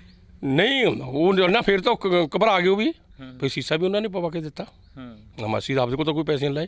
ਪਤਾ ਨਹੀਂ 4000 ਲੱਗਿਆ, ਨਹੀਂ 5000 ਲੱਗਿਆ, ਉਹਨਾਂ ਨੇ ਪਵਾ ਕੇ ਦਿੱਤਾ ਸੀਸਾ। ਫਿਰ ਇੱਕ ਟਾਈਮ ਦੇ ਲਈ ਕਿਸਾਨ ਯੂਨੀਅਨਾਂ ਦਾ ਸਿੱਕਾ ਚੱਲਦਾ ਸੀ। ਜੇਕਰ ਅਸੀਂ ਗੱਲ ਕਰੀਏ ਕਿਸਾਨ ਅੰਦੋਲਨ ਦੀ, ਤਾਂ ਹੁਣ ਇਹ ਨਹੀਂ ਲੱਗਦਾ ਵੀ ਮੱਠੇ ਜਿਹੇ ਪੈ ਗਏ ਆ ਕੇ ਇੱਥੇ। ਜਦੋਂ ਪੰਜਾਬ ਦੇ ਵਿੱਚ ਆਉਣੇ ਹੋ ਤਾਂ SSM ਬਣਦਾ, ਸੰਯੁਕਤ ਸਮਾਜ ਮੋਰਚਾ ਬਣਦਾ, ਸਿਆਸੀ ਧਿਰਾਂ ਦੇ ਵਿੱਚ ਆ ਕੇ ਸ਼ਾਮਲ ਹੋ ਜਾਂਦਾ ਕਿਸਾਨ ਯੂਨੀਅਨ। ਦੇਖੋ, ਇਲੈਕਸ਼ਨ ਲੜਨਾ ਨਾ ਲੜਨਾ, ਬਾਈਕਾਟ ਕਰਨਾ, ਇਹ ਇੱਕ ਮੌਲਿਕ ਅਧਿਕਾਰ ਆ। ਸਮਝਿਆ? ਸਭ ਨੂੰ ਗੈਰ ਸਿਆਸੀ ਕਹਾਉਣਾ ਉਹ ਸਾਰਿਆਂ ਨੂੰ ਖਤਰਨਾਕ ਹੈ। ਮੈਂ ਤੁਹਾਨੂੰ ਉਦਾਹਰਨ ਦੇ ਸਕਦਾ, ਜਿਹੜੀ ਮੇਰਾ ਜ਼ਿੰਦਗੀ ਦਾ ਹਿੱਸਾ। ਮਤਲਬ ਸਾਡਾ ਆਲ ਇੰਡੀਆ ਦਾ ਲੀਡਰ ਸਰਜੀਤ ਸੀਗਾ। ਤੁਸੀਂ ਸੁਣਿਆ, ਸੁਣਿਆ ਤੁਸੀਂ ਨੌਜਵਾਨੋ। ਮੈਂ ਉਹਦੇ ਨਾਲ ਵੀ ਮੀਟਿੰਗਾਂ ਅਟੈਂਡ ਕਰੀਆਂ। ਉਹਨੇ ਪੱਕਾ ਨਾਰਾ ਲਾਇਆ ਸੀਗਾ ਵੀ ਅਸੀਂ ਗੈਰ ਸਿਆਸੀ ਹਾਂ, ਅਤੇ ਉਹਦੇ ਮਗਰ ਨਾਰੇ ਅਸੀਂ ਵੀ ਲਾਉਂਦੇ ਸੀ ਵੀ ਅਸੀਂ ਗੈਰ ਸਿਆਸੀ ਹਾਂ। ਤੁਹਾਡੇ ਸਾਹਮਣੇ ਹੈ ਉਹ ਗੈਰ ਸਿਆਸੀ ਕਹਿੰਦਾ ਉਹ ਦਿੱਲੀ ਦੇ ਵਿੱਚ ਮਤਲਬ ਇੱਕ ਵਾਰ ਤਾਕੜੇ ਮਹਿਕਮੇ ਦਾ ਚੇਅਰਮੈਨ ਬਣਿਆ। ਸੋ ਲੋਕਾਂ ਨੂੰ ਗੈਰ ਸਿਆਸੀ ਕਹੋ, ਆਪ ਚੇਅਰਮੈਨ ਕਹੋ। ਸਾਡਾ ਮਤਲਬ ਪ੍ਰਧਾਨ ਭੁਪਿੰਦਰ ਸਿੰਘ ਮਾਨ ਸੀ। ਅਸੀਂ ਸਾਰੇ ਉਹਦੇ ਮਗਰ ਰਹੇ ਵੀ ਅਸੀਂ ਗੈਰ ਸਿਆਸੀਆਂ ਨਾਅਰੇ ਲਾਏ। ਮੈਂ ਵੀ ਲਾਉਂਦਾ ਰਿਹਾ ਵੀ ਅਸੀਂ ਗੈਰ ਸਿਆਸੀ ਹਾਂ। ਭੁਪਿੰਦਰ ਮਾਨ ਆ ਤੁਹਾਡੇ ਸਾਹਮਣੇ ਵੀ ਰਾਜ ਸਭਾ ਦਾ ਮੈਂਬਰ ਬਣਿਆ। ਅਸੀਂ ਲਖਵਾਲ ਨਾਲ ਰਹੇ। ਲਖਵਾਲ ਨੂੰ ਪ੍ਰਧਾਨ ਬਣਾਉਣ ਵਾਲਾ ਜੇ ਸੱਚੀ ਪੁੱਛੇ ਰੁੱਦੂ ਸਿੰਘ ਹੈ। ਉਸ ਮੌਕੇ ਮੈਂ ਜ਼ਿਲ੍ਹੇ ਦਾ ਪ੍ਰਧਾਨ ਬਣ ਗਿਆ ਸੀ। ਆਪਣੇ 13 ਜ਼ਿਲ੍ਹੇ ਹੁੰਦੇ, ਮੈਂ 11 ਜ਼ਿਲ੍ਹਿਆਂ ਦੇ ਵੋਟਾਂ ਲਖਵਾਲ ਨੂੰ ਪਵਾਤੀਆਂ ਤੀਆਂ। ਉਦੋਂ ਖਤਰਾ ਸੀ ਸਾਨੂੰ ਵੀ ਭੁਪਿੰਦਰ ਮਾਨ ਜਾਊਗਾ। ਭੁਪਿੰਦਰ ਮਾਨ ਨੂੰ ਪਾਸੇ ਕਰਤਾ ਸੀ, ਤਾਂ ਵੀ ਉਹ ਰਾਜ ਸਭਾ ਦਾ ਮੈਂਬਰ ਬਣ ਗਿਆ ਸੀ। ਅਤੇ ਲਖਵਾਲ ਨੂੰ ਅਸੀਂ ਪ੍ਰਧਾਨ ਬਣਾਤਾ ਸੀ। ਠੀਕ ਹੈ ਨਾ ਗੱਲ। ਅਤੇ ਅਸੀਂ ਵੀ ਗੈਰ ਸਿਆਸੀਆਂ ਜੀ, ਗੈਰ ਸਿਆਸੀਆਂ ਤੁਹਾਡੇ ਸਾਹਮਣੇ ਹੈ। ਲਖਵਾਲ ਤੁਹਾਡੇ ਸਾਹਮਣੇ ਆ ਵੀ 10 ਸਾਲ ਚੇਅਰਮੈਨ ਰਿਹਾ ਅਕਾਲੀ ਦਲ ਦੇ ਵਿੱਚ, ਰਹਿ ਗਿਆ ਨਾ। ਅੱਜ ਵੀ ਜਿਹੜੇ ਗੈਰ ਸਿਆਸੀ ਕਹਾਉਂਦੇ ਨੇ, ਜਦ ਇੱਕ ਸਾਡਾ ਸਾਥੀ ਕਹਿੰਦਾ, ਡੱਲੇ ਵਾਲੀ ਕਹਿੰਦਾ ਅਸੀਂ ਗੈਰ ਸਿਆਸੀ ਹਾਂ, ਮੈਨੂੰ ਖਤਰਾ ਹੈ ਕਿਤੇ। ਜਿਹੜਾ ਪਹਿਲਾਂ ਵਾਲੇ 3 ਲੀਡਰ ਕਰਕੇ ਗਏ ਨੇ ਕੁਝ, ਮੈਂ ਕਹਿਣਾ ਗੈਰ ਸਿਆਸੀ ਕਹਿ ਕੇ ਤੇ ਰਾਜਨੀਤੀ 'ਚ ਜਾਣਾ ਲੋਕਾਂ ਨਾਲ ਧੋਖਾ ਹੈ। ਰੁੱਦੂ ਸਿੰਘ ਰਾਜਨੀਤਿਕ ਬੰਦਾ ਹੈ। ਮੈਂ ਉਦੋਂ ਬਾਅਦ ਕਹਿੰਦਾ ਵੀ ਇਹ ਤਾਂ ਰਾਜਨੀਤੀ ਵਿੱਚ ਡੰਗ ਲੈਂਦਾ ਨਹੀਂ ਗਾ। ਦੱਸ ਕੇ ਲੋਕਾਂ ਨੂੰ ਜੋ ਮਰਜ਼ੀ ਕਰ ਲਓ, ਅਸੀਂ ਦੱਸ ਕੇ ਆ ਕੇ ਬਾਈ ਅਸੀਂ ਇਲੈਕਸ਼ਨ ਲੜਾਂਗੇ, ਕੋਈ ਧੋਖਾ ਨਹੀਂ। ਮੌਲਿਕ ਅਧਿਕਾਰਾਂ ਲੜੇ ਆ। ਲੋਕਾਂ ਦਾ ਫੈਸਲਾ ਸੀ ਸਿਰ ਮੱਥੇ ਮੰਨ ਲਿਆ। ਜਿਹੜਾ ਸਾਡੇ ਉਹਨਾਂ ਨੇ ਫਤਵਾ ਸਾਨੂੰ ਦਿੱਤਾ ਸੀ, ਕੋਈ ਗੱਲ ਨਹੀਂ। ਅਸੀਂ 16 ਜਥੇਬੰਦੀਆਂ ਦੁਬਾਰੇ ਵਾਪਸ ਆ ਕੇ ਅਸੀਂ ਫਿਰ ਤੇਰੇ ਸਾਹਮਣੇ ਆ ਗੱਲ, ਸਾਨੂੰ ਛੁੱਟੀ 'ਤੇ ਭੇਜਿਆ ਸੀਗਾ। ਜੋ ਸਾਡੀ ਛੁੱਟੀ ਪੂਰੀ ਗਈ, ਮੋਰਚੇ 'ਚ ਵਗ ਗਏ। ਹੁਣ ਜਿਹੜੀਆਂ 32 ਜਥੇਬੰਦੀਆਂ ਉਦੋਂ ਇਲੈਕਸ਼ਨ ਲੜਦੀਆਂ ਤੀਆਂ, ਉਹ 3 ਧਿਰਾਂ 'ਚ ਵੰਡੀਆਂ ਗਈਆਂ। ਅਤੇ ਇੱਕ ਤਰ੍ਹਾਂ ਦਾ ਜਿਵੇਂ 22 ਅਸੀਂ ਇੱਕ ਪਾਸੇ ਲੜ ਗਏ, 22 ਤੋਂ 16 ਛੱਡ ਕੇ ਅਸੀਂ ਰਾਜਾਂ ਨੂੰ ਆਏ, 6 ਰਾਜਾਂ ਨਾਲ ਰਹਿ ਗਈਆਂ। ਅਤੇ 10 ਰਹਿ ਗਈਆਂ ਜੇ ਆਪਾਂ ਕਹਿ ਦਈਏ ਡੱਲੇ ਵਾਲ ਨਾਲ। 8 ਡੱਲੇ ਵਾਲ ਨੂੰ ਮੁੜ ਕੇ ਸਾਡੇ 'ਚ ਆ ਗਈਆਂ। ਉਹ 2 ਹੀ ਰਹਿ ਗਏ, ਬਲਦੇਵ ਸਰਸਾ ਅਤੇ ਆਪਣਾ ਡੱਲੇ ਵਾਲ। ਮੁੜ ਕੇ ਸਾਡਾ ਸੰਗਠਨ ਉੱਡਦਾ ਕਰ ਰਿਹਾ। ਹੁਣ ਸਾਰੇ ਗਏ ਆ ਉੱਥੇ। ਰਾਜੇਵਾਲ ਸਾਹਿਬ ਦੀ ਜੇ ਅਸੀਂ ਗੱਲ ਕਰਦੇ ਹਾਂ, ਰਾਜੇਵਾਲ ਸਾਹਿਬ ਸਿਆਸੀ ਧਿਰ ਦੇ ਵਿੱਚ ਆਉਂਦੇ ਨੇ। ਰਾਜੇਵਾਲ ਸਾਹਿਬ ਦਾ ਪਹਿਲਾਂ ਤੋਂ ਹੀ ਸਿਆਸੀ ਪਾਰਟੀਆਂ ਦੇ ਨਾਲ ਸੰਬੰਧ ਰਿਹਾ ਹੈਗਾ। ਮੈਂ ਕਹਿੰਦਾ ਇਹੋ ਜਿਹਾ ਕੋਈ ਲੀਡਰ ਹੀ ਨਹੀਂ ਜਿਹਦਾ ਨਾ ਸੰਬੰਧ ਰਿਹਾ ਹੋਵੇ। ਮੇਰੀ ਗੱਲ ਸਮਝਿਆ? ਅਸੀਂ ਗੈਰ ਸਿਆਸੀ ਕਰਦੇ ਗੈਰ ਸਿਆਸੀ ਜਮਾ ਭੁਪਿੰਦਰ ਮਾਨ ਦੀ ਅਗਵਾਈ ਥੱਲੇ, ਲਖਵਾਲ ਦੀ ਅਗਵਾਈ ਥੱਲੇ, ਪਰ ਸਰਜੀਤ ਬਰਨਾਲੀ ਸਰਕਾਰ ਦੀ ਅਸੀਂ ਮਦਦ ਕਰੀ। ਮਤਲਬ ਉਦੋਂ ਸਾਡੀਆਂ ਅਸੀਂ ਗਵਰਨਰ ਦਾ ਘਰਾਓ ਕੀਤਾ ਸੀਗਾ। ਗਵਰਨਰ ਕਹਿੰਦੇ ਵੀ ਜਿੱਦੇ ਕੋਈ ਸਰਕਾਰ ਬਣ ਗਈ ਉੱਦਾਂ ਆਪਾਂ ਮਤਲਬ ਸਮਝ ਲਿਆ ਵੀ ਉਹ ਸਰਕਾਰ ਤੁਹਾਡੀਆਂ ਮੰਗਾਂ ਮੈਨੂੰ ਕਹਿੰਦਾ ਮੈਨੂੰ ਦੱਸੋ। ਅਸੀਂ ਕਿਹਾ ਵੀ ਸਾਡੇ ਕਨੈਕਸ਼ਨ ਕੱਟੀ ਜਾਂਦੇ ਨੇ। ਕਹਿੰਦਾ ਕੋਈ ਨਹੀਂ ਕੱਟੂ ਇਦੋਂ ਬਾਅਦ। ਅਸੀਂ ਕਿਹਾ ਵੀ ਸਾਨੂੰ ਕਰਜ਼ੇ 'ਚ ਫੜੀ, ਤਾਂ ਤੁਹਾਨੂੰ ਕੋਈ ਕਰਜ਼ੇ 'ਚ ਨਹੀਂ ਫੜੂਗਾ, ਪਰ ਜਿੱਦਾਂ ਕੋਈ ਸਰਕਾਰ ਬਣੀ ਤੁਸੀਂ ਉੱਦਾਂ ਮਤਲਬ ਕਰ ਦਿਓ। ਅਤੇ ਜਦੋਂ ਸਰਜੀਤ ਬਰਨਾਲੀ ਸਰਕਾਰ ਬਣਨ 'ਤੇ ਆਈ, ਸਾਡੇ ਜਿਹੜੇ ਵੱਡੇ ਲੀਡਰ ਸੀ, ਮੈਂ ਤਾਂ ਉਦੋਂ ਜੇ ਕਹਿੰਦਾ ਵੀ ਜ਼ਿਲ੍ਹੇ 'ਚ ਪੱਧਰ ਦਾ ਲੀਡਰ ਲਾ ਲਾ ਵੀ ਜ਼ਿਲ੍ਹੇ ਦਾ ਪ੍ਰਧਾਨ, ਇਹ ਬਿਨਾਂ ਮੰਗਾਂ ਤੋਂ ਸਰਜੀਤ ਬਰਨਾਲੇ ਨੂੰ ਵੋਟਾਂ ਪਵਾਉਣ ਨੂੰ ਫਿਰਦੇ ਸਾਡੇ ਲੀਡਰ। ਵਿੱਚ ਲਖਵਾਲ ਜੇ ਆਪਾਂ ਵਿੱਚ ਕਰੇ ਭੁਪਿੰਦਰ ਮਾਨ ਵਿੱਚ ਹੀ ਰਾਜਾ ਵਾਲ ਕਹਾਂ, ਮੈਂ ਜੇ ਕਹਾਂ ਵੀ ਕੋਈ ਬੜਾ ਸਮਝੌਤਾ ਨਹੀਂ ਕਰਨਾ, ਅਸੀਂ ਵੋਟਾਂ ਪਾ ਦਾਂਗੇ। ਮੈਂ ਬਠਿੰਡਾ ਜ਼ਿਲ੍ਹਾ ਮੈਂ ਜ਼ਿਲ੍ਹਾ ਪ੍ਰਧਾਨ ਸੀ। ਮੈਂ ਜਦੋਂ ਗਿਆ ਤੇ ਸਮਝ ਲੈ ਵੀ ਮੈਨੂੰ ਬੁੱਕਲ ਚ ਲੈ ਲਿਆ ਲੱਖੋਵਾਲ ਸਾਹਿਬ ਨੇ, ਕਹਿੰਦਾ ਵੋਟਾਂ ਬਾਰੇ ਕੀ ਮਸਲਾ ਹੈਗਾ। ਉਦੋਂ ਸ਼ਾਇਦ ਮੈਂ ਹਜੇ ਪ੍ਰਧਾਨ ਨਹੀਂ ਬਣੀ ਤੇ ਉਦੋਂ ਮੇਰਾ ਖਿਆਲ ਹੈ ਮੈਂ ਮੀਤ ਪ੍ਰਧਾਨ ਦੇ ਜ਼ਿਲ੍ਹੇ ਦਾ ਸੀਨੀਅਰ ਮੀਤ ਪ੍ਰਧਾਨ ਸੀਗਾ, ਪ੍ਰਧਾਨ ਮੈਂ ਉਦੋਂ ਬਾਅਦ ਬਣਦਾ। ਮੈਂ ਆਖਿਆ ਜੀ ਜਿਹੜੀਆਂ ਆਪਣੀਆਂ ਮੰਗਾਂ ਮੰਨ ਜੂਗਾ, ਮੈਂ ਲੱਖੋਵਾਲ ਨੂੰ ਆਹੀ ਗੱਲ ਵੀ ਜਿਹੜਾ ਆਪਣੀਆਂ ਮੰਗਾਂ ਮੰਨ ਜੂਗਾ ਆਪਾਂ ਉਹਨੂੰ ਵੋਟਾਂ ਪਾਵਾਂਗੇ। ਕਹਿੰਦਾ ਜੇ ਕੋਈ ਨਾ ਮੰਨੇ ਫਿਰ ਮੈਂ ਜਿੱਥੇ ਮਰਜ਼ੀ ਵੋਟਾਂ ਪਾ ਦਿਓ, ਆਪਾਂ ਨੂੰ ਪੰਗਾ ਲੈਣ ਦੀ ਲੋੜ ਨਹੀਂ, ਜਿਹੜੀ ਜੋ ਮਰਜ਼ੀ ਪਾ ਦੇ, ਆਪਾਂ ਕਿਉਂ ਕਰੀਏ। ਮੈਨੂੰ ਫਿਰ ਇਹ ਗੱਲ ਮੋੜ ਕੇ ਆਪ ਕਹੀ ਲੱਖੋਵਾਲ ਨੇ, ਕਹਿੰਦਾ ਜੀ ਫਿਰ ਵੀ ਅਕਾਲੀਆਂ ਦੀ ਸਰਕਾਰ ਬਣ ਗਈ, ਜੋ ਉਦੋਂ ਹੈਗਾ ਜੀ ਬਣੂ ਅਕਾਲੀਆਂ ਸਰਕਾਰ ਬਣਨੀ ਹੈ। ਮੈਂ ਹੱਸਦੇ ਨੇ ਕਿਹਾ ਮੈਂ ਲੱਖੋਵਾਲ ਸਾਹਿਬ ਸਾਰਾ ਕੁਝ ਨੁਕਸਾਨ ਕਰ ਰਿਹਾ, ਗੁਰਦੁਆਰੇ ਢਵਾ ਲਏ, ਕਿੱਡਾ ਵੱਡਾ ਹਮਲਾ ਹੋ ਗਿਆ, ਫੌਜ ਲੱਗ ਗਈ, ਜੇ ਆਪਣੀਆਂ ਵੋਟਾਂ ਬਣਾ ਅਕਾਲੀ ਦਲ ਦਾ ਪੈਰ ਤਿਲ ਕੇ ਗਿਆ, ਇਹਨਾਂ ਨਾਲ ਕੀ ਬਣੂਗੀ। ਬਾਈ ਚਾਂਸ ਆਪਾਂ ਨੇ ਫੇਰ ਮੀਟਿੰਗ ਕਰੀ ਬਾਦਲ ਨਾਲ ਬਰਨਾਲੇ ਨਾਲ ਰਲ ਕੇ, ਫਿਰ ਉਹ ਜਿੰਨੀਆਂ ਮੰਗਾਂ ਦੀਆਂ ਸਾਡੀਆਂ ਮੰਨੀਆਂ ਵੀ ਥੋੜ੍ਹੀਆਂ ਮੰਗਾਂ 4-5 ਮੰਗਾਂ ਦੀਆਂ 300 ਕਰੋੜ ਰੁਪਇਆ ਖਾਲਾਂ ਦਾ, ਬਿਜਲੀ ਸਮਝੌਤਾ ਤੇ ਆਪਣਾ ਇੱਥੇ ਕੀ ਕਹਿੰਦੇ ਆਪਣਾ ਚੁੰਗੀ ਦਾ, ਇਹ ਕਈ ਮੰਗਾਂ ਤੀਆਂ ਸਾਰਾ ਅਸੀਂ ਕਰਿਆ। ਇਹ ਅਸੀਂ ਉਦੋਂ ਦੇ ਜਦੋਂ ਜਹਿਦ 'ਚ ਲੱਗੇ ਹੋਏ, ਕੋਈ ਅੱਜ ਦੇ ਨਹੀਂ ਲੱਗੇ। ਆ ਮੇਰਾ ਖਿਆਲ ਹੈ ਵੀ ਧੁੱਪ ਚਿੱਟੀ ਨਹੀਂ ਹੋਈ, ਇਹ ਸੰਘਰਸ਼ ਅਸੀਂ ਚਿੱਟੀ ਹੋਈ ਹੈ। ਜੇ ਅਸੀਂ ਗੱਲ ਕਰਦੇ ਹਾਂ, ਤੁਸੀਂ ਗੱਲ ਕਰੀ ਆ ਬਰਨਾਲਾ ਸਰਕਾਰ ਦੀ, ਉਸ ਤੋਂ ਪਹਿਲਾਂ ਇੱਕ ਸੰਘਰਸ਼ ਚੱਲਦਾ 1978 ਦੀ ਗੱਲ ਕਰਕੇ ਹਟਿਓ। 1978 ਦੇ ਵਿੱਚ 13 ਅਪ੍ਰੈਲ 1978 ਯਾਦ ਆ ਜਦੋਂ ਇੱਕ ਸਾਕਾ ਵਾਪਰਦਾ, ਨਿਰੰਕਾਰੀਆ ਕਾਂਡ ਹੁੰਦਾ, ਨਿਰੰਕਾਰੀਆਂ ਦੇ ਵੱਲੋਂ 13 ਸਿੰਘ ਨੇ ਜਿਹੜੇ ਉਹ ਸ਼ਹੀਦ ਕਰੇ ਜਾਂਦੇ ਨੇ। ਉਹ ਉਸ ਬਾਰੇ ਕੁਛ ਪਤਾ ਥੋੜ੍ਹਾ ਬਹੁਤਾ? ਮੈਂ ਬਾਹਲਾ ਨਹੀਂ, ਮੈਨੂੰ ਉਹਦੇ ਬਾਰੇ ਇੰਨਾ ਗਿਆਨ ਹੈਗਾ, ਜਨ ਹੈਗਾ, ਜੋ ਬਾਅਦ 'ਚ ਜ਼ਰੂਰ ਸੁਣਿਆ ਵੀ ਜੇ ਇੱਕ ਸਿੱਖਾਂ ਦੀ ਲੜਾਈ ਦੀ ਨਿਉ ਜੜ ਉੱਥੋਂ ਹੀ ਟਿਕੀ ਹੈਗੀ। ਜਿਹੜੇ ਹੁਣ ਗਰਮ ਦਲੀਏ ਨੇ, ਜਦੋਂ ਇਹ ਨੁਕਸਾਨ ਹੋ ਗਿਆ ਇਸ ਗੱਲ 'ਤੇ ਵੀ ਇੱਕ ਧਰਮ ਵਾਲੇ ਨੇ ਦੂਜੇ ਧਰਮ ਦੇ ਮਤਲਬ ਉਹਨਾਂ ਨੂੰ ਸ਼ਹੀਦ ਕਰਤਾ ਬੰਦਿਆਂ ਨੂੰ, ਇਸੇ ਤੋਂ ਮੇਰੇ ਹਿਸਾਬ 'ਚ ਮੁੱਢ ਵੱਜਿਆ ਉੱਥੋਂ ਜਿਹੜੀ ਗੱਲ ਹੈ। ਮੈਨੂੰ ਬਾਹਲਾ ਉਸ ਮੌਕੇ ਦਾ ਨਹੀਂ ਪਤਾ, ਉਹ ਤਾਂ ਮੇਰੇ ਆਮ ਕਹਿੰਦੀ ਗੱਲ ਵੀ ਖੇਤੀ ਦੇ ਵਿੱਚ ਕੰਮ ਕਰਦੇ ਸੀਗੇ, ਵੀ ਉਹ ਠੀਕ ਨਹੀਂ ਸੀਗਾ। ਉਹ ਚਾਹੇ ਕਿਸੇ ਨੇ ਵੀ ਕਰਵਾਇਆ, ਕਿਸੇ ਉਸ ਮੌਕੇ ਦੇ ਅਫਸਰ ਨੇ ਕਰਾਇਆ, ਕਿਸੇ ਨੇ ਕਰਾਇਆ, ਉਹ ਨਹੀਂ ਹੋਣਾ ਚਾਹੀਦਾ। ਹੁਣ ਯਾਰ 10 ਬੰਦੇ ਇੱਕ ਥਾਂ ਲੁਕੇ ਬੈਠੇ ਨੇ, ਉਹਦੇ ਗੋਲੀ ਚਲਾਉਣ ਦੀ ਕੀ ਲੋੜ ਹੈ? ਉਹਦਾ ਘੇਰ ਲਓ, ਜਦੋਂ ਮਰਜ਼ੀ ਫੜ ਲਓ, 10 ਬੰਦੇ ਦੀ ਕੀ ਤਾਕਤ ਹੈ ਪੁਲਿਸ ਮੂਹਰੇ, ਜਾਂ ਆਪਾਂ ਗੱਲ ਕਰ ਦਈਏ। ਮੈਂ ਤਾਂ ਕਹਿੰਦਾ ਹੁਣ ਵੀ ਜਿਹੜਾ ਮੁਕਾਬਲਾ ਹੋਇਆ, ਜਿਹੜੇ ਮੈਂ ਕਹਿੰਦਾ ਸਾਡੇ ਮੂਸਾ ਦਾ ਜਿਹੜਾ ਮਰਡਰ ਹੋਇਆ ਸੀ, ਕਹਿੰਦਾ ਬਹੁਤ ਦੁੱਖ ਆ ਸਾਨੂੰ ਵੱਡਾ, ਠੀਕ ਹੈ ਨਾ ਗੱਲ। ਪਰ ਫਿਰ ਜਿਹੜੇ ਨੇ ਉਹ ਕਰਿਆ, ਜੇ ਉਹਨਾਂ ਨੂੰ ਵੀ ਐਂ ਗੋਲੀ ਨਾਲ ਮਾਰਨਾ, ਫਿਰ ਸਾਡੇ ਕੋਲ ਕਿਹੜਾ ਇਨਸਾਫ ਹੈ? ਅਦਾਲਤਾਂ ਕਾਹਦੇ ਵਾਸਤੇ ਨੇ? ਉਹਨੂੰ ਘੇਰ ਕੇ ਫੜੋ, ਕੁਛ ਕਰੋ, ਅਦਾਲਤ ਪੇਸ਼ ਕਰੋ, ਅਦਾਲਤ ਉਹਨੂੰ ਫਾਂਸੀ ਲਾਵੇ, ਕੁਛ ਲਾਵੇ, ਕਰਨਾ ਚਾਹੀਦਾ ਹੈਗਾ। ਇਹ ਨਹੀਂ ਹੈਗਾ ਵੀ ਬੰਦੇ ਨੂੰ ਘੇਰ ਕੇ ਉਹਦਾ ਮੁਕਾਬਲਾ ਬਣਾ ਦਿਓ, ਇਹ ਕਿਤੇ ਨਹੀਂ ਹੋਣਾ ਚਾਹੀਦਾ, ਕਿਸੇ ਸਰਕਾਰ 'ਚ ਨਹੀਂ ਹੋਣਾ ਚਾਹੀਦਾ। ਇਹ ਸਰਾਸਰ ਗਲਤ ਹੈ।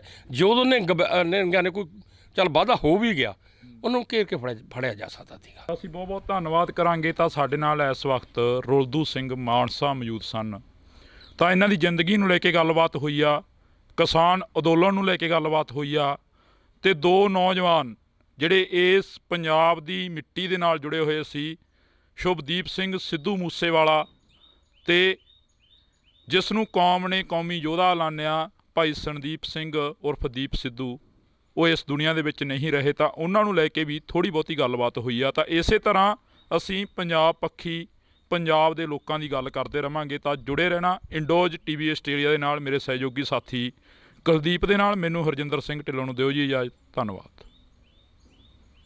ਜੇ ਕੋਈ ਬੋਲਦਾ ਸੀ ਉਹਦੇ ਤਾਂ ਉਹਦੇ ਖਿਲਾਫ ਹੋ ਕੇ ਖੜੇ ਹੋ ਜਾਂਦੇ ਸੀ ਕਈ ਵਾਰ। ਨਹੀਂ, ਸੱਚ ਤੇ ਆਪਾਂ ਕਦੇ ਪਿੱਛੇ ਨਹੀਂ ਹਟੇ, ਚਾਹੇ ਮੈਂ ਮੈਸਾਂ ਚਾਰੀਆਂ, ਠੀਕ ਹੈ ਨਾ ਗੱਲ, ਚਾਹੇ ਮੈਂ ਹਲਵਾ ਹੈ। ਜਦੋਂ ਕਿਸੇ ਮੇਰਾ ਇੱਕ ਸੁਭਾਅ ਦੀ, ਜੇ ਤਾਕੜਾ ਬੰਦਾ ਮਾੜੀ ਨੂੰ ਤਾਕੜਾ ਪਾਲੀ, ਮਾੜੀ ਨੂੰ ਕੁੱਟਦਾ, ਮੈਂ ਤੋਂ ਦੇਖਿਆ ਨਹੀਂ। ਇਹ ਕੁੰਡਾ ਫਿਰ ਛੋਟੇ ਹੁੰਦਿਆਂ ਦੀ ਚੱਕਿਆ? ਨਹੀਂ ਨਹੀਂ, ਦਿੱਲੀ ਪੁਲਿਸ ਨਾਲ ਵੀ ਪੰਗਾ ਪੈ ਗਿਆ, ਉਦੋਂ ਵੀ ਕੁੰਡੇ ਦੇ ਰੌਲਾ ਸੀ। ਉਹਨਾਂ ਨੇ ਮੇਰੀ ਗੱਡੀ 'ਤੇ ਮਾਰੀ ਡਾਂਗ, ਉਹ 'ਚ ਮੈਨੂੰ ਆ ਗਿਆ ਤਬਦੀਲੀ ਦੀ ਗੱਲ ਕਰੀਏ, ਰੈਵੋਲੂਸ਼ਨ ਦੀ ਗੱਲ ਕਰੀਏ, ਬਦਲਾਅ ਦੀ ਗੱਲ ਕਰੀਏ, ਬਦਲਾਅ ਦੀ ਗੱਲ ਕਰਕੇ ਸਰਕਾਰ ਸੱਤਾ 'ਚ ਆਈ ਆ। ਪੰਜਾਬ ਸਰਕਾਰ ਦੀ ਅਸੀਂ ਗੱਲ ਕਰਦੇ ਹਾਂ ਨਾ, ਪੰਜਾਬ ਸਰਕਾਰ ਤੋਂ ਕਿੰਨੀ ਕਾਸ ਰੱਖਦੇ ਹੋ ਜਿਹੜੀ ਹੁਣ ਸੱਤਾ ਦੇ ਵਿੱਚ ਚੱਲ ਰਹੀ ਹੈ? ਮੇਰਾ ਖਿਆਲ ਮੇਰੇ ਹਿਸਾਬ ਮੁਤਾਬਕ ਸਰਕਾਰ 10% ਦਾ ਫਰਕ ਹੈ, ਉਹਨੂੰ ਅਸੀਂ ਆਪਦੇ ਅੰਦੋਲਨ ਨਾਲ ਸਿੱਧਾ ਕਰ ਲਾਂਗੇ ਵੀ 10 ਤੇ ਸਹੀ ਆ। ਜੇ ਕੋਈ ਕੰਮ ਚੰਗਾ ਕਰੇ ਉਹਨੂੰ ਚੰਗਾ ਕਹਿ ਦੂ, ਜੇ ਮਾੜਾ ਕਰੇ। ਹੁਣ ਸਾਡਾ 600 ਕਰੋੜ ਰੁਪਇਆ ਗੰਨੇ ਦਾ ਰੱਖੀ ਬੈਠੀ ਹੈ ਸਰਕਾਰ। ਜਦ ਇੱਕ ਸਾਡਾ ਸਾਥੀ ਕਹਿੰਦਾ, ਡੱਲੇ ਵਾਲੀ ਕਹਿੰਦਾ, ਅਸੀਂ ਗੈਰ ਸਿਆਸੀ ਹਾਂ। ਮੈਨੂੰ ਖਤਰਾ ਹੈ ਕਿਤੇ ਜਿਹੜਾ ਪਹਿਲਾਂ ਵਾਲੇ 3 ਲੀਡਰ ਕਰਕੇ ਗਏ ਨੇ। ਮੈਂ ਕਹਿਣਾ ਗੈਰ ਸਿਆਸੀ ਕਹਿ ਕੇ ਤੇ ਰਾਜਨੀਤੀ 'ਚ ਜਾਣਾ ਲੋਕਾਂ ਨਾਲ ਧੋਖਾ ਹੈ।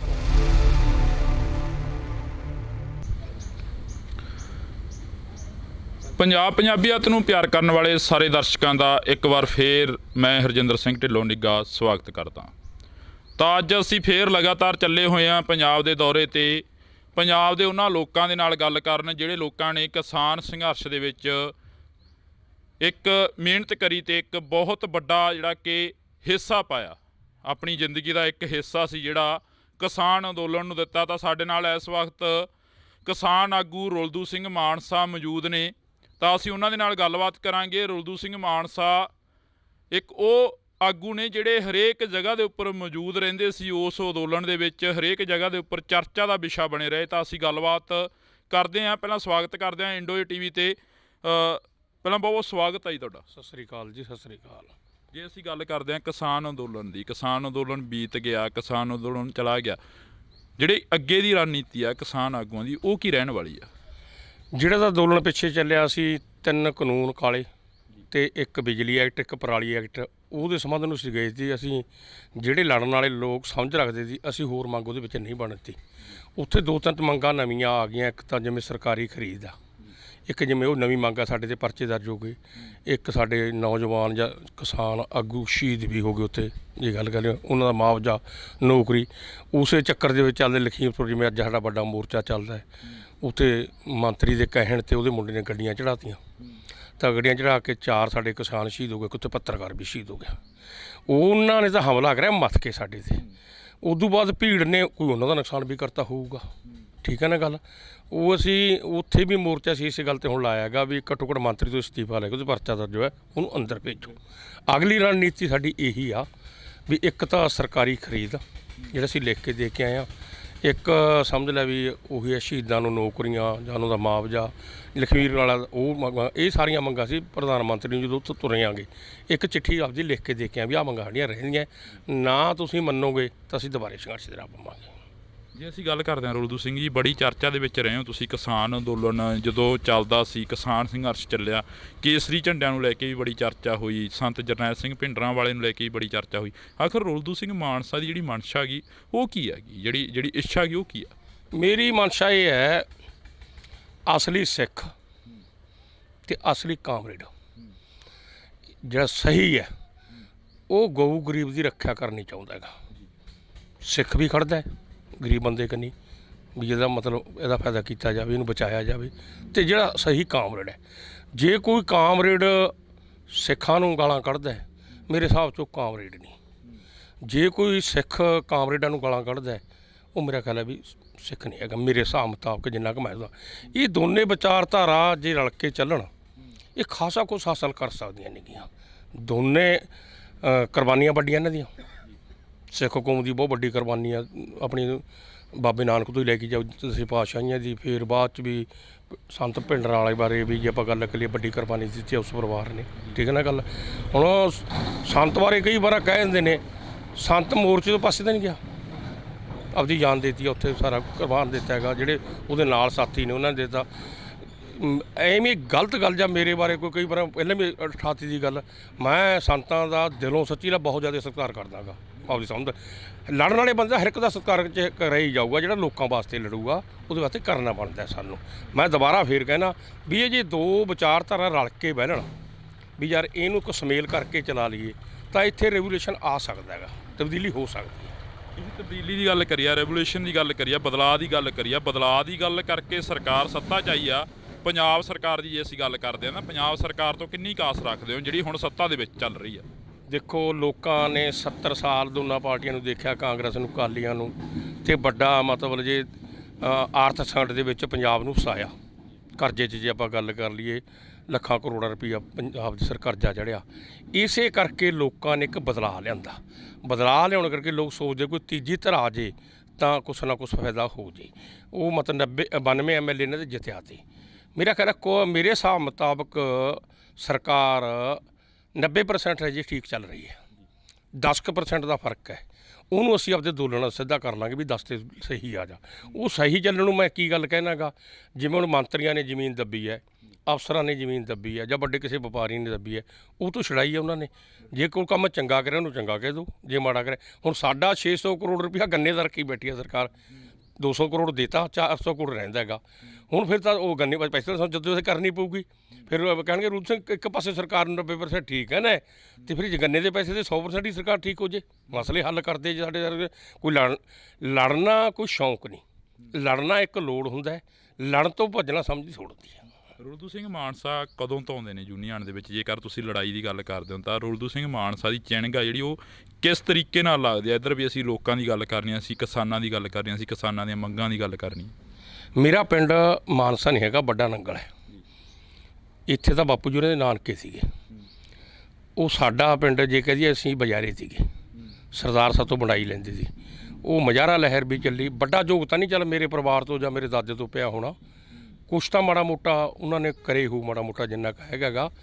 ਉਹ ਜਿਹੜੀ ਲੜਾਈ ਮਜ਼ਾਰਾ ਲਹਿਰ ਦੀ ਚੱਲੀ ਹੈ, ਉਹ ਮਤਲਬ ਗਾਹਾਂ ਦੀ ਗਾਹਾਂ ਇੱਕ ਤੁਰਿਆ ਹੀ। ਗੱਲ ਯਾਦ ਨਹੀਂ ਵੀ ਯਾਰ ਸਾਡਾ ਪਿੰਡ ਵੀ ਬਣਾਈ ਵਾਲਾ ਸੀ, ਜੋ ਆਮ ਗੱਲ ਕਰਦੇ। ਉਹ ਮਜ਼ਾਰਾ ਲਹਿਰ ਚੱਲੀ ਤਾਂ ਜ਼ਮੀਨ ਸਾਸੀ ਜ਼ਮੀਨ ਦੇ ਮਾਲਕ ਬਣਿਆਂਗੇ।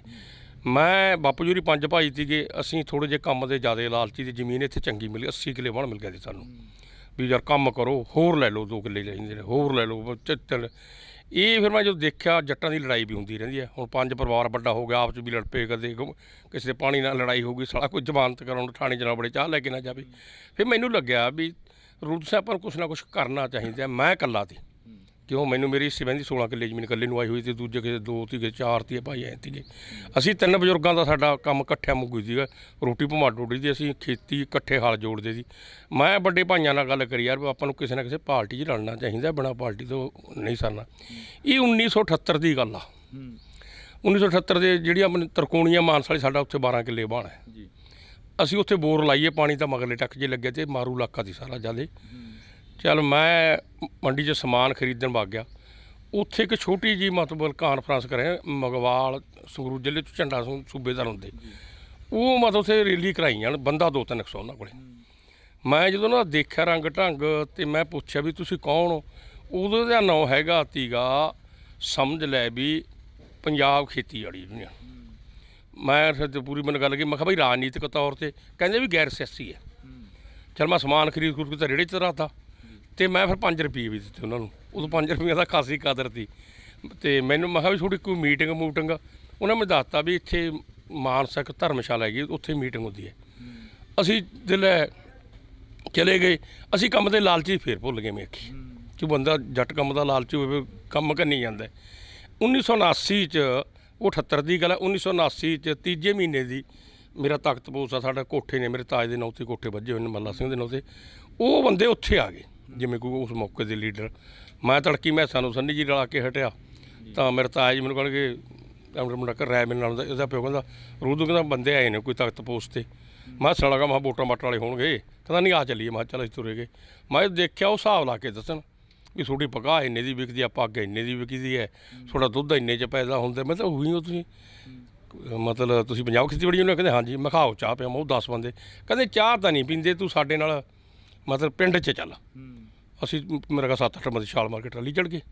ਮੈਂ ਫਿਰ 3 ਥਾਂ ਉਹਨਾਂ ਦੀਆਂ ਉੱਥੇ ਪ੍ਰੋਗਰਾਮ ਕਰਾਏ ਸਾਡੇ ਪਿੰਡ 'ਚ, ਮਾਨਸਾ ਸ਼ਹਿਰ ਤੋਂ ਬਾਹਰਲੇ ਪਾਸੇ ਜਿਹੜਾ ਪਿੰਡ ਹੈਗਾ।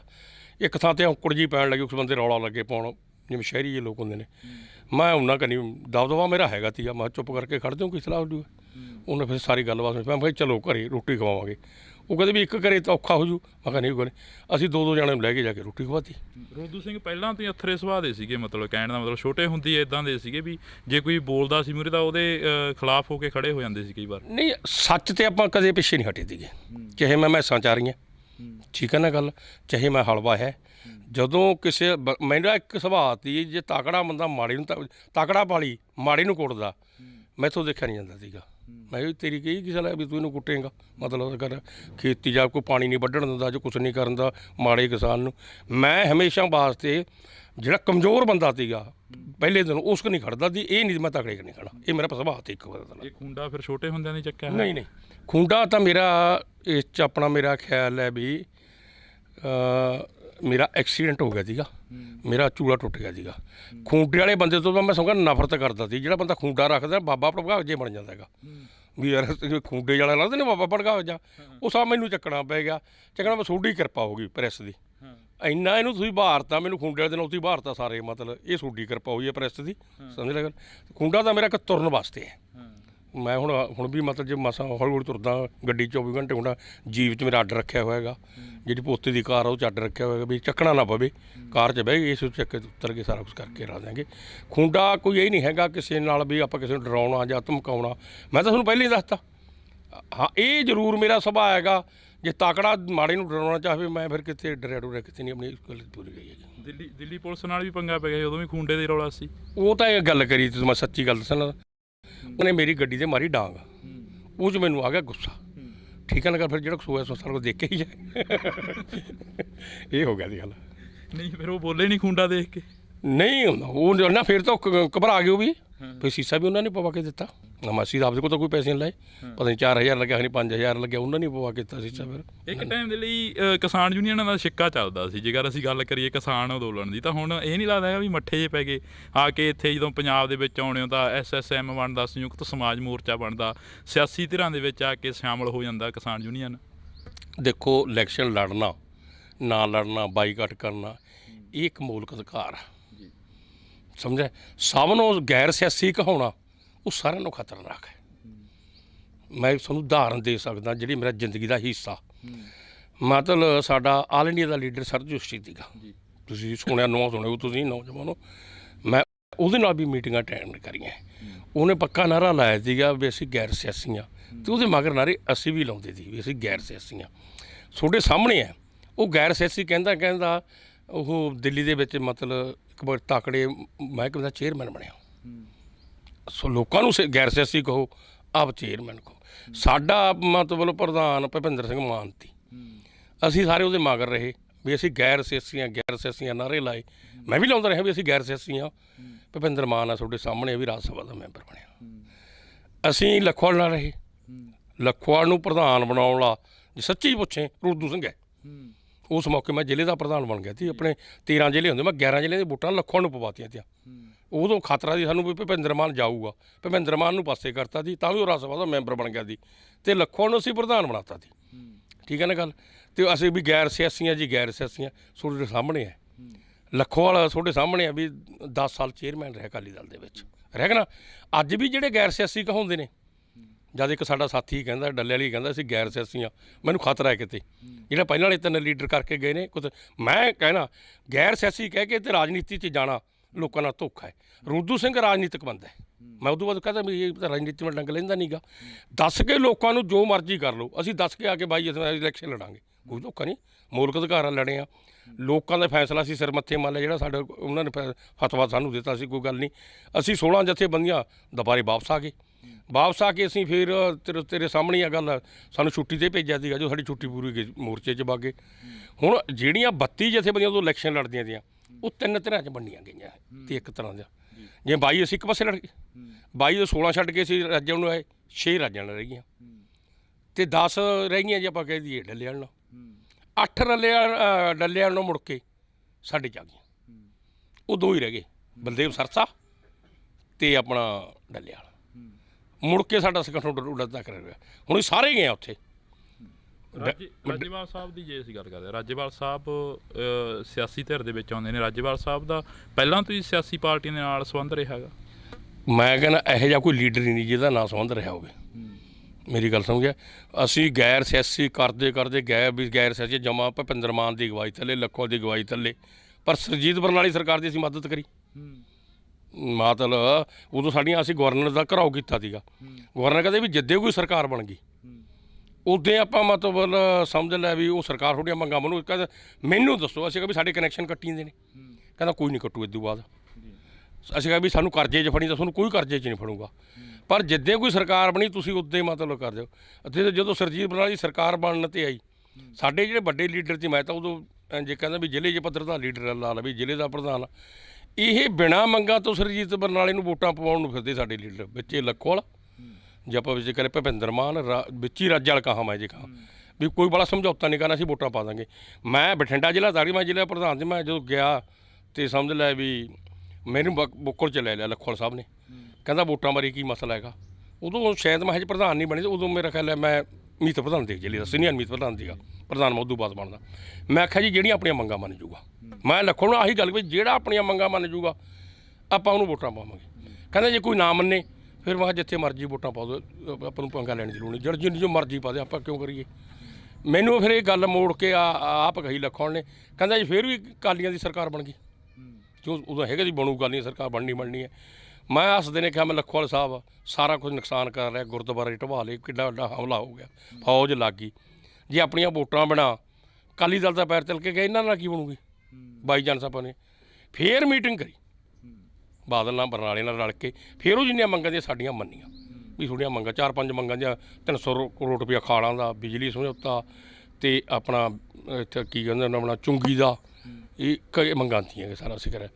ਇਹ ਅਸੀਂ ਉਦੋਂ ਦੇ ਜਦੋਂ ਜਹਿਦ 'ਚ ਲੱਗੇ ਹੋਏ, ਕੋਈ ਅੱਜ ਦੇ ਨਹੀਂ ਲੱਗੇ। ਆ ਮੇਰਾ ਖਿਆਲ ਹੈ ਵੀ ਧੁੱਪ ਚਿੱਟੀ ਨਹੀਂ ਹੋਈ, ਇਹ ਸੰਘਰਸ਼ 'ਚ ਚਿੱਟੀ ਹੋਈ ਹੈ। ਜੇ ਅਸੀਂ ਗੱਲ ਕਰਦੇ ਹਾਂ, ਤੁਸੀਂ ਗੱਲ ਕਰੀ ਆ ਬਰਨਾਲਾ ਸਰਕਾਰ ਦੀ, ਉਸ ਤੋਂ ਪਹਿਲਾਂ ਇੱਕ ਸੰਘਰਸ਼ ਚੱਲਦਾ 1978 ਦੀ ਗੱਲ ਕਰਕੇ ਹਟੇ। 1978 ਦੇ ਵਿੱਚ 13 ਅਪ੍ਰੈਲ 1978 ਯਾਦ ਆ ਜਦੋਂ ਇੱਕ ਸਾਕਾ ਵਾਪਰਦਾ, ਨਿਰੰਕਾਰੀਆ ਕਾਂਡ ਹੁੰਦਾ, ਨਿਰੰਕਾਰੀਆਂ ਦੇ ਵੱਲੋਂ 13 ਸਿੰਘ ਨੇ ਜਿਹੜੇ ਉਹ ਸ਼ਹੀਦ ਕਰੇ ਜਾਂਦੇ ਨੇ। ਉਹ ਉਸ ਬਾਰੇ ਕੁਛ ਪਤਾ ਥੋੜ੍ਹਾ ਬਹੁਤਾ? ਮੈਂ ਬਾਹਲਾ ਨਹੀਂ, ਮੈਨੂੰ ਉਹਦੇ ਬਾਰੇ ਇੰਨਾ ਗਿਆਨ ਹੈਗਾ ਜਿੰਨਾ ਹੈਗਾ ਜੋ ਬਾਅਦ 'ਚ ਜ਼ਰੂਰ ਸੁਣਿਆ ਵੀ ਜੇ ਇੱਕ ਸਿੱਖਾਂ ਦੀ ਲੜਾਈ ਦੀ ਨਿਉ ਜੜ ਉੱਥੋਂ ਹੀ ਟਿਕੀ ਹੈਗੀ। ਜਿਹੜੇ ਹੁਣ ਗਰਮ ਦਲੀਏ ਨੇ, ਜਦੋਂ ਇਹ ਨੁਕਸਾਨ ਹੋ ਗਿਆ ਇਸ ਗੱਲ 'ਤੇ ਵੀ ਇੱਕ ਧਰਮ ਵਾਲੇ ਨੇ ਦੂਜੇ ਧਰਮ ਦੇ ਮਤਲਬ ਉਹਨਾਂ ਨੂੰ ਸ਼ਹੀਦ ਕਰਤਾ ਬੰਦਿਆਂ ਨੂੰ, ਇਸੇ ਤੋਂ ਮੇਰੇ ਹਿਸਾਬ 'ਚ ਮੁੱਢ ਵੱਜਿਆ ਉੱਥੋਂ ਜਿਹੜੀ ਗੱਲ ਹੈ। ਮੈਨੂੰ ਬਾਹਲਾ ਉਸ ਮੌਕੇ ਦਾ ਨਹੀਂ ਪਤਾ, ਉਹ ਤਾਂ ਮੇਰੇ ਆਮ ਕਹਿੰਦੀ ਗੱਲ ਵੀ ਖੇਤੀ ਦੇ ਵਿੱਚ ਕੰਮ ਕਰਦੇ ਸੀਗੇ ਵੀ ਉਹ ਠੀਕ ਨਹੀਂ ਸੀਗਾ। ਉਹ ਚਾਹੇ ਕਿਸੇ ਨੇ ਵੀ ਕਰਵਾਇਆ, ਕਿਸੇ ਉਸ ਮੌਕੇ ਦੇ ਅਫਸਰ ਨੇ ਕਰਾਇਆ, ਕਿਸੇ ਨੇ ਕਰਾਇਆ, ਉਹ ਨਹੀਂ ਹੋਣਾ ਚਾਹੀਦਾ। ਹੁਣ ਯਾਰ 10 ਬੰਦੇ ਇੱਕ ਥਾਂ ਲੁਕੇ ਬੈਠੇ ਨੇ, ਉਹਦੇ ਗੋਲੀ ਚਲਾਉਣ ਦੀ ਕੀ ਲੋੜ ਹੈ? ਉਹਦਾ ਘੇਰ ਲਓ, ਜਦੋਂ ਮਰਜ਼ੀ ਫੜ ਲਓ। 10 ਬੰਦੇ ਦੀ ਕੀ ਤਾਕਤ ਹੈ ਪੁਲਿਸ ਮੂਹਰੇ? ਜਾਂ ਆਪਾਂ ਗੱਲ ਕਰ ਦਈਏ ਉਹਦਾ। ਮੈਂ ਤਾਂ ਕਹਿੰਦਾ ਹੁਣ ਵੀ ਜਿਹੜਾ ਮੁਕਾਬਲਾ ਹੋਇਆ ਹੈ, ਜਿਹੜੇ ਮੈਂ ਕਹਿੰਦਾ ਸਾਡੇ ਮੂਸਾ ਦਾ ਜਿਹੜਾ ਮਰਡਰ ਹੋਇਆ ਸੀ, ਕਹਿੰਦਾ ਬਹੁਤ ਦੁੱਖ ਆ ਸਾਨੂੰ ਵੱਡਾ, ਠੀਕ ਹੈ ਨਾ ਗੱਲ। ਪਰ ਫਿਰ ਜਿਹੜੇ ਨੇ ਉਹ ਕਰਿਆ, ਜੇ ਉਹਨਾਂ ਨੂੰ ਵੀ ਐਂ ਗੋਲੀ ਨਾਲ ਮਾਰਨਾ, ਫਿਰ ਸਾਡੇ ਕੋਲ ਕਿਹੜਾ ਇਨਸਾਫ ਹੈ? ਅਦਾਲਤਾਂ ਕਾਹਦੇ ਵਾਸਤੇ ਨੇ? ਉਹਨੂੰ ਘੇਰ ਕੇ ਫੜੋ, ਕੁਛ ਕਰੋ, ਅਦਾਲਤ ਪੇਸ਼ ਕਰੋ, ਅਦਾਲਤ ਉਹਨੂੰ ਫਾਂਸੀ ਲਾਵੇ, ਕੁਛ ਲਾਵੇ, ਕਰਨਾ ਚਾਹੀਦਾ ਹੈਗਾ। ਇਹ ਨਹੀਂ ਹੈਗਾ ਵੀ ਬੰਦੇ ਨੂੰ ਘੇਰ ਕੇ ਉਹਦਾ ਮੁਕਾਬਲਾ ਬਣਾ ਦਿਓ। ਇਹ ਕਿਤੇ ਨਹੀਂ ਹੋਣਾ ਚਾਹੀਦਾ, ਕਿਸੇ ਸਰਕਾਰ 'ਚ ਨਹੀਂ ਹੋਣਾ ਚਾਹੀਦਾ। ਇਹ ਸਰਾਸਰ ਗਲਤ ਹੈ। ਜੋ ਉਹਨੇ ਨੇ ਕੋਈ ਚੱਲ ਵਾਧਾ ਹੋ ਵੀ ਗਿਆ, ਉਹਨੂੰ ਘੇਰ ਕੇ ਫੜਿਆ ਜਾ ਸਕਦਾ ਸੀਗਾ। ਅਸੀਂ ਬਹੁਤ ਬਹੁਤ ਧੰਨਵਾਦ ਕਰਾਂਗੇ। ਤਾਂ ਸਾਡੇ ਨਾਲ ਇਸ ਵਕਤ ਰੁਲਦੂ ਸਿੰਘ ਮਾਨਸਾ ਮੌਜੂਦ ਸਨ।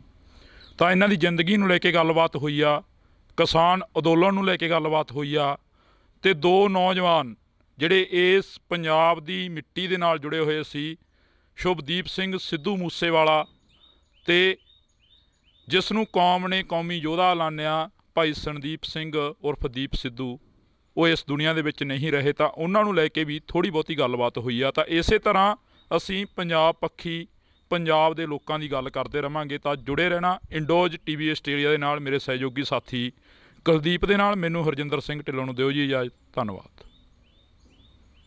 ਜੇ ਕੋਈ ਬੋਲਦਾ ਸੀ ਉਹਦੇ ਤਾਂ ਉਹਦੇ ਖਿਲਾਫ ਹੋ ਕੇ ਖੜੇ ਹੋ ਜਾਂਦੇ ਸੀ ਕਈ ਵਾਰ। ਨਹੀਂ, ਸੱਚ ਤੇ ਆਪਾਂ ਕਦੇ ਪਿੱਛੇ ਨਹੀਂ ਹਟੇ, ਚਾਹੇ ਮੈਂ ਮੈਸਾਂ ਚਾਰੀਆਂ, ਠੀਕ ਹੈ ਨਾ ਗੱਲ, ਚਾਹੇ ਮੈਂ ਹਲਵਾ ਹੈ। ਜਦੋਂ ਕਿਸੇ ਮੈਨੂੰ ਇੱਕ ਸੁਭਾਅ ਦੀ, ਜੇ ਤਾਕੜਾ ਬੰਦਾ ਮਾੜੀ ਨੂੰ ਤਾਕੜਾ ਪਾਲੀ, ਮਾੜੀ ਨੂੰ ਕੋੜਦਾ, ਮੈਂ ਤੋਂ ਦੇਖਿਆ ਨਹੀਂ। ਇਹ ਕੁੰਡਾ ਫਿਰ ਛੋਟੇ ਹੁੰਦਿਆਂ ਦੀ ਚੱਕਿਆ? ਨਹੀਂ ਨਹੀਂ, ਦਿੱਲੀ ਪੁਲਿਸ ਨਾਲ ਵੀ ਪੰਗਾ ਪੈ ਗਿਆ, ਉਦੋਂ ਵੀ ਕੁੰਡੇ ਦੇ ਰੌਲਾ ਸੀ। ਉਹਨਾਂ ਨੇ ਮੇਰੀ ਗੱਡੀ 'ਤੇ ਮਾਰੀ ਡਾਂਗ, ਉਹ 'ਚ ਮੈਨੂੰ ਆ ਗਿਆ ਗੁੱਸਾ। ਤਬਦੀਲੀ ਦੀ ਗੱਲ ਕਰੀ ਆ, ਰੈਵੋਲੂਸ਼ਨ ਦੀ ਗੱਲ ਕਰੀ ਆ, ਬਦਲਾਅ ਦੀ ਗੱਲ ਕਰੀ ਆ। ਬਦਲਾਅ ਦੀ ਗੱਲ ਕਰਕੇ ਸਰਕਾਰ ਸੱਤਾ 'ਚ ਆਈ ਆ। ਪੰਜਾਬ ਸਰਕਾਰ ਦੀ ਜੇ ਅਸੀਂ ਗੱਲ ਕਰਦੇ ਹਾਂ ਤਾਂ ਪੰਜਾਬ ਸਰਕਾਰ ਤੋਂ ਕਿੰਨੀ ਕਾਸ ਰੱਖਦੇ ਹੋ ਜਿਹੜੀ ਹੁਣ ਸੱਤਾ ਦੇ ਵਿੱਚ ਚੱਲ ਰਹੀ ਹੈ? ਮੇਰਾ ਖਿਆਲ ਮੇਰੇ ਹਿਸਾਬ ਮੁਤਾਬਕ ਸਰਕਾਰ 10% ਦਾ ਫਰਕ ਹੈ, ਉਹਨੂੰ ਅਸੀਂ ਆਪਦੇ ਅੰਦੋਲਨ ਨਾਲ ਸਿੱਧਾ ਕਰ ਲਾਂਗੇ ਵੀ 10 ਤੇ ਸਹੀ ਆ। ਜੇ ਕੋਈ ਕੰਮ ਚੰਗਾ ਕਰੇ ਉਹਨੂੰ ਚੰਗਾ ਕਹਿ ਦੂ, ਜੇ ਮਾੜਾ ਕਰੇ। ਹੁਣ ਸਾਡਾ 600 ਕਰੋੜ ਰੁਪਇਆ ਗੰਨੇ ਦਾ ਰੱਖੀ ਬੈਠੀ ਹੈ ਸਰਕਾਰ। ਜਦ ਇੱਕ ਸਾਡਾ ਸਾਥੀ ਕਹਿੰਦਾ, ਡੱਲੇ ਵਾਲੀ ਕਹਿੰਦਾ ਸੀ ਗੈਰ ਸਿਆਸੀ ਆ, ਮੈਨੂੰ ਖਤਰਾ ਹੈ ਕਿਤੇ ਜਿਹੜਾ ਪਹਿਲਾਂ ਵਾਲੇ 3 ਲੀਡਰ ਕਰਕੇ ਗਏ ਨੇ। ਮੈਂ ਕਹਿਣਾ ਗੈਰ ਸਿਆਸੀ ਕਹਿ ਕੇ ਤੇ ਰਾਜਨੀਤੀ 'ਚ ਜਾਣਾ ਲੋਕਾਂ ਨਾਲ ਧੋਖਾ ਹੈ।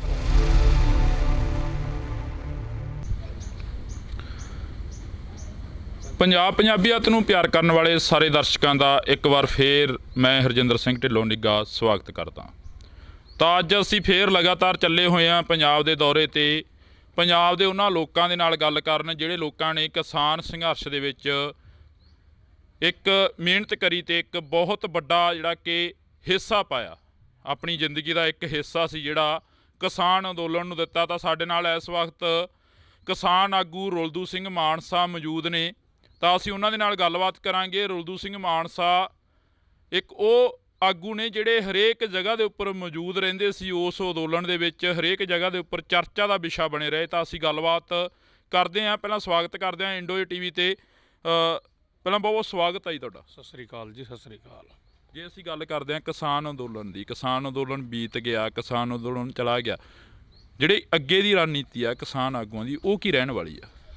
ਜਿਹੜਾ ਤਾਂ ਅੰਦੋਲਨ ਪਿੱਛੇ ਚੱਲਿਆ ਸੀ, 3 ਕਾਨੂੰਨ ਕਾਲੇ ਤੇ ਇੱਕ ਬਿਜਲੀ ਐਕਟ, ਇੱਕ ਪਰਾਲੀ ਐਕਟ, ਉਹਦੇ ਸੰਬੰਧ ਨੂੰ ਅਸੀਂ ਗਏ ਸੀ। ਅਸੀਂ ਜਿਹੜੇ ਲੜਨ ਵਾਲੇ ਲੋਕ ਸਮਝ ਰੱਖਦੇ ਸੀ, ਅਸੀਂ ਹੋਰ ਮੰਗ ਉਹਦੇ ਵਿੱਚ ਨਹੀਂ ਬਣਦੀ। ਉੱਥੇ 2-3 ਮੰਗਾਂ ਨਵੀਆਂ ਆ ਗਈਆਂ। ਇੱਕ ਤਾਂ ਜਿਵੇਂ ਸਰਕਾਰੀ ਖਰੀਦ ਆ, ਇੱਕ ਜਿਵੇਂ ਉਹ ਨਵੀਂ ਮੰਗ ਆ, ਸਾਡੇ 'ਤੇ ਪਰਚੇ ਦਰਜ ਹੋ ਗਏ।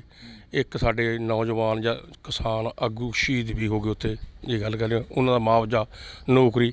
ਉਸੇ ਚੱਕਰ ਦੇ ਵਿੱਚ ਚੱਲਦੇ ਲਖੀਮਪੁਰ ਜਿਵੇਂ ਅੱਜ ਸਾਡਾ ਵੱਡਾ ਮੋਰਚਾ ਚੱਲਦਾ ਹੈ, ਉੱਥੇ ਮੰਤਰੀ ਦੇ ਕਹਿਣ 'ਤੇ ਉਹਦੇ ਮੁੰਡੇ ਨੇ ਗੱਡੀਆਂ ਚੜ੍ਹਾਤੀਆਂ। ਤਾਂ ਗੱਡੀਆਂ ਚੜ੍ਹਾ ਕੇ 4 ਸਾਡੇ ਕਿਸਾਨ ਸ਼ਹੀਦ ਹੋ ਗਏ, ਉੱਥੇ ਪੱਤਰਕਾਰ ਵੀ ਸ਼ਹੀਦ ਹੋ ਗਿਆ। ਉਹਨਾਂ ਨੇ ਤਾਂ ਹਮਲਾ ਕਰਿਆ ਮੱਥ ਕੇ ਸਾਡੇ 'ਤੇ। ਉਦੋਂ ਬਾਅਦ ਭੀੜ ਨੇ ਕੋਈ ਉਹਨਾਂ ਦਾ ਨੁਕਸਾਨ ਵੀ ਕਰਤਾ ਹੋਊਗਾ, ਠੀਕ ਹੈ ਨਾ ਗੱਲ। ਉਹ ਅਸੀਂ ਉੱਥੇ ਵੀ ਮੋਰਚਾ ਸੀ ਇਸੇ ਗੱਲ 'ਤੇ ਹੁਣ ਲਾਇਆ ਹੈਗਾ ਵੀ ਘੱਟੋ ਘੱਟ ਮੰਤਰੀ ਤੋਂ ਅਸਤੀਫਾ ਲੈ ਕੇ ਉਹਦੇ ਪਰਚਾ ਦਰਜ ਹੋਇਆ, ਉਹਨੂੰ ਅੰਦਰ ਭੇਜੋ। ਅਗਲੀ ਰਣਨੀਤੀ ਸਾਡੀ ਇਹੀ ਆ ਵੀ ਇੱਕ ਤਾਂ ਸਰਕਾਰੀ ਖਰੀਦ ਜਿਹੜਾ ਅਸੀਂ ਲਿਖ ਕੇ ਦੇ ਕੇ ਆਏ ਹਾਂ, ਇੱਕ ਸਮਝ ਲੈ ਵੀ ਉਹੀ ਹੈ ਸ਼ਹੀਦਾਂ ਨੂੰ ਨੌਕਰੀਆਂ ਜਾਂ ਉਹਨਾਂ ਦਾ ਮੁਆਵਜ਼ਾ, ਲਖਵੀਰ ਵਾਲਾ ਉਹ ਮੰਗਾਂ, ਇਹ ਸਾਰੀਆਂ ਮੰਗਾਂ ਸੀ ਪ੍ਰਧਾਨ ਮੰਤਰੀ ਨੂੰ ਜਦੋਂ ਉੱਥੋਂ ਤੁਰੇ ਆਂਗੇ। ਇੱਕ ਚਿੱਠੀ ਆਪਦੀ ਲਿਖ ਕੇ ਦੇ ਕੇ ਆ ਵੀ ਆਹ ਮੰਗਾਂ ਸਾਡੀਆਂ ਰਹਿੰਦੀਆਂ, ਨਾ ਤੁਸੀਂ ਮੰਨੋਗੇ ਤਾਂ ਅਸੀਂ ਦੁਬਾਰੇ ਸੰਘਰਸ਼ ਦੇ ਰਾਹ ਪਾਵਾਂਗੇ। ਜੇ ਅਸੀਂ ਗੱਲ ਕਰਦੇ ਹਾਂ ਰੁਲਦੂ ਸਿੰਘ ਜੀ, ਬੜੀ ਚਰਚਾ ਦੇ ਵਿੱਚ ਰਹੇ ਹੋ ਤੁਸੀਂ। ਕਿਸਾਨ ਅੰਦੋਲਨ ਜਦੋਂ ਚੱਲਦਾ ਸੀ, ਕਿਸਾਨ ਸੰਘਰਸ਼ ਚੱਲਿਆ, ਕੇਸਰੀ ਝੰਡਿਆਂ ਨੂੰ ਲੈ ਕੇ ਵੀ ਬੜੀ ਚਰਚਾ ਹੋਈ, ਸੰਤ ਜਰਨੈਲ ਸਿੰਘ ਭਿੰਡਰਾਂ ਨੂੰ ਲੈ ਕੇ ਵੀ ਬੜੀ ਚਰਚਾ ਹੋਈ। ਆਖਰ ਰੁਲਦੂ ਸਿੰਘ ਮਾਨਸਾ ਦੀ ਜਿਹੜੀ ਮਨਸ਼ਾ ਗਈ ਉਹ ਕੀ ਹੈਗੀ, ਜਿਹੜੀ ਇੱਛਾ ਗਈ ਉਹ ਕੀ ਆ? ਮੇਰੀ ਮਨਸ਼ਾ ਇਹ ਹੈ, ਅਸਲੀ ਸਿੱਖ ਤੇ ਅਸਲੀ ਕਾਮਰੇਡ ਜਿਹੜਾ ਸਹੀ ਹੈ ਉਹ ਗਊ ਗਰੀਬ ਦੀ ਰੱਖਿਆ ਕਰਨੀ ਚਾਹੁੰਦਾ ਹੈਗਾ। ਸਿੱਖ ਵੀ ਖੜਦਾ ਹੈ ਗਰੀਬ ਬੰਦੇ ਕੰਨੀ ਵੀ ਇਹਦਾ ਮਤਲਬ ਇਹਦਾ ਫਾਇਦਾ ਕੀਤਾ ਜਾਵੇ, ਇਹਨੂੰ ਬਚਾਇਆ ਜਾਵੇ। ਤੇ ਜਿਹੜਾ ਸਹੀ ਕਾਮਰੇਡ ਹੈ, ਜੇ ਕੋਈ ਕਾਮਰੇਡ ਸਿੱਖਾਂ ਨੂੰ ਗਾਲਾਂ ਕੱਢਦਾ ਹੈ, ਮੇਰੇ ਹਿਸਾਬ 'ਚ ਉਹ ਕਾਮਰੇਡ ਨਹੀਂ। ਜੇ ਕੋਈ ਸਿੱਖ ਕਾਮਰੇਡਾਂ ਨੂੰ ਗਾਲਾਂ ਕੱਢਦਾ ਹੈ, ਉਹ ਮੇਰਾ ਖਿਆਲ ਹੈ ਵੀ ਸਿੱਖ ਨਹੀਂ ਹੈਗਾ, ਮੇਰੇ ਹਿਸਾਬ ਮੁਤਾਬਕ ਜਿੰਨਾ ਕੁ ਮੈਂ ਉਹਦਾ। ਇਹ ਦੋਨੇ ਵਿਚਾਰਧਾਰਾ ਜੇ ਰਲ ਕੇ ਚੱਲਣ, ਇਹ ਖਾਸਾ ਕੁਛ ਹਾਸਲ ਕਰ ਸਕਦੀਆਂ ਨੇਗੀਆਂ। ਦੋਨੇ ਕੁਰਬਾਨੀਆਂ ਵੱਡੀਆਂ ਇਹਨਾਂ ਦੀਆਂ। ਸਿੱਖ ਕੌਮ ਦੀ ਬਹੁਤ ਵੱਡੀ ਕੁਰਬਾਨੀ ਆ, ਆਪਣੀ ਬਾਬੇ ਨਾਨਕ ਤੋਂ ਹੀ ਲੈ ਕੇ ਜਾਓ ਤੁਸੀਂ ਪਾਤਸ਼ਾਹੀਆਂ ਦੀ, ਫਿਰ ਬਾਅਦ 'ਚ ਵੀ ਸੰਤ ਭਿੰਡਰਾਂ ਵਾਲੇ ਬਾਰੇ ਵੀ ਜੇ ਆਪਾਂ ਗੱਲ ਕਰੀਏ, ਵੱਡੀ ਕੁਰਬਾਨੀ ਦਿੱਤੀ ਉਸ ਪਰਿਵਾਰ ਨੇ, ਠੀਕ ਹੈ ਨਾ ਗੱਲ। ਹੁਣ ਸੰਤ ਬਾਰੇ ਕਈ ਵਾਰ ਕਹਿ ਦਿੰਦੇ ਨੇ ਸੰਤ ਮੋਰਚੇ ਤੋਂ ਪਾਸੇ ਤਾਂ ਨਹੀਂ ਗਿਆ, ਆਪਦੀ ਜਾਨ ਦੇਤੀ ਆ ਉੱਥੇ, ਸਾਰਾ ਕੁਰਬਾਨ ਦਿੱਤਾ ਹੈਗਾ। ਜਿਹੜੇ ਉਹਦੇ ਨਾਲ ਸਾਥੀ ਨੇ ਉਹਨਾਂ ਨੇ ਦਿੱਤਾ। ਐਵੇਂ ਗਲਤ ਗੱਲ ਜਾਂ ਮੇਰੇ ਬਾਰੇ ਕੋਈ ਕਈ ਵਾਰ ਪਹਿਲਾਂ ਵੀ ਠਾਤੀ ਦੀ ਗੱਲ, ਮੈਂ ਸੰਤਾਂ ਦਾ ਦਿਲੋਂ ਸੱਚੀ ਦਾ ਬਹੁਤ ਜ਼ਿਆਦਾ ਸਤਿਕਾਰ ਕਰਦਾ ਗਾ। ਆਪਦੀ ਸਮਝ ਲੜਨ ਵਾਲੇ ਬੰਦੇ ਹਰ ਇੱਕ ਦਾ ਸਤਿਕਾਰ ਕਰਿਆ ਹੀ ਜਾਊਗਾ, ਜਿਹੜਾ ਲੋਕਾਂ ਵਾਸਤੇ ਲੜੂਗਾ ਉਹਦੇ ਵਾਸਤੇ ਕਰਨਾ ਬਣਦਾ ਸਾਨੂੰ। ਮੈਂ ਦੁਬਾਰਾ ਫੇਰ ਕਹਿਣਾ ਵੀ ਇਹ ਜੇ ਦੋ ਵਿਚਾਰਧਾਰਾ ਰਲ ਕੇ ਬਹਿਣ ਵੀ ਯਾਰ ਇਹਨੂੰ ਇੱਕ ਸੁਮੇਲ ਕਰਕੇ ਚਲਾ ਲਈਏ ਤਾਂ ਇੱਥੇ ਰੈਵੋਲੂਸ਼ਨ ਆ ਸਕਦਾ ਹੈਗਾ, ਤਬਦੀਲੀ ਹੋ ਸਕਦੀ ਹੈ। ਤੁਸੀਂ ਤਬਦੀਲੀ ਦੀ ਗੱਲ ਕਰੀ ਆ, ਰੈਵੋਲੂਸ਼ਨ ਦੀ ਗੱਲ ਕਰੀ ਆ, ਬਦਲਾਅ ਦੀ ਗੱਲ ਕਰੀ ਆ। ਬਦਲਾਅ ਦੀ ਗੱਲ ਕਰਕੇ ਸਰਕਾਰ ਸੱਤਾ 'ਚ ਆਈ ਆ। ਪੰਜਾਬ ਸਰਕਾਰ ਦੀ ਜੇ ਅਸੀਂ ਗੱਲ ਕਰਦੇ ਹਾਂ ਨਾ, ਪੰਜਾਬ ਸਰਕਾਰ ਤੋਂ ਕਿੰਨੀ ਕਾਸ ਰੱਖਦੇ ਹੋ ਜਿਹੜੀ ਹੁਣ ਸੱਤਾ ਦੇ ਵਿੱਚ ਚੱਲ ਰਹੀ ਆ? ਦੇਖੋ, ਲੋਕਾਂ ਨੇ 70 ਸਾਲ ਦੋਨਾਂ ਪਾਰਟੀਆਂ ਨੂੰ ਦੇਖਿਆ, ਕਾਂਗਰਸ ਨੂੰ, ਅਕਾਲੀਆਂ ਨੂੰ, ਤੇ ਵੱਡਾ ਮਤਲਬ ਜੇ ਆਰਥਿਕ ਸੰਕਟ ਦੇ ਵਿੱਚ ਪੰਜਾਬ ਨੂੰ ਫਸਾਇਆ। ਕਰਜ਼ੇ 'ਚ ਜੇ ਆਪਾਂ ਗੱਲ ਕਰ ਲਈਏ, ਲੱਖਾਂ ਕਰੋੜਾਂ ਰੁਪਈਆ ਪੰਜਾਬ ਦੇ ਸਿਰ ਕਰਜ਼ਾ ਚੜ੍ਹਿਆ। ਇਸੇ ਕਰਕੇ ਲੋਕਾਂ ਨੇ ਇੱਕ ਬਦਲਾਅ ਲਿਆਂਦਾ। ਬਦਲਾਅ ਲਿਆਉਣ ਕਰਕੇ ਲੋਕ ਸੋਚਦੇ ਕੋਈ ਤੀਜੀ ਧਿਰ ਆ ਜੇ ਤਾਂ ਕੁਛ ਨਾ ਕੁਛ ਫਾਇਦਾ ਹੋ ਜੇ। ਉਹ ਮਤਲਬ 92 MLA ਇਹਨਾਂ ਦੇ ਜਿੱਤਿਆ ਤੇ ਮੇਰਾ ਖਿਆਲ ਮੇਰੇ ਹਿਸਾਬ ਮੁਤਾਬਕ ਸਰਕਾਰ 90% ਹੈ ਜੀ ਠੀਕ ਚੱਲ ਰਹੀ ਹੈ। 10% ਦਾ ਫਰਕ ਹੈ, ਉਹਨੂੰ ਅਸੀਂ ਆਪਦੇ ਅੰਦੋਲਨ ਸਿੱਧਾ ਕਰ ਲਾਂਗੇ ਵੀ 10 ਤੇ ਸਹੀ ਆ ਜਾ। ਉਹ ਸਹੀ ਚੱਲਣ ਨੂੰ ਮੈਂ ਕੀ ਗੱਲ ਕਹਿਣਾ ਗਾ, ਜਿਵੇਂ ਹੁਣ ਮੰਤਰੀਆਂ ਨੇ ਜ਼ਮੀਨ ਦੱਬੀ ਹੈ, ਅਫਸਰਾਂ ਨੇ ਜ਼ਮੀਨ ਦੱਬੀ ਹੈ, ਜਾਂ ਵੱਡੇ ਕਿਸੇ ਵਪਾਰੀ ਨੇ ਦੱਬੀ ਹੈ, ਉਹ ਤੋਂ ਛੁਡਾਈ ਹੈ ਉਹਨਾਂ ਨੇ। ਜੇ ਕੋਈ ਕੰਮ ਚੰਗਾ ਕਰੇ ਉਹਨੂੰ ਚੰਗਾ ਕਹਿ ਦਿਓ, ਜੇ ਮਾੜਾ ਕਰੇ। ਹੁਣ ਸਾਡਾ 600 ਕਰੋੜ ਰੁਪਇਆ ਗੰਨੇ ਦਾ ਰੱਖੀ ਬੈਠੀ ਹੈ ਸਰਕਾਰ, 200 ਕਰੋੜ ਦੇਤਾ, 400 ਕਰੋੜ ਰਹਿੰਦਾ ਹੈਗਾ। ਹੁਣ ਫਿਰ ਤਾਂ ਉਹ ਗੰਨੇ ਪੈਸੇ ਤਾਂ ਜਦੋਂ ਉੱਥੇ ਕਰਨੀ ਪਊਗੀ। ਫਿਰ ਕਹਿਣਗੇ ਰੂਲ ਸਿੰਘ ਇੱਕ ਪਾਸੇ ਸਰਕਾਰ ਨੂੰ 90% ਠੀਕ ਹੈ ਨਾ, ਅਤੇ ਫਿਰ ਜੇ ਗੰਨੇ ਦੇ ਪੈਸੇ ਦੇ 100% ਹੀ ਸਰਕਾਰ ਠੀਕ ਹੋ ਜੇ, ਮਸਲੇ ਹੱਲ ਕਰਦੇ ਜੇ ਸਾਡੇ। ਕੋਈ ਲੜਨਾ ਕੋਈ ਸ਼ੌਂਕ ਨਹੀਂ, ਲੜਨਾ ਇੱਕ ਲੋੜ ਹੁੰਦਾ ਹੈ। ਲੜਨ ਤੋਂ ਭੱਜਣਾ ਸਮਝ ਥੋੜ੍ਹੀ ਹੈ। ਰੁਲਦੂ ਸਿੰਘ ਮਾਨਸਾ ਕਦੋਂ ਤੋਂ ਆਉਂਦੇ ਨੇ ਯੂਨੀਅਨ ਦੇ ਵਿੱਚ? ਜੇਕਰ ਤੁਸੀਂ ਲੜਾਈ ਦੀ ਗੱਲ ਕਰਦੇ ਹੋ ਤਾਂ ਰੁਲਦੂ ਸਿੰਘ ਮਾਨਸਾ ਦੀ ਚਿਣਗ ਆ ਜਿਹੜੀ, ਉਹ ਕਿਸ ਤਰੀਕੇ ਨਾਲ ਲੱਗਦੀ ਆ? ਇੱਧਰ ਵੀ ਅਸੀਂ ਲੋਕਾਂ ਦੀ ਗੱਲ ਕਰਨੀ ਆ, ਅਸੀਂ ਕਿਸਾਨਾਂ ਦੀ ਗੱਲ ਕਰਨੀ ਆ, ਅਸੀਂ ਕਿਸਾਨਾਂ ਦੀਆਂ ਮੰਗਾਂ ਦੀ ਗੱਲ ਕਰਨੀ। ਮੇਰਾ ਪਿੰਡ ਮਾਨਸਾ ਨਹੀਂ ਹੈਗਾ, ਵੱਡਾ ਨੰਗਲ ਹੈ। ਇੱਥੇ ਤਾਂ ਬਾਪੂ ਜੀ ਉਹਨਾਂ ਦੇ ਨਾਨਕੇ ਸੀਗੇ। ਉਹ ਸਾਡਾ ਪਿੰਡ ਜੇ ਕਹੀਏ ਅਸੀਂ ਬਜ਼ਾਰੇ ਸੀਗੇ, ਸਰਦਾਰ ਸਾਹਿਬ ਤੋਂ ਬਣਾਈ ਲੈਂਦੇ ਸੀ। ਉਹ ਮਜ਼ਾਰਾ ਲਹਿਰ ਵੀ ਚੱਲੀ, ਵੱਡਾ ਯੋਗਤਾ ਨਹੀਂ ਚੱਲ ਮੇਰੇ ਪਰਿਵਾਰ ਤੋਂ ਜਾਂ ਮੇਰੇ ਦਾਦੇ ਤੋਂ ਪਿਆ ਹੋਣਾ। ਕੁਛ ਤਾਂ ਮਾੜਾ ਮੋਟਾ ਉਹਨਾਂ ਨੇ ਕਰੇ ਹੋ ਮਾੜਾ ਮੋਟਾ ਜਿੰਨਾ ਕੁ ਹੈਗਾ ਗਾ। ਉਹ ਜਿਹੜੀ ਲੜਾਈ ਮਜਾਰਾ ਲਹਿਰ ਦੀ ਚੱਲੀ ਹੈ ਉਹ ਮਤਲਬ ਗਾਹਾਂ ਦੀ ਗਾਹਾਂ ਇੱਕ ਤੁਰਿਆ ਹੀ ਗੱਲ ਯਾਦ ਨਹੀਂ ਵੀ ਯਾਰ ਸਾਡਾ ਪਿੰਡ ਵੀ ਬੰਡਾਈ ਵਾਲਾ ਸੀ ਜੋ ਆਮ ਗੱਲ ਕਰਦੇ ਉਹ ਮਜਾਰਾ ਲਹਿਰ ਚੱਲੀ ਤਾਂ ਜ਼ਮੀਨ ਸਾਸੀ ਜ਼ਮੀਨ ਦੇ ਮਾਲਕ ਬਣਿਆਂਗੇ। ਮੈਂ ਬਾਪੂ ਜੀ ਹੋਰੀ 5 ਭਾਈ ਸੀਗੇ, ਅਸੀਂ ਥੋੜ੍ਹੇ ਜਿਹੇ ਕੰਮ ਦੇ ਜ਼ਿਆਦਾ ਲਾਲਚੀ ਦੀ ਜ਼ਮੀਨ ਇੱਥੇ ਚੰਗੀ ਮਿਲੀ 80 ਕਿੱਲੇ ਬਣ ਮਿਲ ਗਿਆ ਸੀ ਸਾਨੂੰ ਵੀ ਯਾਰ ਕੰਮ ਕਰੋ ਹੋਰ ਲੈ ਲਓ 2 ਕਿੱਲੇ ਚਾਹੀਦੇ ਨੇ ਹੋਰ ਲੈ ਲਓ ਚੱਲ। ਇਹ ਫਿਰ ਮੈਂ ਜਦੋਂ ਦੇਖਿਆ ਜੱਟਾਂ ਦੀ ਲੜਾਈ ਵੀ ਹੁੰਦੀ ਰਹਿੰਦੀ ਹੈ। ਹੁਣ 5 ਪਰਿਵਾਰ ਵੱਡਾ ਹੋ ਗਿਆ ਆਪ 'ਚ ਵੀ ਲੜ ਪਏ, ਕਦੇ ਕਿਸੇ ਦੇ ਪਾਣੀ ਨਾਲ ਲੜਾਈ ਹੋ ਗਈ, ਸਾਲਾ ਕੋਈ ਜ਼ਮਾਨਤ ਕਰਾਉਣ ਥਾਣੇ 'ਚ ਨਾ ਬੜੇ ਚਾਹ ਲੈ ਕੇ ਨਾ ਜਾਵੇ। ਫਿਰ ਮੈਨੂੰ ਲੱਗਿਆ ਵੀ ਰੂਲ ਸਾਹਿਬ ਆਪਾਂ ਨੂੰ ਕੁਛ ਨਾ ਕੁਛ ਕਰਨਾ ਚਾਹੀਦਾ। ਮੈਂ ਇਕੱਲਾ ਸੀ ਕਿਉਂ ਮੈਨੂੰ ਮੇਰੀ ਹਿੱਸੇ ਬਹਿੰਦੀ 16 ਕਿੱਲੇ ਜ਼ਮੀਨ ਇਕੱਲੇ ਨੂੰ ਆਈ ਹੋਈ ਸੀ, ਦੂਜੇ ਕਿਸੇ 2 ਸੀਗੇ 4 ਸੀ ਭਾਈ ਐਂ ਸੀਗੇ। ਅਸੀਂ 3 ਬਜ਼ੁਰਗਾਂ ਦਾ ਸਾਡਾ ਕੰਮ ਇਕੱਠਿਆਂ ਮੁੱਕੀ ਸੀਗਾ, ਰੋਟੀ ਭਮਾ ਡੋਡੀ ਦੀ ਅਸੀਂ ਖੇਤੀ ਇਕੱਠੇ ਹਾਲ ਜੋੜਦੇ ਸੀ। ਮੈਂ ਵੱਡੇ ਭਾਈਆਂ ਨਾਲ ਗੱਲ ਕਰੀ ਯਾਰ ਆਪਾਂ ਨੂੰ ਕਿਸੇ ਨਾ ਕਿਸੇ ਪਾਰਟੀ 'ਚ ਲੜਨਾ ਚਾਹੀਦਾ, ਬਿਨਾਂ ਪਾਰਟੀ ਤੋਂ ਨਹੀਂ ਸਰਨਾ। ਇਹ 1978 ਦੀ ਗੱਲ ਆ। 1978 ਦੇ ਜਿਹੜੀ ਆਪਣੀ ਤਰਕੋਣੀਆਂ ਮਾਨਸਾ ਵਾਲੀ ਸਾਡਾ ਉੱਥੇ 12 ਕਿੱਲੇ ਬਾਣ ਹੈ ਜੀ। ਅਸੀਂ ਉੱਥੇ ਬੋਰ ਲਾਈਏ, ਪਾਣੀ ਤਾਂ ਮਗਰਲੇ ਟੱਕ ਜੇ ਲੱਗੇ ਤੇ ਮਾਰੂ ਇਲਾਕਾ ਸੀ ਸਾਰਾ ਜ਼ਿਆਦਾ। ਚੱਲ ਮੈਂ ਮੰਡੀ 'ਚ ਸਮਾਨ ਖਰੀਦਣ ਵਗ ਗਿਆ। ਉੱਥੇ ਇੱਕ ਛੋਟੀ ਜਿਹੀ ਮਤਲਬ ਕਾਨਫਰੰਸ ਕਰੇ ਮਗਵਾਲ ਸੰਗਰੂਰ ਜ਼ਿਲ੍ਹੇ 'ਚ ਝੰਡਾ ਸੂਬੇਦਾਰ ਹੁੰਦੇ, ਉਹ ਮਤਲਬ ਉੱਥੇ ਰੈਲੀ ਕਰਾਈ ਜਾਣ ਬੰਦਾ 2-300 ਉਹਨਾਂ ਕੋਲੇ। ਮੈਂ ਜਦੋਂ ਨਾ ਦੇਖਿਆ ਰੰਗ ਢੰਗ ਤੇ ਮੈਂ ਪੁੱਛਿਆ ਵੀ ਤੁਸੀਂ ਕੌਣ ਹੋ? ਉਦੋਂ ਦਾ ਨਾਂ ਹੈਗਾ ਤੀਗਾ ਸਮਝ ਲੈ ਵੀ ਪੰਜਾਬ ਖੇਤੀਬਾੜੀ ਯੂਨੀਅਨ। ਮੈਂ ਫਿਰ ਪੂਰੀ ਮੈਨੂੰ ਗੱਲ ਕੀ ਮੈਂ ਕਿਹਾ ਬਈ ਰਾਜਨੀਤਿਕ ਤੌਰ 'ਤੇ ਕਹਿੰਦੇ ਵੀ ਗੈਰ ਸਿਆਸੀ ਹੈ। ਚੱਲ ਮੈਂ ਸਮਾਨ ਖਰੀਦ ਕੇ ਤਾਂ ਰੇੜੇ 'ਚ ਧਰਾਤਾ ਅਤੇ ਮੈਂ ਫਿਰ 5 ਰੁਪਏ ਵੀ ਦਿੱਤੇ ਉਹਨਾਂ ਨੂੰ। ਉਦੋਂ 5 ਰੁਪਏ ਦਾ ਖਾਸੀ ਕਦਰ ਸੀ। ਅਤੇ ਮੈਨੂੰ ਮੈਂ ਕਿਹਾ ਵੀ ਥੋੜੀ ਕੋਈ ਮੀਟਿੰਗ ਮੂਟਿੰਗ ਉਹਨਾਂ ਨੇ ਦੱਸਤਾ ਵੀ ਇੱਥੇ ਮਾਨਸਾ ਇੱਕ ਧਰਮਸ਼ਾਲਾ ਹੈਗੀ ਉੱਥੇ ਮੀਟਿੰਗ ਹੁੰਦੀ ਹੈ। ਅਸੀਂ ਦਿਲ ਚਲੇ ਗਏ। ਅਸੀਂ ਕੰਮ ਦੇ ਲਾਲਚੀ ਫੇਰ ਭੁੱਲ ਗਏ ਮੇਖੀ ਕਿ ਬੰਦਾ ਜੱਟ ਕੰਮ ਦਾ ਲਾਲਚੀ ਹੋਵੇ ਕੰਮ ਕਰਨੀ ਜਾਂਦਾ। 1979 'ਚ ਉਹ 78 ਦੀ ਗੱਲ ਹੈ। 1979 'ਚ 3 ਮਹੀਨੇ ਦੀ ਮੇਰਾ ਤਖਤ ਪੋਸ ਆ ਸਾਡਾ ਕੋਠੇ ਨੇ ਮੇਰੇ ਤਾਜ ਦੇ ਨਾਂ 'ਤੇ ਕੋਠੇ ਵੱਜੇ ਹੋਏ ਨੇ ਮੱਲਾ ਸਿੰਘ ਦੇ ਨਾਂ 'ਤੇ। ਉਹ ਬੰਦੇ ਉੱਥੇ ਆ ਗਏ ਜਿਵੇਂ ਕੋਈ ਉਸ ਮੌਕੇ ਦੇ ਲੀਡਰ। ਮੈਂ ਤੜਕੀ ਮੈਸਾਂ ਨੂੰ ਸੰਨੀ ਜੀ ਰਲਾ ਕੇ ਹਟਿਆ ਤਾਂ ਮੇਰੇ ਤਾਜ ਜੀ ਮੈਨੂੰ ਕਹਿਣਗੇ ਮੁੰਡਾ ਘਰ ਰਾਇ ਮੇਰੇ ਨਾਲ ਇਹਦਾ ਪਿਓ ਕਹਿੰਦਾ ਰੂਦੂ ਕਹਿੰਦਾ ਬੰਦੇ ਆਏ ਨੇ ਕੋਈ ਤਖਤ ਪੋਸ 'ਤੇ। ਮੈਂ ਸੜਾ ਗਾ ਮੈਂ ਵੋਟਾਂ ਵਾਟਾਂ ਵਾਲੇ ਹੋਣਗੇ। ਕਹਿੰਦਾ ਨਹੀਂ ਆ ਚੱਲੀਏ। ਮੈਂ ਚੱਲ ਅਸੀਂ ਤੁਰੇ ਗਏ। ਮੈਂ ਦੇਖਿਆ ਉਹ ਹਿਸਾਬ ਲਾ ਕੇ ਦੱਸਣ ਵੀ ਤੁਹਾਡੀ ਪਗਾਹ ਇੰਨੇ ਦੀ ਵਿਕਦੀ ਆ, ਪੱਗ ਇੰਨੇ ਦੀ ਵਿਕਦੀ ਹੈ, ਤੁਹਾਡਾ ਦੁੱਧ ਇੰਨੇ 'ਚ ਪੈਦਾ ਹੁੰਦਾ। ਮੈਂ ਤਾਂ ਉਹੀ ਹੋ ਤੁਸੀਂ ਮਤਲਬ ਤੁਸੀਂ ਪੰਜਾਬ ਖੇਤੀਬਾੜੀ ਯੂਨੀਅਨ? ਕਹਿੰਦੇ ਹਾਂਜੀ। ਮੈਂ ਖਾਓ ਚਾਹ ਪਿਆ ਮੈਂ ਉਹ 10 ਬੰਦੇ ਕਹਿੰਦੇ ਚਾਹ ਤਾਂ ਨਹੀਂ ਪੀਂਦੇ ਤੂੰ ਸਾਡੇ ਨਾਲ ਮਤਲਬ ਪਿੰਡ 'ਚ ਚੱਲ। ਅਸੀਂ ਮੇਰਾ ਕਹਾ 7-8 ਬੰਦੇ ਛਾਲ ਮਾਰ ਕੇ ਟਰਾਲੀ ਚੜ੍ਹ ਗਏ। ਮੈਂ ਫਿਰ 3 ਥਾਂ ਉਹਨਾਂ ਦੀਆਂ ਉੱਥੇ ਪ੍ਰੋਗਰਾਮ ਕਰਾਏ ਸਾਡੇ ਪਿੰਡ 'ਚ ਮਾਨਸਾ ਸ਼ਹਿਰ ਤੋਂ ਬਾਹਰਲੇ ਪਾਸੇ ਜਿਹੜਾ ਪਿੰਡ ਹੈਗਾ। ਇੱਕ ਥਾਂ 'ਤੇ ਔਂਕੜ ਜੀ ਪੈਣ ਲੱਗੀ, ਉਸ ਬੰਦੇ ਰੌਲਾ ਲੱਗੇ ਪਾਉਣ ਜਿਵੇਂ ਸ਼ਹਿਰੀ ਜਿਹੇ ਲੋਕ ਹੁੰਦੇ ਨੇ। ਮੈਂ ਉਹਨਾਂ ਕਨੀ ਦਬਦਬਾ ਮੇਰਾ ਹੈਗਾ ਤੀਗਾ। ਮੈਂ ਚੁੱਪ ਕਰਕੇ ਖੜ੍ਹ ਜਾਊਂ ਕੋਈ ਸਲਾਹ ਉੱਡੂ। ਉਹਨੇ ਫਿਰ ਸਾਰੀ ਗੱਲਬਾਤ ਸੁਣੀ। ਮੈਂ ਕਿਹਾ ਚਲੋ ਘਰੇ ਰੋਟੀ ਖਵਾਵਾਂਗੇ। ਉਹ ਕਹਿੰਦੇ ਵੀ ਇੱਕ ਘਰੇ ਤਾਂ ਔਖਾ ਹੋ ਜੂ। ਮੈਂ ਕਿਹਾ ਨਹੀਂ ਕੋਈ ਨਹੀਂ। ਅਸੀਂ 2-2 ਜਣੇ ਨੂੰ ਲੈ ਕੇ ਜਾ ਕੇ ਰੋਟੀ ਖਵਾਤੀ। ਰੋਦੂ ਸਿੰਘ ਪਹਿਲਾਂ ਤੋਂ ਅਥਰੇ ਸੁਭਾਅ ਦੇ ਸੀਗੇ, ਮਤਲਬ ਕਹਿਣ ਦਾ ਮਤਲਬ ਛੋਟੇ ਹੁੰਦੀ ਇੱਦਾਂ ਦੇ ਸੀਗੇ ਵੀ ਜੇ ਕੋਈ ਬੋਲਦਾ ਸੀ ਮੂਹਰੇ ਤਾਂ ਉਹਦੇ ਖਿਲਾਫ ਹੋ ਕੇ ਖੜੇ ਹੋ ਜਾਂਦੇ ਸੀ ਕਈ ਵਾਰ। ਨਹੀਂ ਸੱਚ ਤੇ ਆਪਾਂ ਕਦੇ ਪਿੱਛੇ ਨਹੀਂ ਹਟੇ ਸੀਗੇ। ਚਾਹੇ ਮੈਂ ਮੈਸਾਂ ਚਾਰੀਆਂ ਠੀਕ ਹੈ ਨਾ ਗੱਲ, ਚਾਹੇ ਮੈਂ ਹਲਵਾ ਹੈ।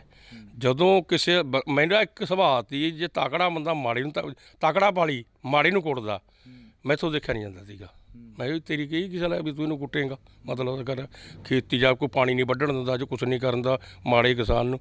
ਮੈਂ ਹਮੇਸ਼ਾ ਵਾਸਤੇ ਜਿਹੜਾ ਕਮਜ਼ੋਰ ਬੰਦਾ ਸੀਗਾ ਪਹਿਲੇ ਦਿਨ ਉਸ ਨਹੀਂ ਖੜਦਾ ਸੀ। ਇਹ ਨਹੀਂ ਮੈਂ ਤਕੜੇ ਨਹੀਂ ਖੜਾ। ਇਹ ਮੇਰਾ ਸੁਭਾਅ ਸੀ ਇੱਕ ਵਾਰ। ਇਹ ਖੁੰਡਾ ਫਿਰ ਛੋਟੇ ਹੁੰਦਿਆਂ ਦੀ ਚੱਕਿਆ? ਨਹੀਂ ਖੁੰਡਾ ਤਾਂ ਮੇਰਾ ਇਸ 'ਚ ਆਪਣਾ ਮੇਰਾ ਖਿਆਲ ਹੈ ਵੀ ਮੇਰਾ ਐਕਸੀਡੈਂਟ ਹੋ ਗਿਆ ਸੀਗਾ। ਮੇਰਾ ਚੂਲਾ ਟੁੱਟ ਗਿਆ ਸੀਗਾ। ਖੂੰਡੇ ਵਾਲੇ ਬੰਦੇ ਤੋਂ ਤਾਂ ਮੈਂ ਸਮਝਾ ਨਫ਼ਰਤ ਕਰਦਾ ਸੀ। ਜਿਹੜਾ ਬੰਦਾ ਖੂੰਡਾ ਰੱਖਦਾ ਬਾਬਾ ਭੜਕਾਵ ਜੇ ਬਣ ਜਾਂਦਾ ਹੈਗਾ ਵੀ ਯਾਰ ਖੂੰਡੇ ਵਾਲਾ ਲੱਗਦੇ ਨੇ ਬਾਬਾ ਭੜਕਾਵ ਜਾ। ਉਹ ਸਭ ਮੈਨੂੰ ਚੱਕਣਾ ਪੈ ਗਿਆ। ਚੱਕਣਾ ਮੈਂ ਤੁਹਾਡੀ ਕਿਰਪਾ ਹੋ ਗਈ ਪ੍ਰੈਸ ਦੀ। ਇੰਨਾ ਇਹਨੂੰ ਤੁਸੀਂ ਬਹਾਰਤਾ ਮੈਨੂੰ ਖੂੰਡੇ ਵਾਲੇ ਦਿਨ ਉੱਥੇ ਬਹਾਰਤਾ ਸਾਰੇ ਮਤਲਬ ਇਹ ਤੁਹਾਡੀ ਕਿਰਪਾ ਹੋਈ ਹੈ ਪ੍ਰੈਸ ਦੀ। ਸਮਝ ਲਿਆ ਗੱਲ। ਖੂੰਡਾ ਤਾਂ ਮੇਰਾ ਇੱਕ ਤੁਰਨ ਵਾਸਤੇ ਹੈ। ਮੈਂ ਹੁਣ ਵੀ ਮਤਲਬ ਜੇ ਮਸਾਂ ਹੌਲੀ ਹੌਲੀ ਤੁਰਦਾ ਗੱਡੀ 24 ਘੰਟੇ ਹੁੰਦਾ। ਜੀਪ 'ਚ ਮੇਰਾ ਅੱਡ ਰੱਖਿਆ ਹੋਇਆ ਹੈਗਾ। ਜਿਹੜੀ ਪੋਤੇ ਦੀ ਕਾਰ ਆ ਉਹ 'ਚ ਅੱਡ ਰੱਖਿਆ ਹੋਇਆ ਵੀ ਚੱਕਣਾ ਨਾ ਪਵੇ। ਕਾਰ 'ਚ ਬਹਿ ਗਏ ਇਸ ਚੱਕ ਕੇ ਉਤਰ ਕੇ ਸਾਰਾ ਕੁਛ ਕਰਕੇ ਲਾ ਦਿਆਂਗੇ। ਖੂੰਡਾ ਕੋਈ ਇਹ ਨਹੀਂ ਹੈਗਾ ਕਿਸੇ ਨਾਲ ਵੀ ਆਪਾਂ ਕਿਸੇ ਨੂੰ ਡਰਾਉਣਾ ਜਾਂ ਧਮਕਾਉਣਾ। ਮੈਂ ਤਾਂ ਤੁਹਾਨੂੰ ਪਹਿਲਾਂ ਹੀ ਦੱਸਤਾ। ਹਾਂ ਇਹ ਜ਼ਰੂਰ ਮੇਰਾ ਸੁਭਾਅ ਹੈਗਾ ਜੇ ਤਕੜਾ ਮਾੜੇ ਨੂੰ ਡਰਾਉਣਾ ਚਾਹਵੇ ਮੈਂ ਫਿਰ ਕਿਤੇ ਡਰਿਆ ਡੁਰਿਆ ਕਿਤੇ ਨਹੀਂ। ਆਪਣੀ ਗੱਲ ਪੂਰੀ ਗਈ ਹੈਗੀ। ਦਿੱਲੀ ਪੁਲਿਸ ਨਾਲ ਵੀ ਪੰਗਾ ਪੈ ਗਿਆ ਉਦੋਂ ਵੀ ਖੂੰਡੇ ਦੀ ਰੌਲਾ ਸੀ। ਉਹ ਤਾਂ ਇਹ ਗੱਲ ਕਰੀ ਤੇ ਮੈਂ ਸੱਚੀ ਗੱਲ ਦੱਸਣਾ ਉਹਨਾਂ ਨੇ ਮੇਰੀ ਗੱਡੀ 'ਤੇ ਮਾਰੀ ਡਾਂਗ। ਉਹ 'ਚ ਮੈਨੂੰ ਆ ਗਿਆ ਗੁੱਸਾ। ਠੀਕ ਹੈ ਨਾ। ਫਿਰ ਜਿਹੜਾ ਸੋਇਆ ਸਾਰਾ ਕੁਝ ਦੇਖ ਕੇ ਹੀ ਜਾਏ ਇਹ ਹੋ ਗਿਆ ਦੀ ਗੱਲ। ਨਹੀਂ ਫਿਰ ਉਹ ਬੋਲੇ ਨਹੀਂ ਖੂੰਡਾ ਦੇਖ ਕੇ? ਨਹੀਂ ਉਹ ਨਾ ਫਿਰ ਤਾਂ ਘਬਰਾ ਗਏ ਉਹ ਵੀ। ਫਿਰ ਸੀਸਾ ਵੀ ਉਹਨਾਂ ਨੇ ਪਵਾ ਕੇ ਦਿੱਤਾ। ਅਸੀਂ ਤਾਂ ਆਪਦੇ ਕੋਲ ਤਾਂ ਕੋਈ ਪੈਸੇ ਨਹੀਂ ਲਾਏ, ਪਤਾ ਨਹੀਂ 4000 ਲੱਗਿਆ ਨਹੀਂ 5000 ਲੱਗਿਆ, ਉਹਨਾਂ ਨੇ ਪਵਾ ਕੀਤਾ ਸੀ ਫਿਰ। ਇੱਕ ਟਾਈਮ ਦੇ ਲਈ ਕਿਸਾਨ ਯੂਨੀਅਨਾਂ ਦਾ ਸਿੱਕਾ ਚੱਲਦਾ ਸੀ, ਜੇਕਰ ਅਸੀਂ ਗੱਲ ਕਰੀਏ ਕਿਸਾਨ ਅੰਦੋਲਨ ਦੀ, ਤਾਂ ਹੁਣ ਇਹ ਨਹੀਂ ਲੱਗਦਾ ਵੀ ਮੱਠੇ ਜਿਹੇ ਪੈ ਗਏ ਆ ਕੇ ਇੱਥੇ ਜਦੋਂ ਪੰਜਾਬ ਦੇ ਵਿੱਚ ਆਉਣੇ ਹੋ ਤਾਂ SSM ਬਣਦਾ, ਸੰਯੁਕਤ ਸਮਾਜ ਮੋਰਚਾ ਬਣਦਾ, ਸਿਆਸੀ ਧਿਰਾਂ ਦੇ ਵਿੱਚ ਆ ਕੇ ਸ਼ਾਮਲ ਹੋ ਜਾਂਦਾ ਕਿਸਾਨ ਯੂਨੀਅਨ। ਦੇਖੋ ਇਲੈਕਸ਼ਨ ਲੜਨਾ ਨਾ ਲੜਨਾ, ਬਾਈਕਾਟ ਕਰਨਾ, ਇਹ ਇੱਕ ਮੌਲਿਕ ਅਧਿਕਾਰ ਆ, ਸਮਝਿਆ। ਸਭ ਨੂੰ ਗੈਰ ਸਿਆਸੀ ਕਹਾਉਣਾ ਉਹ ਸਾਰਿਆਂ ਨੂੰ ਖਤਰਨਾਕ ਹੈ। ਮੈਂ ਤੁਹਾਨੂੰ ਉਦਾਹਰਨ ਦੇ ਸਕਦਾ, ਜਿਹੜੀ ਮੇਰਾ ਜ਼ਿੰਦਗੀ ਦਾ ਹਿੱਸਾ, ਮਤਲਬ ਸਾਡਾ ਆਲ ਇੰਡੀਆ ਦਾ ਲੀਡਰ ਸਰਜੀਤ ਸੀਗਾ, ਤੁਸੀਂ ਸੁਣਿਆ ਸੁਣਿਓ ਤੁਸੀਂ ਨੌਜਵਾਨੋ, ਮੈਂ ਉਹਦੇ ਨਾਲ ਵੀ ਮੀਟਿੰਗਾਂ ਅਟੈਂਡ ਕਰੀਆਂ।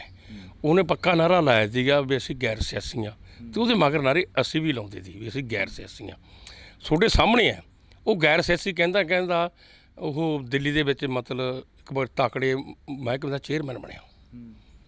ਸੋ ਲੋਕਾਂ ਨੂੰ ਗੈਰ ਸਿਆਸੀ ਕਹੋ, ਆਪ ਚੇਅਰਮੈਨ ਕਹੋ। ਸਾਡਾ ਮਤਲਬ ਪ੍ਰਧਾਨ ਭੁਪਿੰਦਰ ਸਿੰਘ ਮਾਨ ਸੀ, ਅਸੀਂ ਸਾਰੇ ਉਹਦੇ ਮਗਰ ਰਹੇ ਵੀ ਅਸੀਂ ਗੈਰ ਸਿਆਸੀਆਂ ਨਾਅਰੇ ਲਾਏ। ਮੈਂ ਵੀ ਲਾਉਂਦਾ ਰਿਹਾ ਵੀ ਅਸੀਂ ਗੈਰ ਸਿਆਸੀ ਹਾਂ। ਭੁਪਿੰਦਰ ਮਾਨ ਆ ਤੁਹਾਡੇ ਸਾਹਮਣੇ ਵੀ ਰਾਜ ਸਭਾ ਦਾ ਮੈਂਬਰ ਬਣਿਆ। ਅਸੀਂ ਲਖਵਾਲ ਨਾਲ ਰਹੇ, ਲਖਵਾਲ ਨੂੰ ਪ੍ਰਧਾਨ ਬਣਾਉਣ ਵਾਲਾ ਜੇ ਸੱਚੀ ਪੁੱਛੇ ਰੁੱਦੂ ਸਿੰਘ ਹੈ। ਉਸ ਮੌਕੇ ਮੈਂ ਜ਼ਿਲ੍ਹੇ ਦਾ ਪ੍ਰਧਾਨ ਬਣ ਗਿਆ ਸੀ। ਆਪਣੇ 13 ਜ਼ਿਲ੍ਹੇ ਹੁੰਦੇ, ਮੈਂ 11 ਜ਼ਿਲ੍ਹਿਆਂ ਦੇ ਵੋਟਾਂ ਲਖਵਾਲ ਨੂੰ ਪਵਾਤੀਆਂ ਤੀਆਂ। ਉਦੋਂ ਖਤਰਾ ਸੀ ਸਾਨੂੰ ਵੀ ਭੁਪਿੰਦਰ ਮਾਨ ਜਾਊਗਾ, ਭੁਪਿੰਦਰ ਮਾਨ ਨੂੰ ਪਾਸੇ ਕਰਤਾ ਸੀ, ਤਾਂ ਵੀ ਉਹ ਰਾਜ ਸਭਾ ਦਾ ਮੈਂਬਰ ਬਣ ਗਿਆ ਸੀ, ਅਤੇ ਲਖਵਾਲ ਨੂੰ ਅਸੀਂ ਪ੍ਰਧਾਨ ਬਣਾਤਾ ਸੀ। ਠੀਕ ਹੈ ਨਾ ਗੱਲ। ਅਤੇ ਅਸੀਂ ਵੀ ਗੈਰ ਸਿਆਸੀਆਂ ਜੀ, ਗੈਰ ਸਿਆਸੀਆਂ ਤੁਹਾਡੇ ਸਾਹਮਣੇ ਹੈ। ਲਖਵਾਲ ਤੁਹਾਡੇ ਸਾਹਮਣੇ ਆ ਵੀ 10 ਸਾਲ ਚੇਅਰਮੈਨ ਰਿਹਾ ਅਕਾਲੀ ਦਲ ਦੇ ਵਿੱਚ, ਰਹਿ ਗਿਆ ਨਾ। ਅੱਜ ਵੀ ਜਿਹੜੇ ਗੈਰ ਸਿਆਸੀ ਕਹਾਉਂਦੇ ਨੇ, ਜਦ ਇੱਕ ਸਾਡਾ ਸਾਥੀ ਕਹਿੰਦਾ, ਡੱਲੇ ਵਾਲੀ ਕਹਿੰਦਾ ਅਸੀਂ ਗੈਰ ਸਿਆਸੀ ਹਾਂ, ਮੈਨੂੰ ਖਤਰਾ ਹੈ ਕਿਤੇ ਜਿਹੜਾ ਪਹਿਲਾਂ ਵਾਲੇ 3 ਲੀਡਰ ਕਰਕੇ ਗਏ ਨੇ ਕੁਝ। ਮੈਂ ਕਹਿਣਾ ਗੈਰ ਸਿਆਸੀ ਕਹਿ ਕੇ ਤੇ ਰਾਜਨੀਤੀ 'ਚ ਜਾਣਾ ਲੋਕਾਂ ਨਾਲ ਧੋਖਾ ਹੈ। ਰੁੱਦੂ ਸਿੰਘ ਰਾਜਨੀਤਿਕ ਬੰਦਾ ਹੈ। ਮੈਂ ਉਦੋਂ ਬਾਅਦ ਕਹਿੰਦਾ ਵੀ ਇਹ ਰਾਜਨੀਤੀ ਵਿੱਚ ਡੰਗ ਲੈਂਦਾ ਨਹੀਂ ਗਾ। ਦੱਸ ਕੇ ਲੋਕਾਂ ਨੂੰ ਜੋ ਮਰਜ਼ੀ ਕਰ ਲਓ, ਅਸੀਂ ਦੱਸ ਕੇ ਆ ਕੇ ਬਾਈ ਅਸੀਂ ਇਲੈਕਸ਼ਨ ਲੜਾਂਗੇ, ਕੋਈ ਧੋਖਾ ਨਹੀਂ। ਮੌਲਿਕ ਅਧਿਕਾਰਾਂ ਲੜੇ ਆ, ਲੋਕਾਂ ਦਾ ਫੈਸਲਾ ਸੀ ਸਿਰ ਮੱਥੇ ਮੰਨ ਲਿਆ, ਜਿਹੜਾ ਸਾਡੇ ਉਹਨਾਂ ਨੇ ਫਤਵਾ ਸਾਨੂੰ ਦਿੱਤਾ ਸੀ, ਕੋਈ ਗੱਲ ਨਹੀਂ। ਅਸੀਂ 16 ਜਥੇਬੰਦੀਆਂ ਦੁਬਾਰੇ ਵਾਪਸ ਆ ਕੇ ਅਸੀਂ ਫਿਰ ਤੇਰੇ ਸਾਹਮਣੇ ਆ ਗੱਲ, ਸਾਨੂੰ ਛੁੱਟੀ 'ਤੇ ਭੇਜਿਆ ਸੀਗਾ, ਜੋ ਸਾਡੀ ਛੁੱਟੀ ਪੂਰੀ ਗਈ ਮੋਰਚੇ 'ਚ ਵਗ ਗਏ। ਹੁਣ ਜਿਹੜੀਆਂ 32 ਜਥੇਬੰਦੀਆਂ ਉਦੋਂ ਇਲੈਕਸ਼ਨ ਲੜਦੀਆਂ ਤੀਆਂ, ਉਹ 3 ਧਿਰਾਂ 'ਚ ਵੰਡੀਆਂ ਗਈਆਂ ਅਤੇ ਇੱਕ ਤਰ੍ਹਾਂ ਦਾ ਜਿਵੇਂ 22 ਅਸੀਂ ਇੱਕ ਪਾਸੇ ਲੜ ਗਏ, 22 ਤੋਂ 16 ਛੱਡ ਕੇ ਅਸੀਂ ਰਾਜਾਂ ਨੂੰ ਆਏ, 6 ਰਾਜਾਂ ਨਾਲ ਰਹਿ ਗਈਆਂ, ਅਤੇ 10 ਰਹਿ ਗਈਆਂ ਜੇ ਆਪਾਂ ਕਹਿ ਦਈਏ ਡੱਲੇ ਵਾਲ ਨਾਲ। 8 ਡੱਲੇ ਵਾਲ ਨੂੰ ਮੁੜ ਕੇ ਸਾਡੇ 'ਚ ਆ ਗਈਆਂ, ਉਹ 2 ਹੀ ਰਹਿ ਗਏ, ਬਲਦੇਵ ਸਰਸਾ ਅਤੇ ਆਪਣਾ ਡੱਲੇ ਵਾਲ। ਮੁੜ ਕੇ ਸਾਡਾ ਸੰਗਠਨ ਉੱਡਦਾ ਕਰ ਰਿਹਾ। ਹੁਣ ਸਾਰੇ ਗਏ ਆ ਉੱਥੇ। ਰਾਜੇਵਾਲ ਸਾਹਿਬ ਦੀ ਜੇ ਅਸੀਂ ਗੱਲ ਕਰਦੇ ਹਾਂ, ਰਾਜੇਵਾਲ ਸਾਹਿਬ ਸਿਆਸੀ ਧਿਰ ਦੇ ਵਿੱਚ ਆਉਂਦੇ ਨੇ। ਰਾਜੇਵਾਲ ਸਾਹਿਬ ਦਾ ਪਹਿਲਾਂ ਤੋਂ ਹੀ ਸਿਆਸੀ ਪਾਰਟੀ ਦੇ ਨਾਲ ਸੰਬੰਧ ਰਿਹਾ ਹੈਗਾ। ਮੈਂ ਕਹਿੰਦਾ ਇਹੋ ਜਿਹਾ ਕੋਈ ਲੀਡਰ ਹੀ ਨਹੀਂ ਜਿਹਦਾ ਨਾ ਸੰਬੰਧ ਰਿਹਾ ਹੋਵੇ। ਮੇਰੀ ਗੱਲ ਸਮਝਿਆ। ਅਸੀਂ ਗੈਰ ਸਿਆਸੀ ਕਰਦੇ ਗੈਰ ਸਿਆਸੀ ਜਮਾ ਭੁਪਿੰਦਰ ਮਾਨ ਦੀ ਅਗਵਾਈ ਥੱਲੇ, ਲਖਵਾਲ ਦੀ ਅਗਵਾਈ ਥੱਲੇ, ਪਰ ਸਰਜੀਤ ਬਰਨਾਲੀ ਸਰਕਾਰ ਦੀ ਅਸੀਂ ਮਦਦ ਕਰੀ। ਮਤਲਬ ਉਦੋਂ ਸਾਡੀਆਂ ਅਸੀਂ ਗਵਰਨਰ ਦਾ ਘਰਾਓ ਕੀਤਾ ਸੀਗਾ।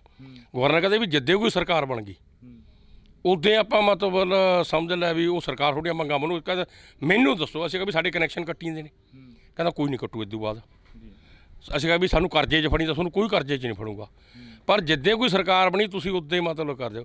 ਅਤੇ ਜਦੋਂ ਸਰਜੀਤ ਬਰਨਾਲੀ ਸਰਕਾਰ ਬਣਨ 'ਤੇ ਆਈ, ਸਾਡੇ ਜਿਹੜੇ ਵੱਡੇ ਲੀਡਰ ਸੀ, ਮੈਂ ਤਾਂ ਉਦੋਂ ਜੇ ਕਹਿੰਦਾ ਵੀ ਜ਼ਿਲ੍ਹੇ 'ਚ ਪੱਧਰ ਦਾ ਲੀਡਰ ਲਾ ਲਾ ਵੀ ਜ਼ਿਲ੍ਹੇ ਦਾ ਪ੍ਰਧਾਨ, ਇਹ ਬਿਨਾਂ ਮੰਗਾਂ ਤੋਂ ਸਰਜੀਤ ਬਰਨਾਲੇ ਨੂੰ ਵੋਟਾਂ ਪਵਾਉਣ ਨੂੰ ਫਿਰਦੇ ਸਾਡੇ ਲੀਡਰ ਵਿੱਚ। ਲਖਵਾਲ ਜੇ ਆਪਾਂ ਵਿੱਚ ਕਰੇ ਭੁਪਿੰਦਰ ਮਾਨ ਵਿੱਚ ਹੀ ਰਾਜੇ ਵਾਲਾ ਕਹਾਂ, ਮੈਂ ਜੇ ਕਹਾਂ ਵੀ ਕੋਈ ਬੜਾ ਸਮਝੌਤਾ ਨਹੀਂ ਕਰਨਾ, ਅਸੀਂ ਵੋਟਾਂ ਪਾ ਦਾਂਗੇ।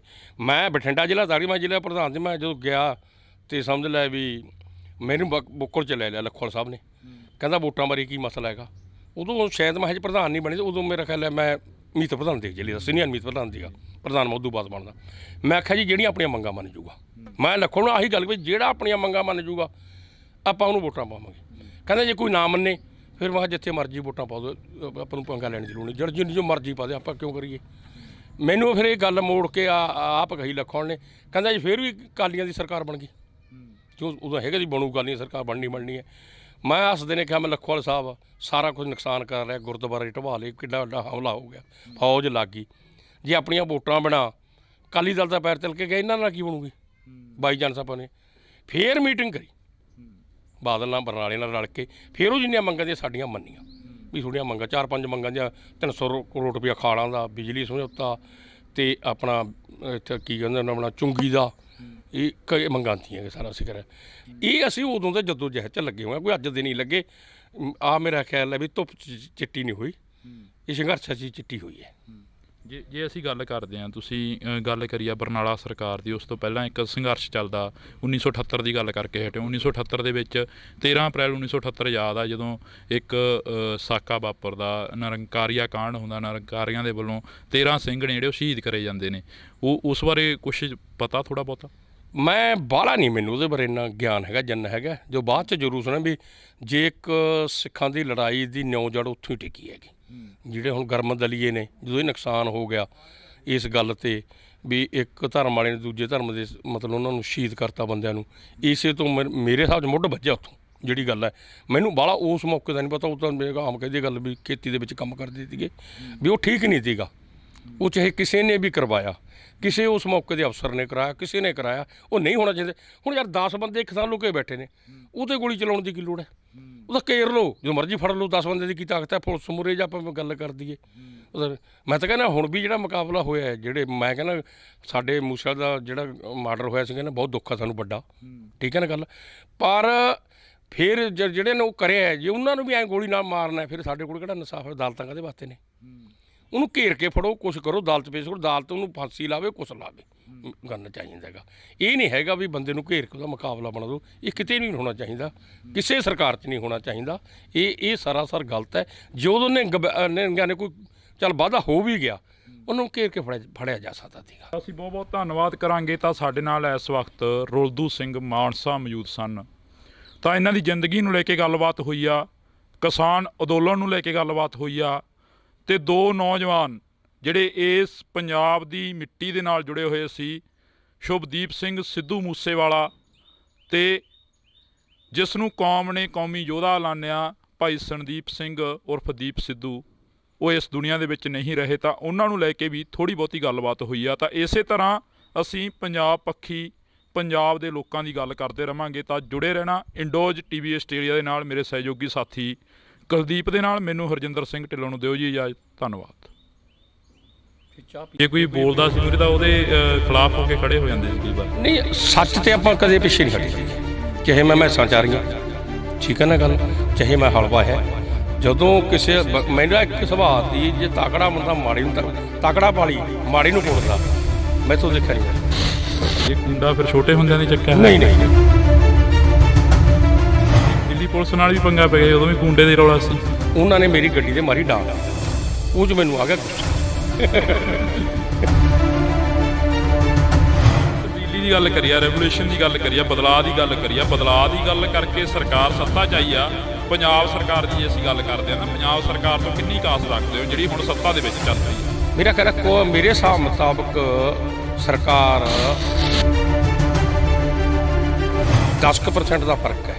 ਉਹਨੂੰ ਅਸੀਂ ਆਪਦੇ ਅੰਦੋਲਨ ਨਾਲ ਸਿੱਧਾ ਕਰ ਲਾਂਗੇ ਵੀ 10 ਤੇ ਸਹੀ ਆ। ਜੇ ਕੋਈ ਕੰਮ ਚੰਗਾ ਕਰੇ ਉਹਨੂੰ ਚੰਗਾ ਕਹਿ ਦੂ, ਜੇ ਮਾੜਾ ਕਰੇ। ਹੁਣ ਸਾਡਾ 600 ਕਰੋੜ ਰੁਪਇਆ ਗੰਨੇ ਦਾ ਰੱਖੀ ਬੈਠੀ ਹੈ ਸਰਕਾਰ। ਜਦ ਇੱਕ ਸਾਡਾ ਸਾਥੀ ਕਹਿੰਦਾ, ਡੱਲੇ ਵਾਲੀ ਕਹਿੰਦਾ ਸੀ ਗੈਰ ਸਿਆਸੀ ਆ, ਮੈਨੂੰ ਖਤਰਾ ਹੈ ਕਿਤੇ ਜਿਹੜਾ ਪਹਿਲਾਂ ਵਾਲੇ 3 ਲੀਡਰ ਕਰਕੇ ਗਏ ਨੇ। ਮੈਂ ਕਹਿਣਾ ਗੈਰ ਸਿਆਸੀ ਕਹਿ ਕੇ ਤੇ ਰਾਜਨੀਤੀ 'ਚ ਜਾਣਾ ਲੋਕਾਂ ਨਾਲ ਧੋਖਾ ਹੈ।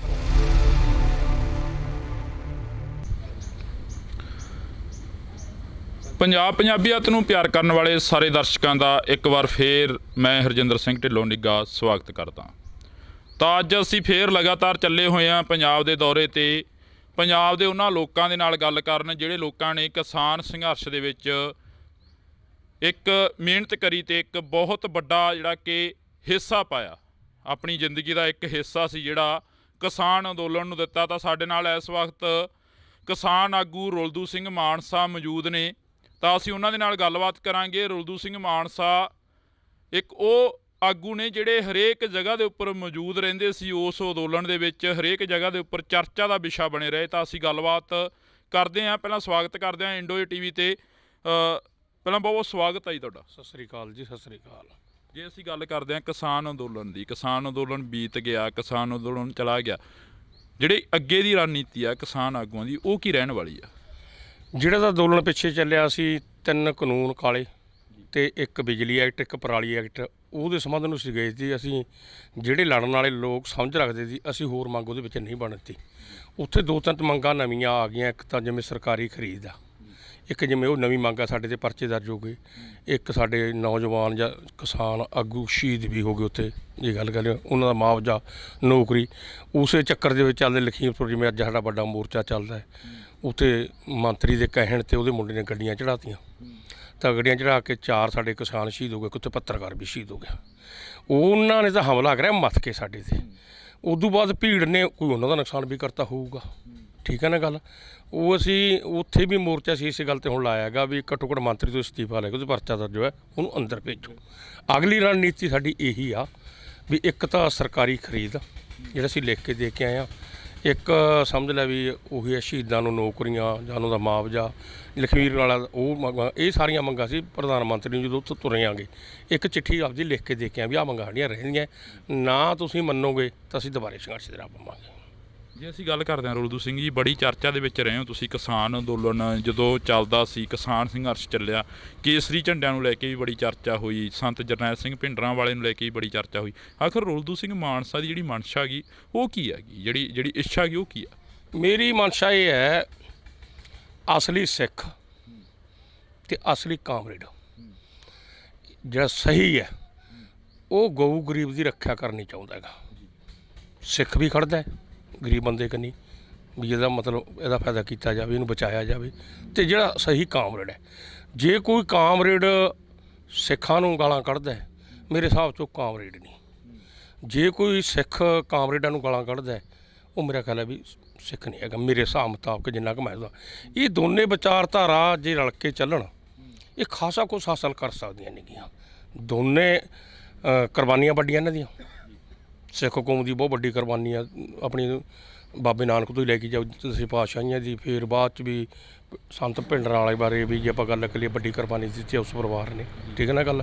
ਹੁਣ ਸੰਤ ਬਾਰੇ ਕਈ ਵਾਰ ਕਹਿ ਦਿੰਦੇ ਨੇ ਸੰਤ ਮੋਰਚੇ ਤੋਂ ਪਾਸੇ ਤਾਂ ਨਹੀਂ ਗਿਆ, ਆਪਦੀ ਜਾਨ ਦੇਤੀ ਆ, ਉੱਥੇ ਸਾਰਾ ਕੁਰਬਾਨ ਦਿੱਤਾ ਹੈਗਾ। ਜਿਹੜੇ ਉਹਦੇ ਨਾਲ ਸਾਥੀ ਨੇ ਉਹਨਾਂ ਨੇ ਦਿੱਤਾ। ਐਵੇਂ ਗਲਤ ਗੱਲ ਜਾਂ ਮੇਰੇ ਬਾਰੇ ਕੋਈ ਕਈ ਵਾਰ ਪਹਿਲਾਂ ਵੀ ਠਾਤੀ ਦੀ ਗੱਲ, ਮੈਂ ਸੰਤਾਂ ਦਾ ਦਿਲੋਂ ਸੱਚੀ ਦਾ ਬਹੁਤ ਜ਼ਿਆਦਾ ਸਤਿਕਾਰ ਕਰਦਾ ਗਾ। ਆਪਦੀ ਸਮਝ ਲੜਨ ਵਾਲੇ ਬੰਦੇ ਹਰ ਇੱਕ ਦਾ ਸਤਿਕਾਰ ਕਰਿਆ ਹੀ ਜਾਊਗਾ, ਜਿਹੜਾ ਲੋਕਾਂ ਵਾਸਤੇ ਲੜੂਗਾ ਉਹਦੇ ਵਾਸਤੇ ਕਰਨਾ ਬਣਦਾ ਸਾਨੂੰ। ਮੈਂ ਦੁਬਾਰਾ ਫੇਰ ਕਹਿਣਾ ਵੀ ਇਹ ਜੇ ਦੋ ਵਿਚਾਰਧਾਰਾ ਰਲ ਕੇ ਬਹਿਣ ਵੀ ਯਾਰ ਇਹਨੂੰ ਇੱਕ ਸੁਮੇਲ ਕਰਕੇ ਚਲਾ ਲਈਏ ਤਾਂ ਇੱਥੇ ਰੈਵੋਲੂਸ਼ਨ ਆ ਸਕਦਾ ਹੈਗਾ, ਤਬਦੀਲੀ ਹੋ ਸਕਦੀ ਹੈ। ਇਹ ਤਬਦੀਲੀ ਦੀ ਗੱਲ ਕਰੀਏ, ਰੈਵੋਲੂਸ਼ਨ ਦੀ ਗੱਲ ਕਰੀਏ, ਬਦਲਾਅ ਦੀ ਗੱਲ ਕਰੀਏ, ਬਦਲਾਅ ਦੀ ਗੱਲ ਕਰਕੇ ਸਰਕਾਰ ਸੱਤਾ 'ਚ ਆਈ ਆ। ਪੰਜਾਬ ਸਰਕਾਰ ਦੀ ਜੇ ਅਸੀਂ ਗੱਲ ਕਰਦੇ ਹਾਂ ਨਾ, ਪੰਜਾਬ ਸਰਕਾਰ ਤੋਂ ਕਿੰਨੀ ਕਾਸ ਰੱਖਦੇ ਹੋ ਜਿਹੜੀ ਹੁਣ ਸੱਤਾ ਦੇ ਵਿੱਚ ਚੱਲ ਰਹੀ ਆ? ਦੇਖੋ, ਲੋਕਾਂ ਨੇ 70 ਸਾਲ ਦੋਨਾਂ ਪਾਰਟੀਆਂ ਨੂੰ ਦੇਖਿਆ, ਕਾਂਗਰਸ ਨੂੰ, ਅਕਾਲੀਆਂ ਨੂੰ, ਤੇ ਵੱਡਾ ਮਤਲਬ ਜੇ ਆਰਥਿਕ ਸੰਕਟ ਦੇ ਵਿੱਚ ਪੰਜਾਬ ਨੂੰ ਫਸਾਇਆ। ਕਰਜ਼ੇ 'ਚ ਜੇ ਆਪਾਂ ਗੱਲ ਕਰ ਲਈਏ, ਲੱਖਾਂ ਕਰੋੜਾਂ ਰੁਪਈਆ ਪੰਜਾਬ ਦੀ ਸਰਕਾਰ ਕਰਜ਼ਾ ਚੜ੍ਹਿਆ। ਇਸੇ ਕਰਕੇ ਲੋਕਾਂ ਨੇ ਇੱਕ ਬਦਲਾਅ ਲਿਆਂਦਾ। ਬਦਲਾਅ ਲਿਆਉਣ ਕਰਕੇ ਲੋਕ ਸੋਚਦੇ ਕੋਈ ਤੀਜੀ ਧਿਰ ਆ ਜੇ ਤਾਂ ਕੁਛ ਨਾ ਕੁਛ ਫਾਇਦਾ ਹੋ ਜੇ। ਉਹ ਮਤਲਬ 92 MLA ਇਹਨਾਂ ਦੇ ਜਿੱਤਿਆ ਤੇ ਮੇਰਾ ਖਿਆਲ ਮੇਰੇ ਹਿਸਾਬ ਮੁਤਾਬਕ ਸਰਕਾਰ 90% ਹਜੇ ਠੀਕ ਚੱਲ ਰਹੀ ਹੈ। 10% ਦਾ ਫਰਕ ਹੈ, ਉਹਨੂੰ ਅਸੀਂ ਆਪਦੇ ਅੰਦੋਲਨ ਨਾਲ ਸਿੱਧਾ ਕਰ ਲਾਂਗੇ ਵੀ 10 ਤੇ ਸਹੀ ਆ ਜਾ। ਉਹ ਸਹੀ ਚੱਲਣ ਨੂੰ ਮੈਂ ਕੀ ਗੱਲ ਕਹਿਣਾ ਗਾ, ਜਿਵੇਂ ਹੁਣ ਮੰਤਰੀਆਂ ਨੇ ਜ਼ਮੀਨ ਦੱਬੀ ਹੈ, ਅਫਸਰਾਂ ਨੇ ਜ਼ਮੀਨ ਦੱਬੀ ਹੈ, ਜਾਂ ਵੱਡੇ ਕਿਸੇ ਵਪਾਰੀ ਨੇ ਦੱਬੀ ਹੈ, ਉਹ ਤੋਂ ਛੁਡਾਈ ਹੈ ਉਹਨਾਂ ਨੇ। ਜੇ ਕੋਈ ਕੰਮ ਚੰਗਾ ਕਰੇ ਉਹਨੂੰ ਚੰਗਾ ਕਹਿ ਦਿਓ, ਜੇ ਮਾੜਾ ਕਰੇ। ਹੁਣ ਸਾਡਾ 600 ਕਰੋੜ ਰੁਪਇਆ ਗੰਨੇ ਦਾ ਰੱਖੀ ਬੈਠੀ ਹੈ ਸਰਕਾਰ, 200 ਕਰੋੜ ਦੇਤਾ, 400 ਕਰੋੜ ਰਹਿੰਦਾ ਹੈਗਾ। ਹੁਣ ਫਿਰ ਤਾਂ ਉਹ ਗੰਨੇ ਪੈਸੇ ਜਦੋਂ ਅਸੀਂ ਕਰਨੀ ਪਊਗੀ, ਫਿਰ ਕਹਿਣਗੇ ਰੂਲ ਸਿੰਘ ਇੱਕ ਪਾਸੇ ਸਰਕਾਰ ਨੂੰ 90% ਠੀਕ ਹੈ ਨਾ, ਤੇ ਫਿਰ ਜੇ ਗੰਨੇ ਦੇ ਪੈਸੇ ਦੇ 100% ਹੀ ਸਰਕਾਰ ਠੀਕ ਹੋ ਜੇ, ਮਸਲੇ ਹੱਲ ਕਰਦੇ ਜੇ ਸਾਡੇ। ਕੋਈ ਲੜਨਾ ਕੋਈ ਸ਼ੌਂਕ ਨਹੀਂ, ਲੜਨਾ ਇੱਕ ਲੋੜ ਹੁੰਦਾ ਹੈ, ਲੜਨ ਤੋਂ ਭੱਜਣਾ ਸਮਝ ਹੀ ਥੋੜ੍ਹੀ ਹੈ। ਰੁਲਦੂ ਸਿੰਘ ਮਾਨਸਾ ਕਦੋਂ ਤੋਂ ਆਉਂਦੇ ਨੇ ਯੂਨੀਅਨ ਦੇ ਵਿੱਚ? ਜੇਕਰ ਤੁਸੀਂ ਲੜਾਈ ਦੀ ਗੱਲ ਕਰਦੇ ਹੋ ਤਾਂ ਰੁਲਦੂ ਸਿੰਘ ਮਾਨਸਾ ਦੀ ਚਿਣਗ ਆ ਜਿਹੜੀ ਉਹ ਕਿਸ ਤਰੀਕੇ ਨਾਲ ਲੱਗਦੀ ਆ? ਇੱਧਰ ਵੀ ਅਸੀਂ ਲੋਕਾਂ ਦੀ ਗੱਲ ਕਰਨੀ, ਅਸੀਂ ਕਿਸਾਨਾਂ ਦੀ ਗੱਲ ਕਰਨੀ, ਅਸੀਂ ਕਿਸਾਨਾਂ ਦੀਆਂ ਮੰਗਾਂ ਦੀ ਗੱਲ ਕਰਨੀ। ਮੇਰਾ ਪਿੰਡ ਮਾਨਸਾ ਨਹੀਂ ਹੈਗਾ, ਵੱਡਾ ਨੰਗਲ ਹੈ। ਇੱਥੇ ਤਾਂ ਬਾਪੂ ਜੀ ਉਹਨਾਂ ਦੇ ਨਾਨਕੇ ਸੀਗੇ। ਉਹ ਸਾਡਾ ਪਿੰਡ ਜੇ ਕਹਿ ਦਈਏ ਅਸੀਂ ਬਜ਼ਾਰੇ ਸੀਗੇ, ਸਰਦਾਰ ਸਾਤੋਂ ਵੰਡਾਈ ਲੈਂਦੇ ਸੀ। ਉਹ ਮਜ਼ਾਰਾ ਲਹਿਰ ਵੀ ਚੱਲੀ, ਵੱਡਾ ਯੋਗਤਾ ਨਹੀਂ ਚੱਲ ਮੇਰੇ ਪਰਿਵਾਰ ਤੋਂ ਜਾਂ ਮੇਰੇ ਦਾਦੇ ਤੋਂ ਪਿਆ ਹੋਣਾ, ਕੁਛ ਤਾਂ ਮਾੜਾ ਮੋਟਾ ਉਹਨਾਂ ਨੇ ਕਰੇ ਹੋ, ਮਾੜਾ ਮੋਟਾ ਜਿੰਨਾ ਕੁ ਹੈਗਾ ਗਾ। ਉਹ ਜਿਹੜੀ ਲੜਾਈ ਮਜ਼ਾਰਾ ਲਹਿਰ ਦੀ ਚੱਲੀ ਹੈ, ਉਹ ਮਤਲਬ ਗਾਹਾਂ ਦੀ ਗਾਹਾਂ ਇੱਕ ਤੁਰਿਆ ਹੀ। ਗੱਲ ਯਾਦ ਰਹਿੰਦੀ ਵੀ ਯਾਰ ਸਾਡਾ ਪਿੰਡ ਵੀ ਵੰਡਾਈ ਵਾਲਾ ਸੀ, ਜੋ ਆਮ ਗੱਲ ਕਰਦੇ। ਉਹ ਮਜ਼ਾਰਾ ਲਹਿਰ ਚੱਲੀ ਤਾਂ ਜ਼ਮੀਨ ਸਾਸੀ ਜ਼ਮੀਨ ਦੇ ਮਾਲਕ ਬਣੇ ਹੈਗੇ। ਮੈਂ ਬਾਪੂ ਜੀ 5 ਭਾਈ ਸੀਗੇ, ਅਸੀਂ ਥੋੜ੍ਹੇ ਜਿਹੇ ਕੰਮ ਦੇ ਜ਼ਿਆਦਾ ਲਾਲਚੀ, ਦੀ ਜ਼ਮੀਨ ਇੱਥੇ ਚੰਗੀ ਮਿਲੀ, 80 ਕਿੱਲੇ ਬਣ ਮਿਲ ਗਿਆ ਸੀ ਸਾਨੂੰ ਵੀ ਯਾਰ ਕੰਮ ਕਰੋ, ਹੋਰ ਲੈ ਲਓ 2 ਕਿੱਲੇ ਲੈਂਦੇ ਨੇ, ਹੋਰ ਲੈ ਲਓ। ਇਹ ਫਿਰ ਮੈਂ ਜਦੋਂ ਦੇਖਿਆ ਜੱਟਾਂ ਦੀ ਲੜਾਈ ਵੀ ਹੁੰਦੀ ਰਹਿੰਦੀ ਹੈ। ਹੁਣ 5 ਪਰਿਵਾਰ ਵੱਡਾ ਹੋ ਗਿਆ, ਆਪਸ 'ਚ ਵੀ ਲੜ ਪਏ, ਕਦੇ ਕਿਸੇ ਦੇ ਪਾਣੀ ਨਾਲ ਲੜਾਈ ਹੋ ਗਈ, ਸਾਲਾ ਕੋਈ ਜ਼ਮਾਨਤ ਕਰਾਉਣ ਥਾਣੇ 'ਚ ਨਾ ਬੜੇ, ਚਾਹ ਲੈ ਕੇ ਨਾ ਜਾਵੇ। ਫਿਰ ਮੈਨੂੰ ਲੱਗਿਆ ਵੀ ਰੂਦ ਸਾਹਿਬ ਆਪਾਂ ਨੂੰ ਕੁਛ ਨਾ ਕੁਛ ਕਰਨਾ ਚਾਹੀਦਾ। ਮੈਂ ਇਕੱਲਾ ਤੀ, ਕਿਉਂ ਮੈਨੂੰ ਮੇਰੀ ਹਿੱਸੇ ਬਹਿੰਦੀ 16 ਕਿੱਲੇ ਜ਼ਮੀਨ ਇਕੱਲੇ ਨੂੰ ਆਈ ਹੋਈ ਤੇ ਦੂਜੇ ਕਿਸੇ 2 ਸੀਗੇ 4 ਤੀ ਭਾਈ ਐ ਸੀਗੇ। ਅਸੀਂ 3 ਬਜ਼ੁਰਗਾਂ ਦਾ ਸਾਡਾ ਕੰਮ ਇਕੱਠਿਆਂ ਮੁੱਕ ਗਈ ਸੀਗਾ, ਰੋਟੀ ਭਮਾ ਟੋੜੀ ਦੀ, ਅਸੀਂ ਖੇਤੀ ਇਕੱਠੇ ਹਲ ਜੋੜਦੇ ਸੀ। ਮੈਂ ਵੱਡੇ ਭਾਈਆਂ ਨਾਲ ਗੱਲ ਕਰੀ, ਯਾਰ ਆਪਾਂ ਨੂੰ ਕਿਸੇ ਨਾ ਕਿਸੇ ਪਾਰਟੀ 'ਚ ਰਲਣਾ ਚਾਹੀਦਾ, ਬਿਨਾਂ ਪਾਰਟੀ ਤੋਂ ਨਹੀਂ ਸਰਨਾ। ਇਹ 1978 ਦੀ ਗੱਲ ਆ। 1978 ਦੇ ਜਿਹੜੀ ਆਪਣੀ ਤਰਕੋਣੀਆਂ ਮਾਨਸਾ ਵਾਲੀ, ਸਾਡਾ ਉੱਥੇ 12 ਕਿੱਲੇ ਬਾਣ ਹੈ। ਅਸੀਂ ਉੱਥੇ ਬੋਰ ਲਾਈਏ, ਪਾਣੀ ਤਾਂ ਮਗਰਲੇ ਟੱਕ ਜੇ ਲੱਗੇ ਤੇ ਮਾਰੂ ਇਲਾਕਾ ਸੀ ਸਾਰਾ ਜ਼ਿਆਦਾ। ਚੱਲ ਮੈਂ ਮੰਡੀ 'ਚ ਸਮਾਨ ਖਰੀਦਣ ਵਗ ਗਿਆ। ਉੱਥੇ ਇੱਕ ਛੋਟੀ ਜਿਹੀ ਮਤਲਬ ਕਾਨਫਰੰਸ ਕਰੇ, ਮਗਵਾਲ ਸੰਗਰੂਰ ਜ਼ਿਲ੍ਹੇ 'ਚ ਝੰਡਾ ਸੂਬੇਦਾਰ ਹੁੰਦੇ, ਉਹ ਮਤਲਬ ਉੱਥੇ ਰੈਲੀ ਕਰਾਈ ਜਾਣ, ਬੰਦਾ 2-300 ਉਹਨਾਂ ਕੋਲੇ। ਮੈਂ ਜਦੋਂ ਨਾ ਦੇਖਿਆ ਰੰਗ ਢੰਗ, ਤੇ ਮੈਂ ਪੁੱਛਿਆ ਵੀ ਤੁਸੀਂ ਕੌਣ ਹੋ? ਉਦੋਂ ਦਾ ਨਾਂ ਹੈਗਾ ਤੀਗਾ, ਸਮਝ ਲੈ ਵੀ ਪੰਜਾਬ ਖੇਤੀਬਾੜੀ ਯੂਨੀਅਨ। ਮੈਂ ਫਿਰ ਪੂਰੀ ਮੈਨੂੰ ਗੱਲ ਕੀ, ਮੈਂ ਕਿਹਾ ਬਈ ਰਾਜਨੀਤਿਕ ਤੌਰ 'ਤੇ ਕਹਿੰਦੇ ਵੀ ਗੈਰ ਸਿਆਸੀ ਹੈ। ਚਲ ਮੈਂ ਸਮਾਨ ਖਰੀਦ ਕੇ ਤਾਂ ਰੇੜੇ 'ਚ ਰੱਖਤਾ, ਤੇ ਮੈਂ ਫਿਰ 5 ਰੁਪਏ ਵੀ ਦਿੱਤੇ ਉਹਨਾਂ ਨੂੰ। ਉਦੋਂ 5 ਰੁਪਏ ਦਾ ਖਾਸੀ ਕਦਰ ਸੀ। ਤੇ ਮੈਨੂੰ ਮੈਂ ਕਿਹਾ ਵੀ ਥੋੜੀ ਕੋਈ ਮੀਟਿੰਗ ਉਹਨਾਂ ਮੈਨੂੰ ਦੱਸਤਾ ਵੀ ਇੱਥੇ ਮਾਨਸਾ ਇੱਕ ਧਰਮਸ਼ਾਲਾ ਹੈਗੀ, ਉੱਥੇ ਮੀਟਿੰਗ ਹੁੰਦੀ ਹੈ। ਅਸੀਂ ਦਿਲੇ ਚਲੇ ਗਏ। ਅਸੀਂ ਕੰਮ ਦੇ ਲਾਲਚੀ ਫੇਰ ਭੁੱਲ ਗਏ। ਮੈਂ ਆਖੀ ਕਿ ਬੰਦਾ ਜੱਟ ਕੰਮ ਦਾ ਲਾਲਚੀ ਹੋਵੇ, ਕੰਮ ਕਰਨੀ ਜਾਂਦਾ।